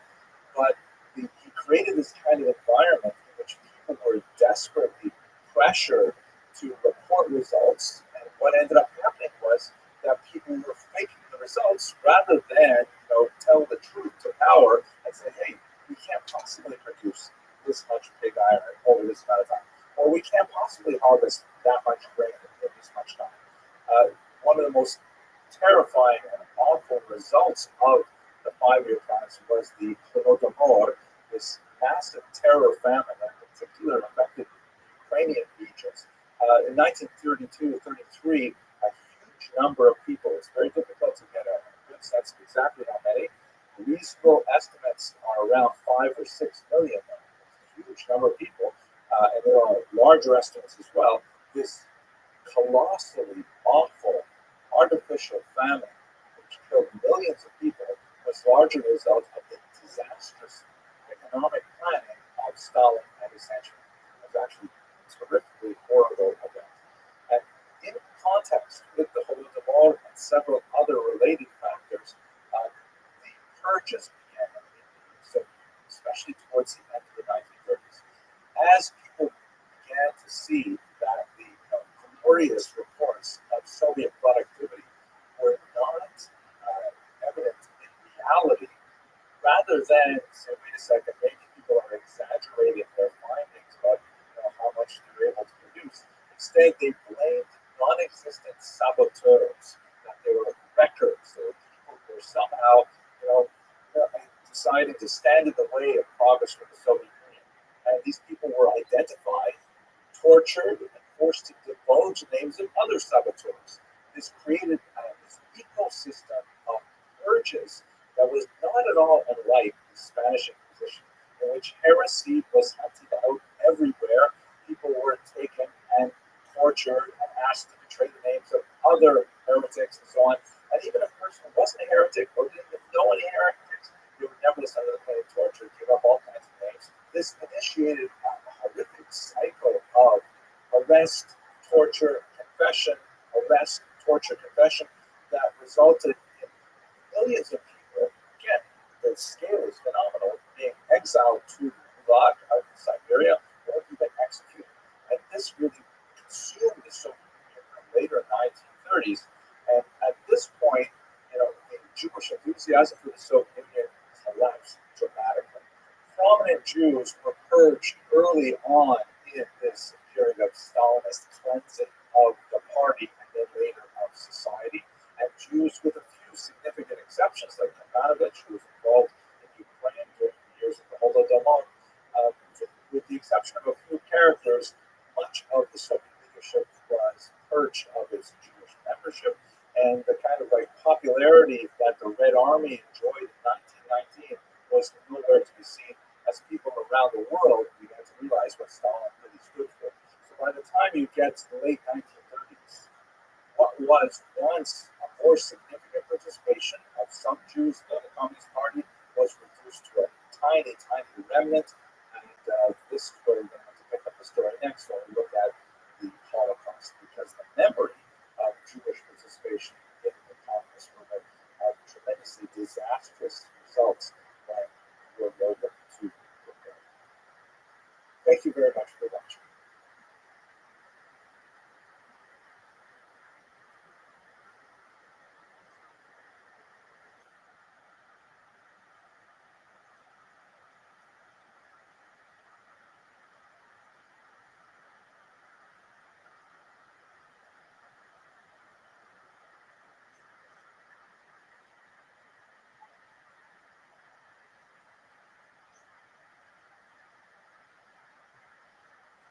Hello and welcome to another episode of the Jewish History Lab. Today we're going to begin discussing the Holocaust, the most difficult chapters in the long history of the Jewish people. Please note that this information is intended for educational content only.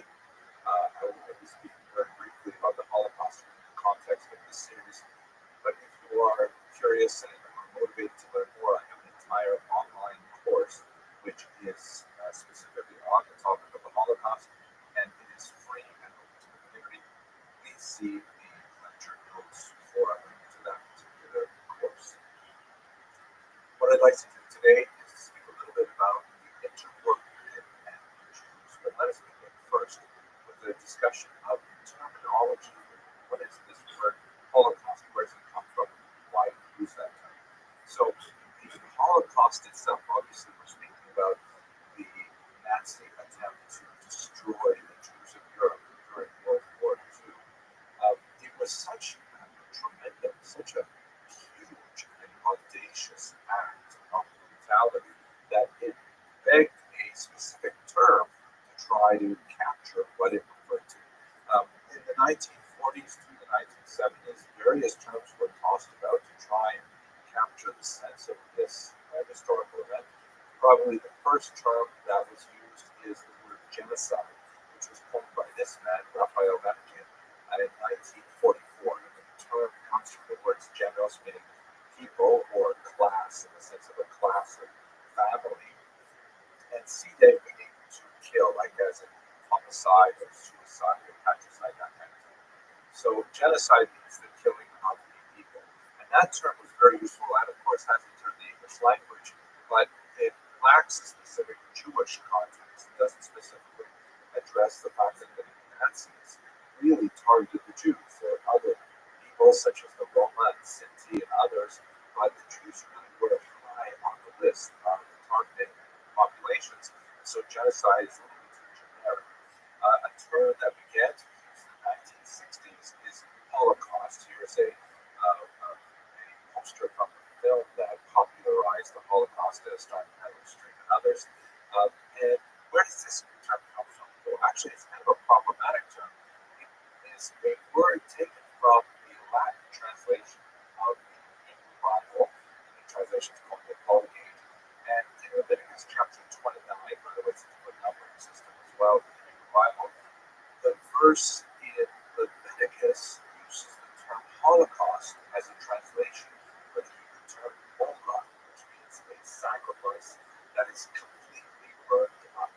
And in the verse in Leviticus, it talks about offering a Holocaust with a pleasing order to God. Now, the term definitely has some value to it. It definitely has a sense of everything being burned up, even though, the majority of the victims in the Holocaust were not actually burned to death. They were gassed to death or shot and others, but still, it does have some kind of totality to it. But at the same time, it has theological problems. Like, are we actually going to say that if the Jews are serving as the sacrificial lamb, so to speak, what does that make the Nazis? And how do we say that connects to God receiving a pleasing odor? It's a very problematic term. So for that reason, many religious thinkers prefer not to use the term Holocaust, and they rely on the Hebrew term Korban, which means destruction. And that term Korban is specifically connected to the destruction of the temples in Jerusalem in 586 before the Common Era and 70 the Common Era.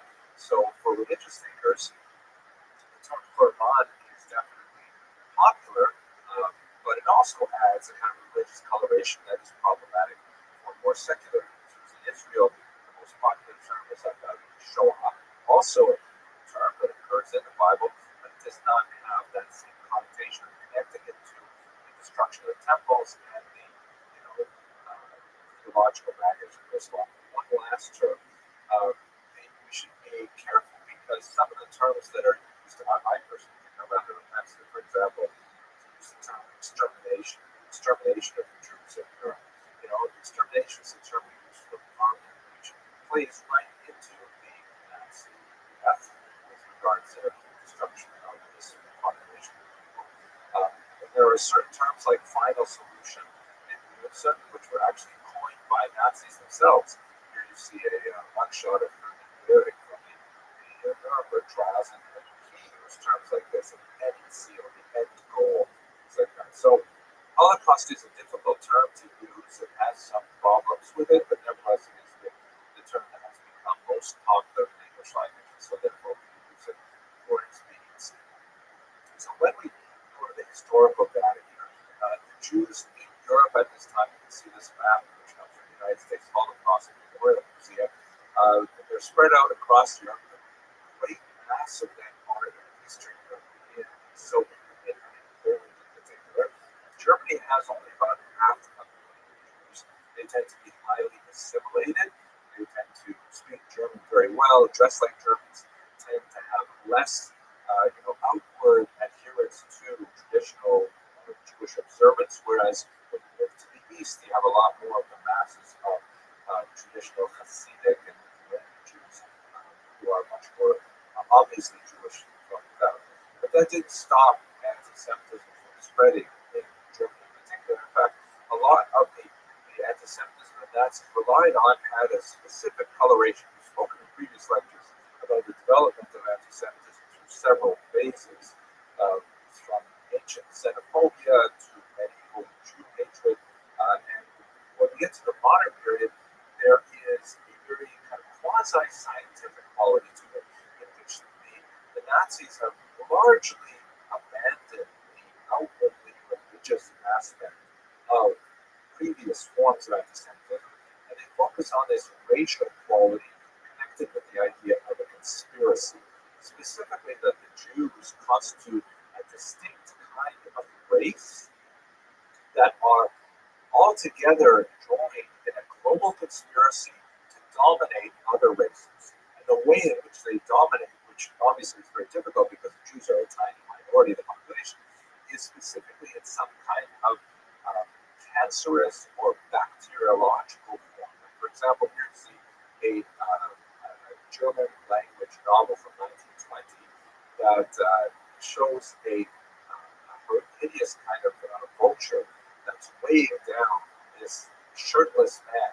And what this picture is meant to say is that the Jews are like carrion eaters, they're vermin, they live off decay, they're going to dominate the otherwise healthy, strong, muscular Aryan races, and once they eat them out like a cancer from within, then they will feed on their corpses. The title, by the way, reads The Sin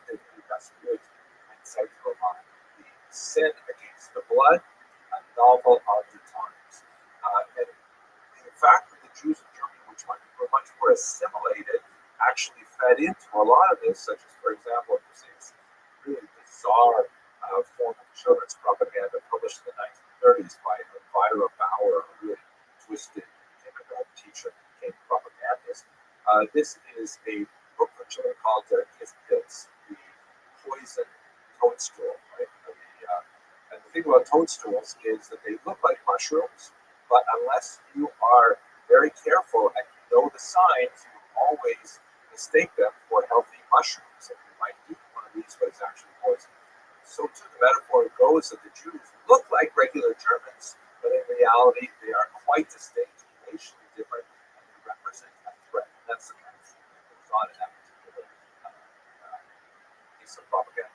The Nazis frequently referred to Jews as various kinds of vermin who are bent on destroying the entire world through a global conspiracy, like this French language piece of Nazi propaganda that shows the Jew as some kind of like vicious tarantula straddling the globe, or here's something from the Warsaw Ghetto that shows that the Jews carry typhus, they're associated with this deadly lice-borne disease, and so on.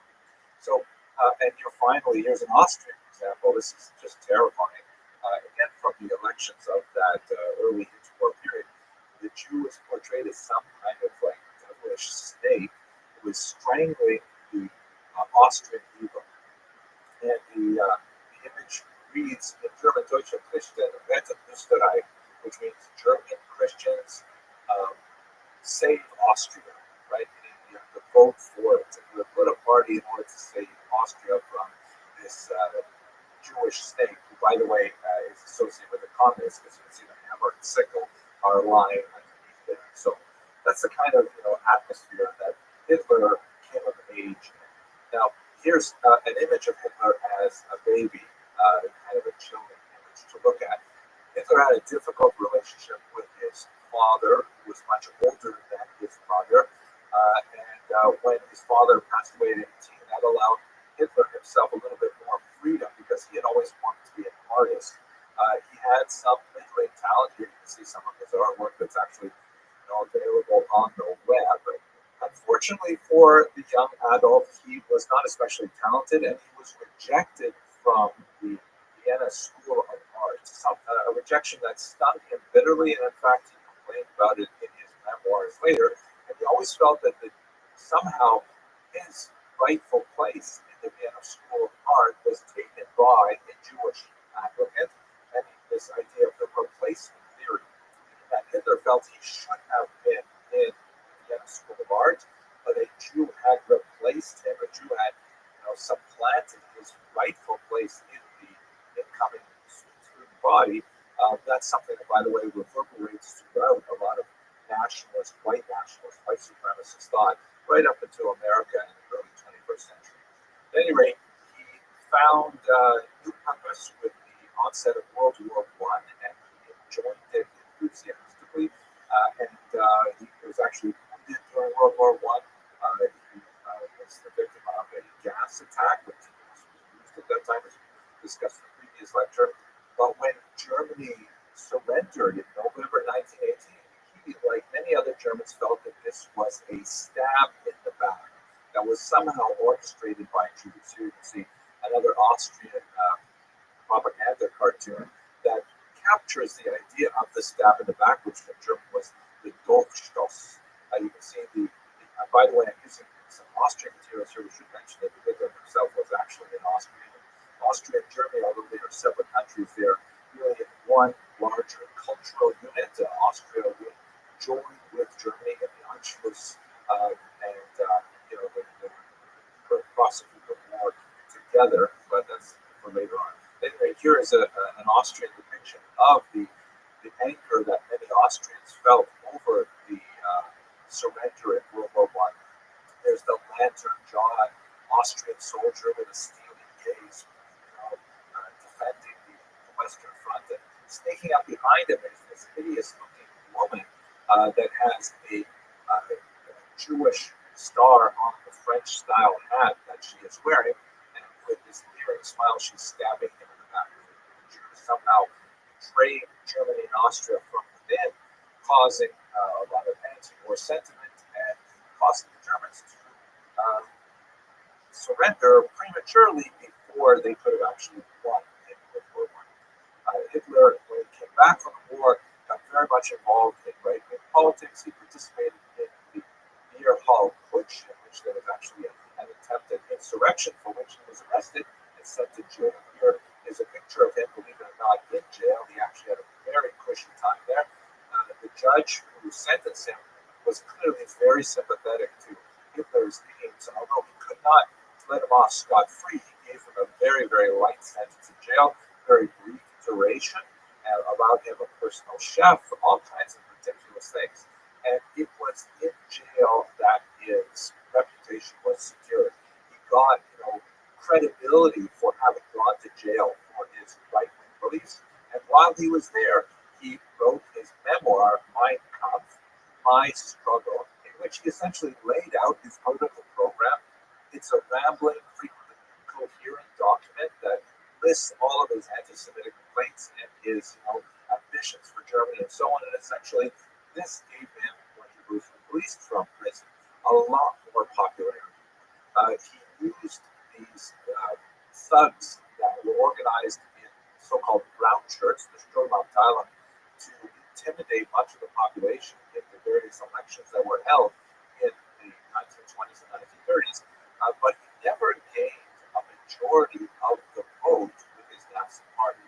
Here you can see the elections of 1928. He only got 2.6% of the popular vote. He got actually quite a bit more in 1930 and 1932 as primary opponents, particularly the Communist Party. In March 1933, he garnered 33%, with a lot of dirty tricks, but ultimately, when you look at the comparison with the other parties, you can see the Communists lost quite a bit in that last election. The Social Democratic Party, the second largest, only had 20% of the vote. So in the coalition-style government that was prominent in many European countries at the time, Hitler was given the opportunity as the leader of the largest single party, the plurality, to form a government, and that's when he was able to come to power. Proceeding early on to identify Jews with the so-called Nuremberg Law that clearly identified them by racial characteristics, that is, how much blood was in them as measured by their grandparents, creating a very racist society that was dependent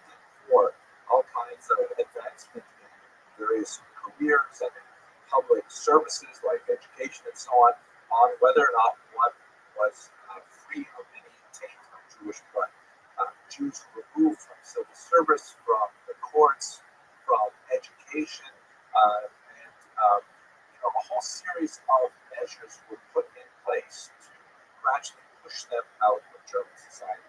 This culminated in a dramatic attack, the largest attack of its kind, called Kristallnacht in 1938, where there was really a nationwide pogrom against Jews, a widespread attack, widespread burning of synagogues. The name itself, Kristallnacht, comes from the broken glass that littered the streets of German cities, and it was kind of like the last warning for the Jews of Germany that they had better get out. The difficulty was that although many Jews were really quite willing to leave Germany, and a large number of them did, there were very few countries who could actually accept them at that time, as immigration quotas were imposed, and fewer Jews were able to find safe haven elsewhere.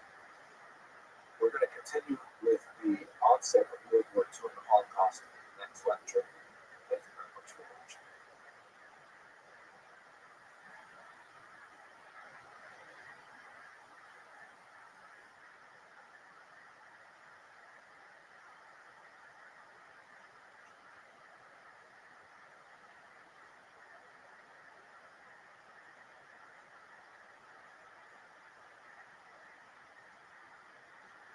War broke out on September 1st, 1939. This followed the secret attack that was signed by the Third Reich and the Soviet Union, the so-called Molotov-Ribbentrop Pact of non-aggression, which essentially allowed Germany and Russia to invade Poland and the Baltic states from either side of the line. We're going to focus our remarks on the region that was conquered first by the Germans, later on the next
some kind of like protectionist, systematic like was frequently divided in local populations. It takes time before the innovation of work in the local population. And it seems that the Nazis had not clearly articulated what they wanted to do with these ghettos. In some places, like which was run by Rothschild, it seemed that the model was reductionist to minimum, and there was a purpose for having these rich ghettos that was somehow related to their utility for the poor, which was a major textile sector, which was there to work, creating, uniforms for Nazi soldiers and diamonds and things like that. And so having a work product is essentially a lifeline to produce fortune. Somehow the ghetto sort of made sense at the time of such a slave labor. On the other hand, other ghettos like Warsaw, where hygienic active seem to be nutritionists in nature, meaning the whole point of the ghetto is simply to have the Jews starve to death, and very few provisions were provided to them. Those were reduced to either diet of starvation or typhus or shots that children or attempted to smuggle outside the walls. Order was maintained where subway support was maintained in the ghetto by the so-called Jewish police, who were set up by by the local population for their enforcement of Nazi objectives. There's a tremendous amount to say about the nature of life in the ghettos, which extended from the beginning of the war in 1939 through the dissolution of the ghettos in 1942. The primary characteristic of the ghetto experience was that of starvation, privation, and mass death. But there were also some heroic internal activities, such as Warsaw the creation of underground medical schools. The actual performance was a lightning rod that was really incredible array of activity that the Jews engaged in the ghetto to try and turn settlers and conformists to resistance in the face of national interests. There was also, unfortunately, very active black market and activities like nightclubs and so on, which was gambling, prostitution, organized crime happening in the ghetto as certain individuals took advantage of the same of the poor. Ultimately, nothing really mattered because all of these ghettos, whether they were reductionist, whether they were nutritionist, whether they strove to meet the needs of the Nazis or the ends of the Nazis, I should say, or whether they tried to resist, all destined for destruction. So there were notable episodes of resistance in the ghettos by the classical soldiers that Warsaw ghetto, which is the uprising occurred in April of 1943. Just by their fate, however, demonstrates the fact that resistance movement quite late. The ghetto was largely empty of its Jews in the summer of 1992. There's only a small amount that shows heroically of its symbolic importance. On the other hand, there are other ways of looking at resistance in the ghetto that affirm life without necessarily taking apart these. One great example of that is the spiritual resistance that was organized from of this culture shut down structure known as the Nation Kodesh. The rabbi continued to be active throughout the entire period in Warsaw, organizing clandestine gatherings of Jews to hear Hasidic philosophy and giving Jews strength under these unnatural conditions. In 1942, however, the Nazi used a new phase of the process, which would involve the different cities to rapidly return anti-Nazis.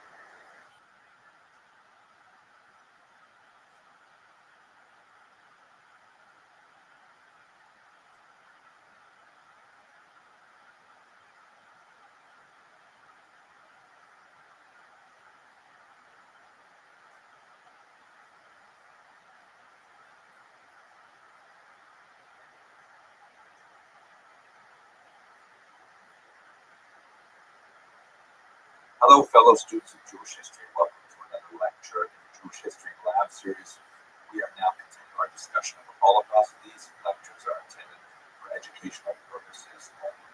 One of the historiographic challenges of studying the Holocaust is defining precisely what is it that we mean when we're speaking about the Holocaust.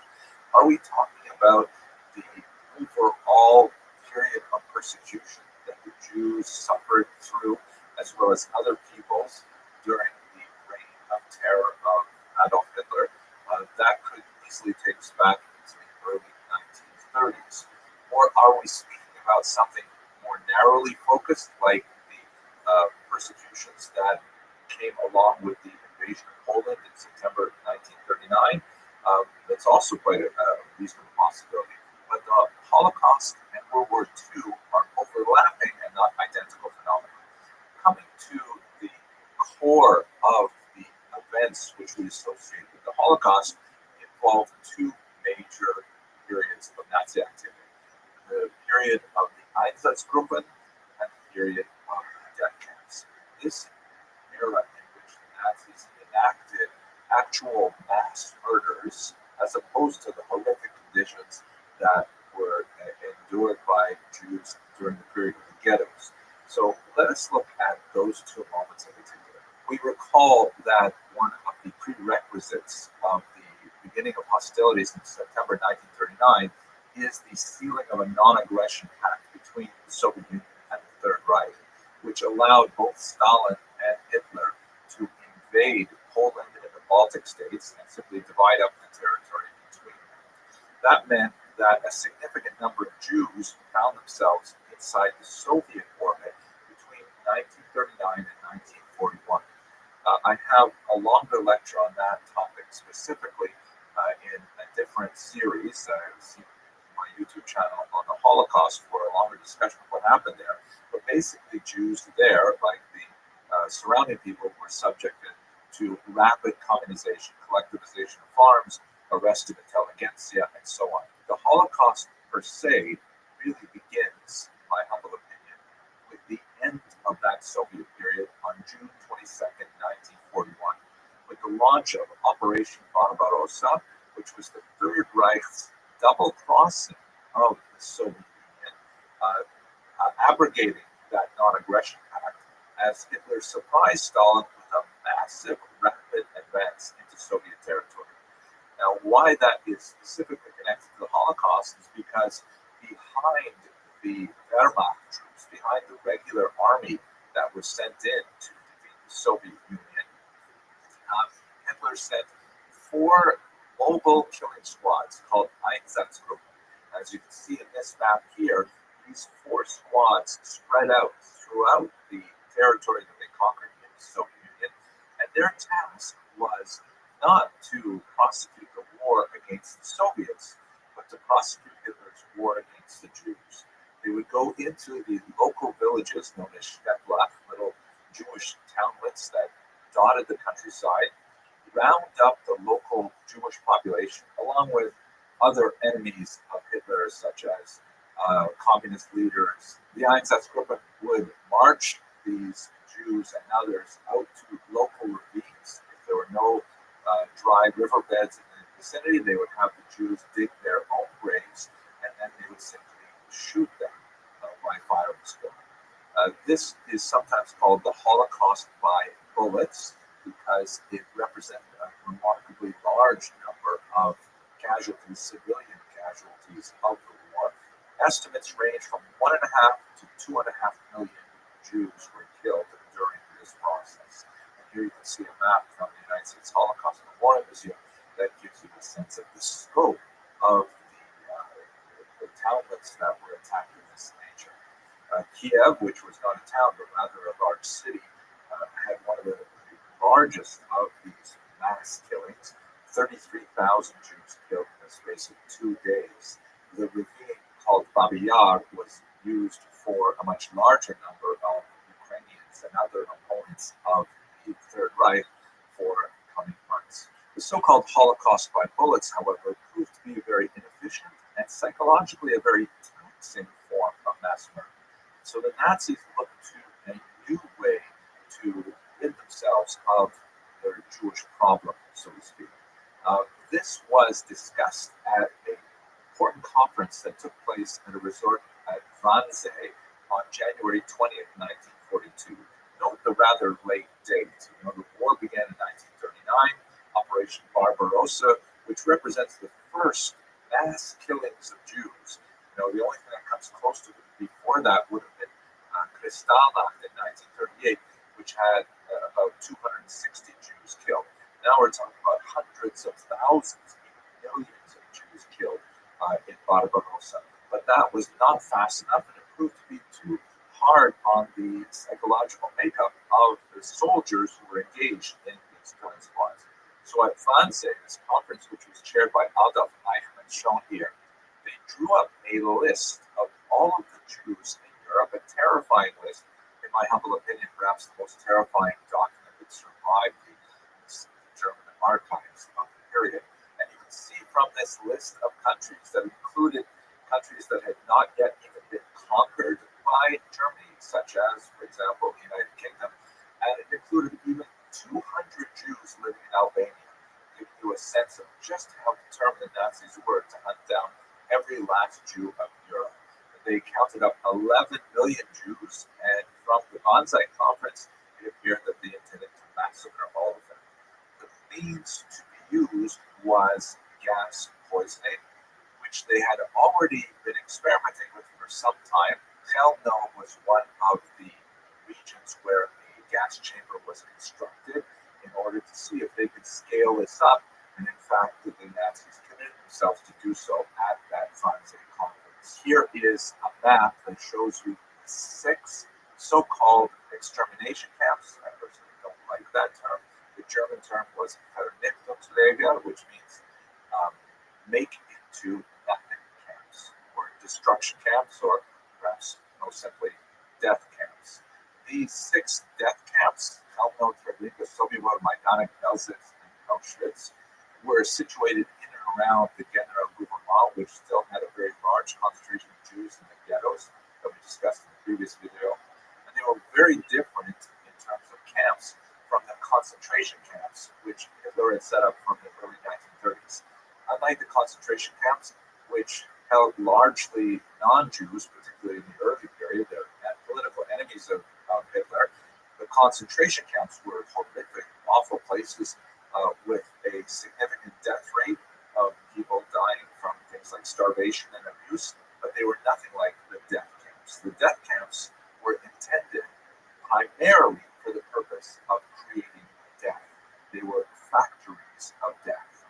Many of them had satellite camps that were used for slave labor, but it only represented a very small proportion of the Jews who were interned in these death camps. Here you get a sense of the process of the deportations from all around Europe, including regions that were conquered nearly at the very end of the war, when it was clear the Nazis were going to lose World War II. Places like northern Italy and Hungary, Jews were deported there in a last-ditch attempt to murder as many Jews as possible. What was the process? Jews were rounded up and placed on cattle cars, some 6,000 a day, leaving Warsaw.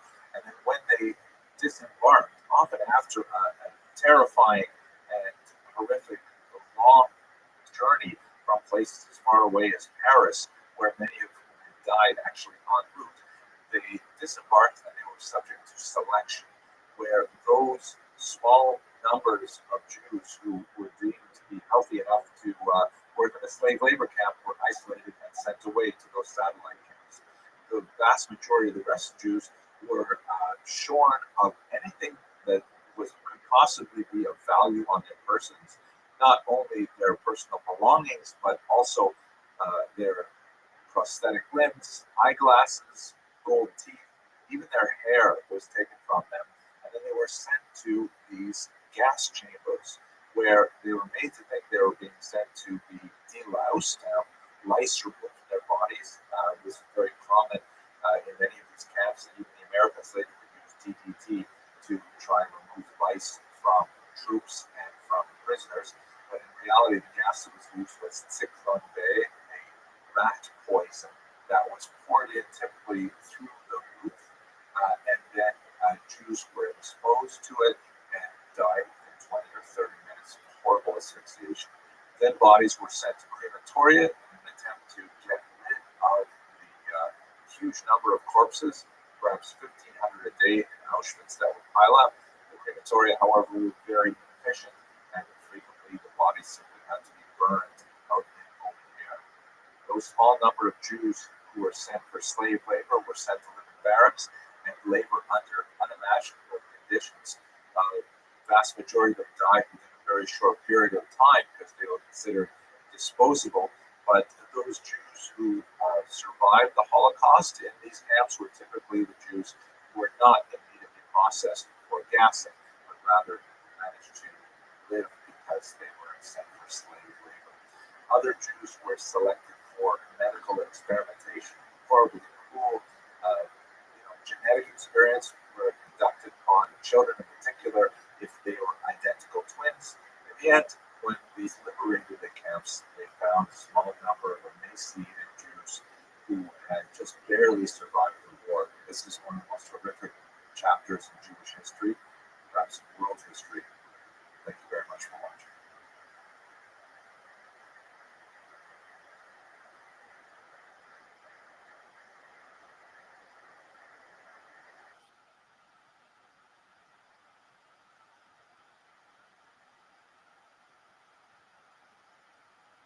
Hello, fellow students of Jewish history. I'm really excited today to have a piece of book that is a significant milestone in my life. I'm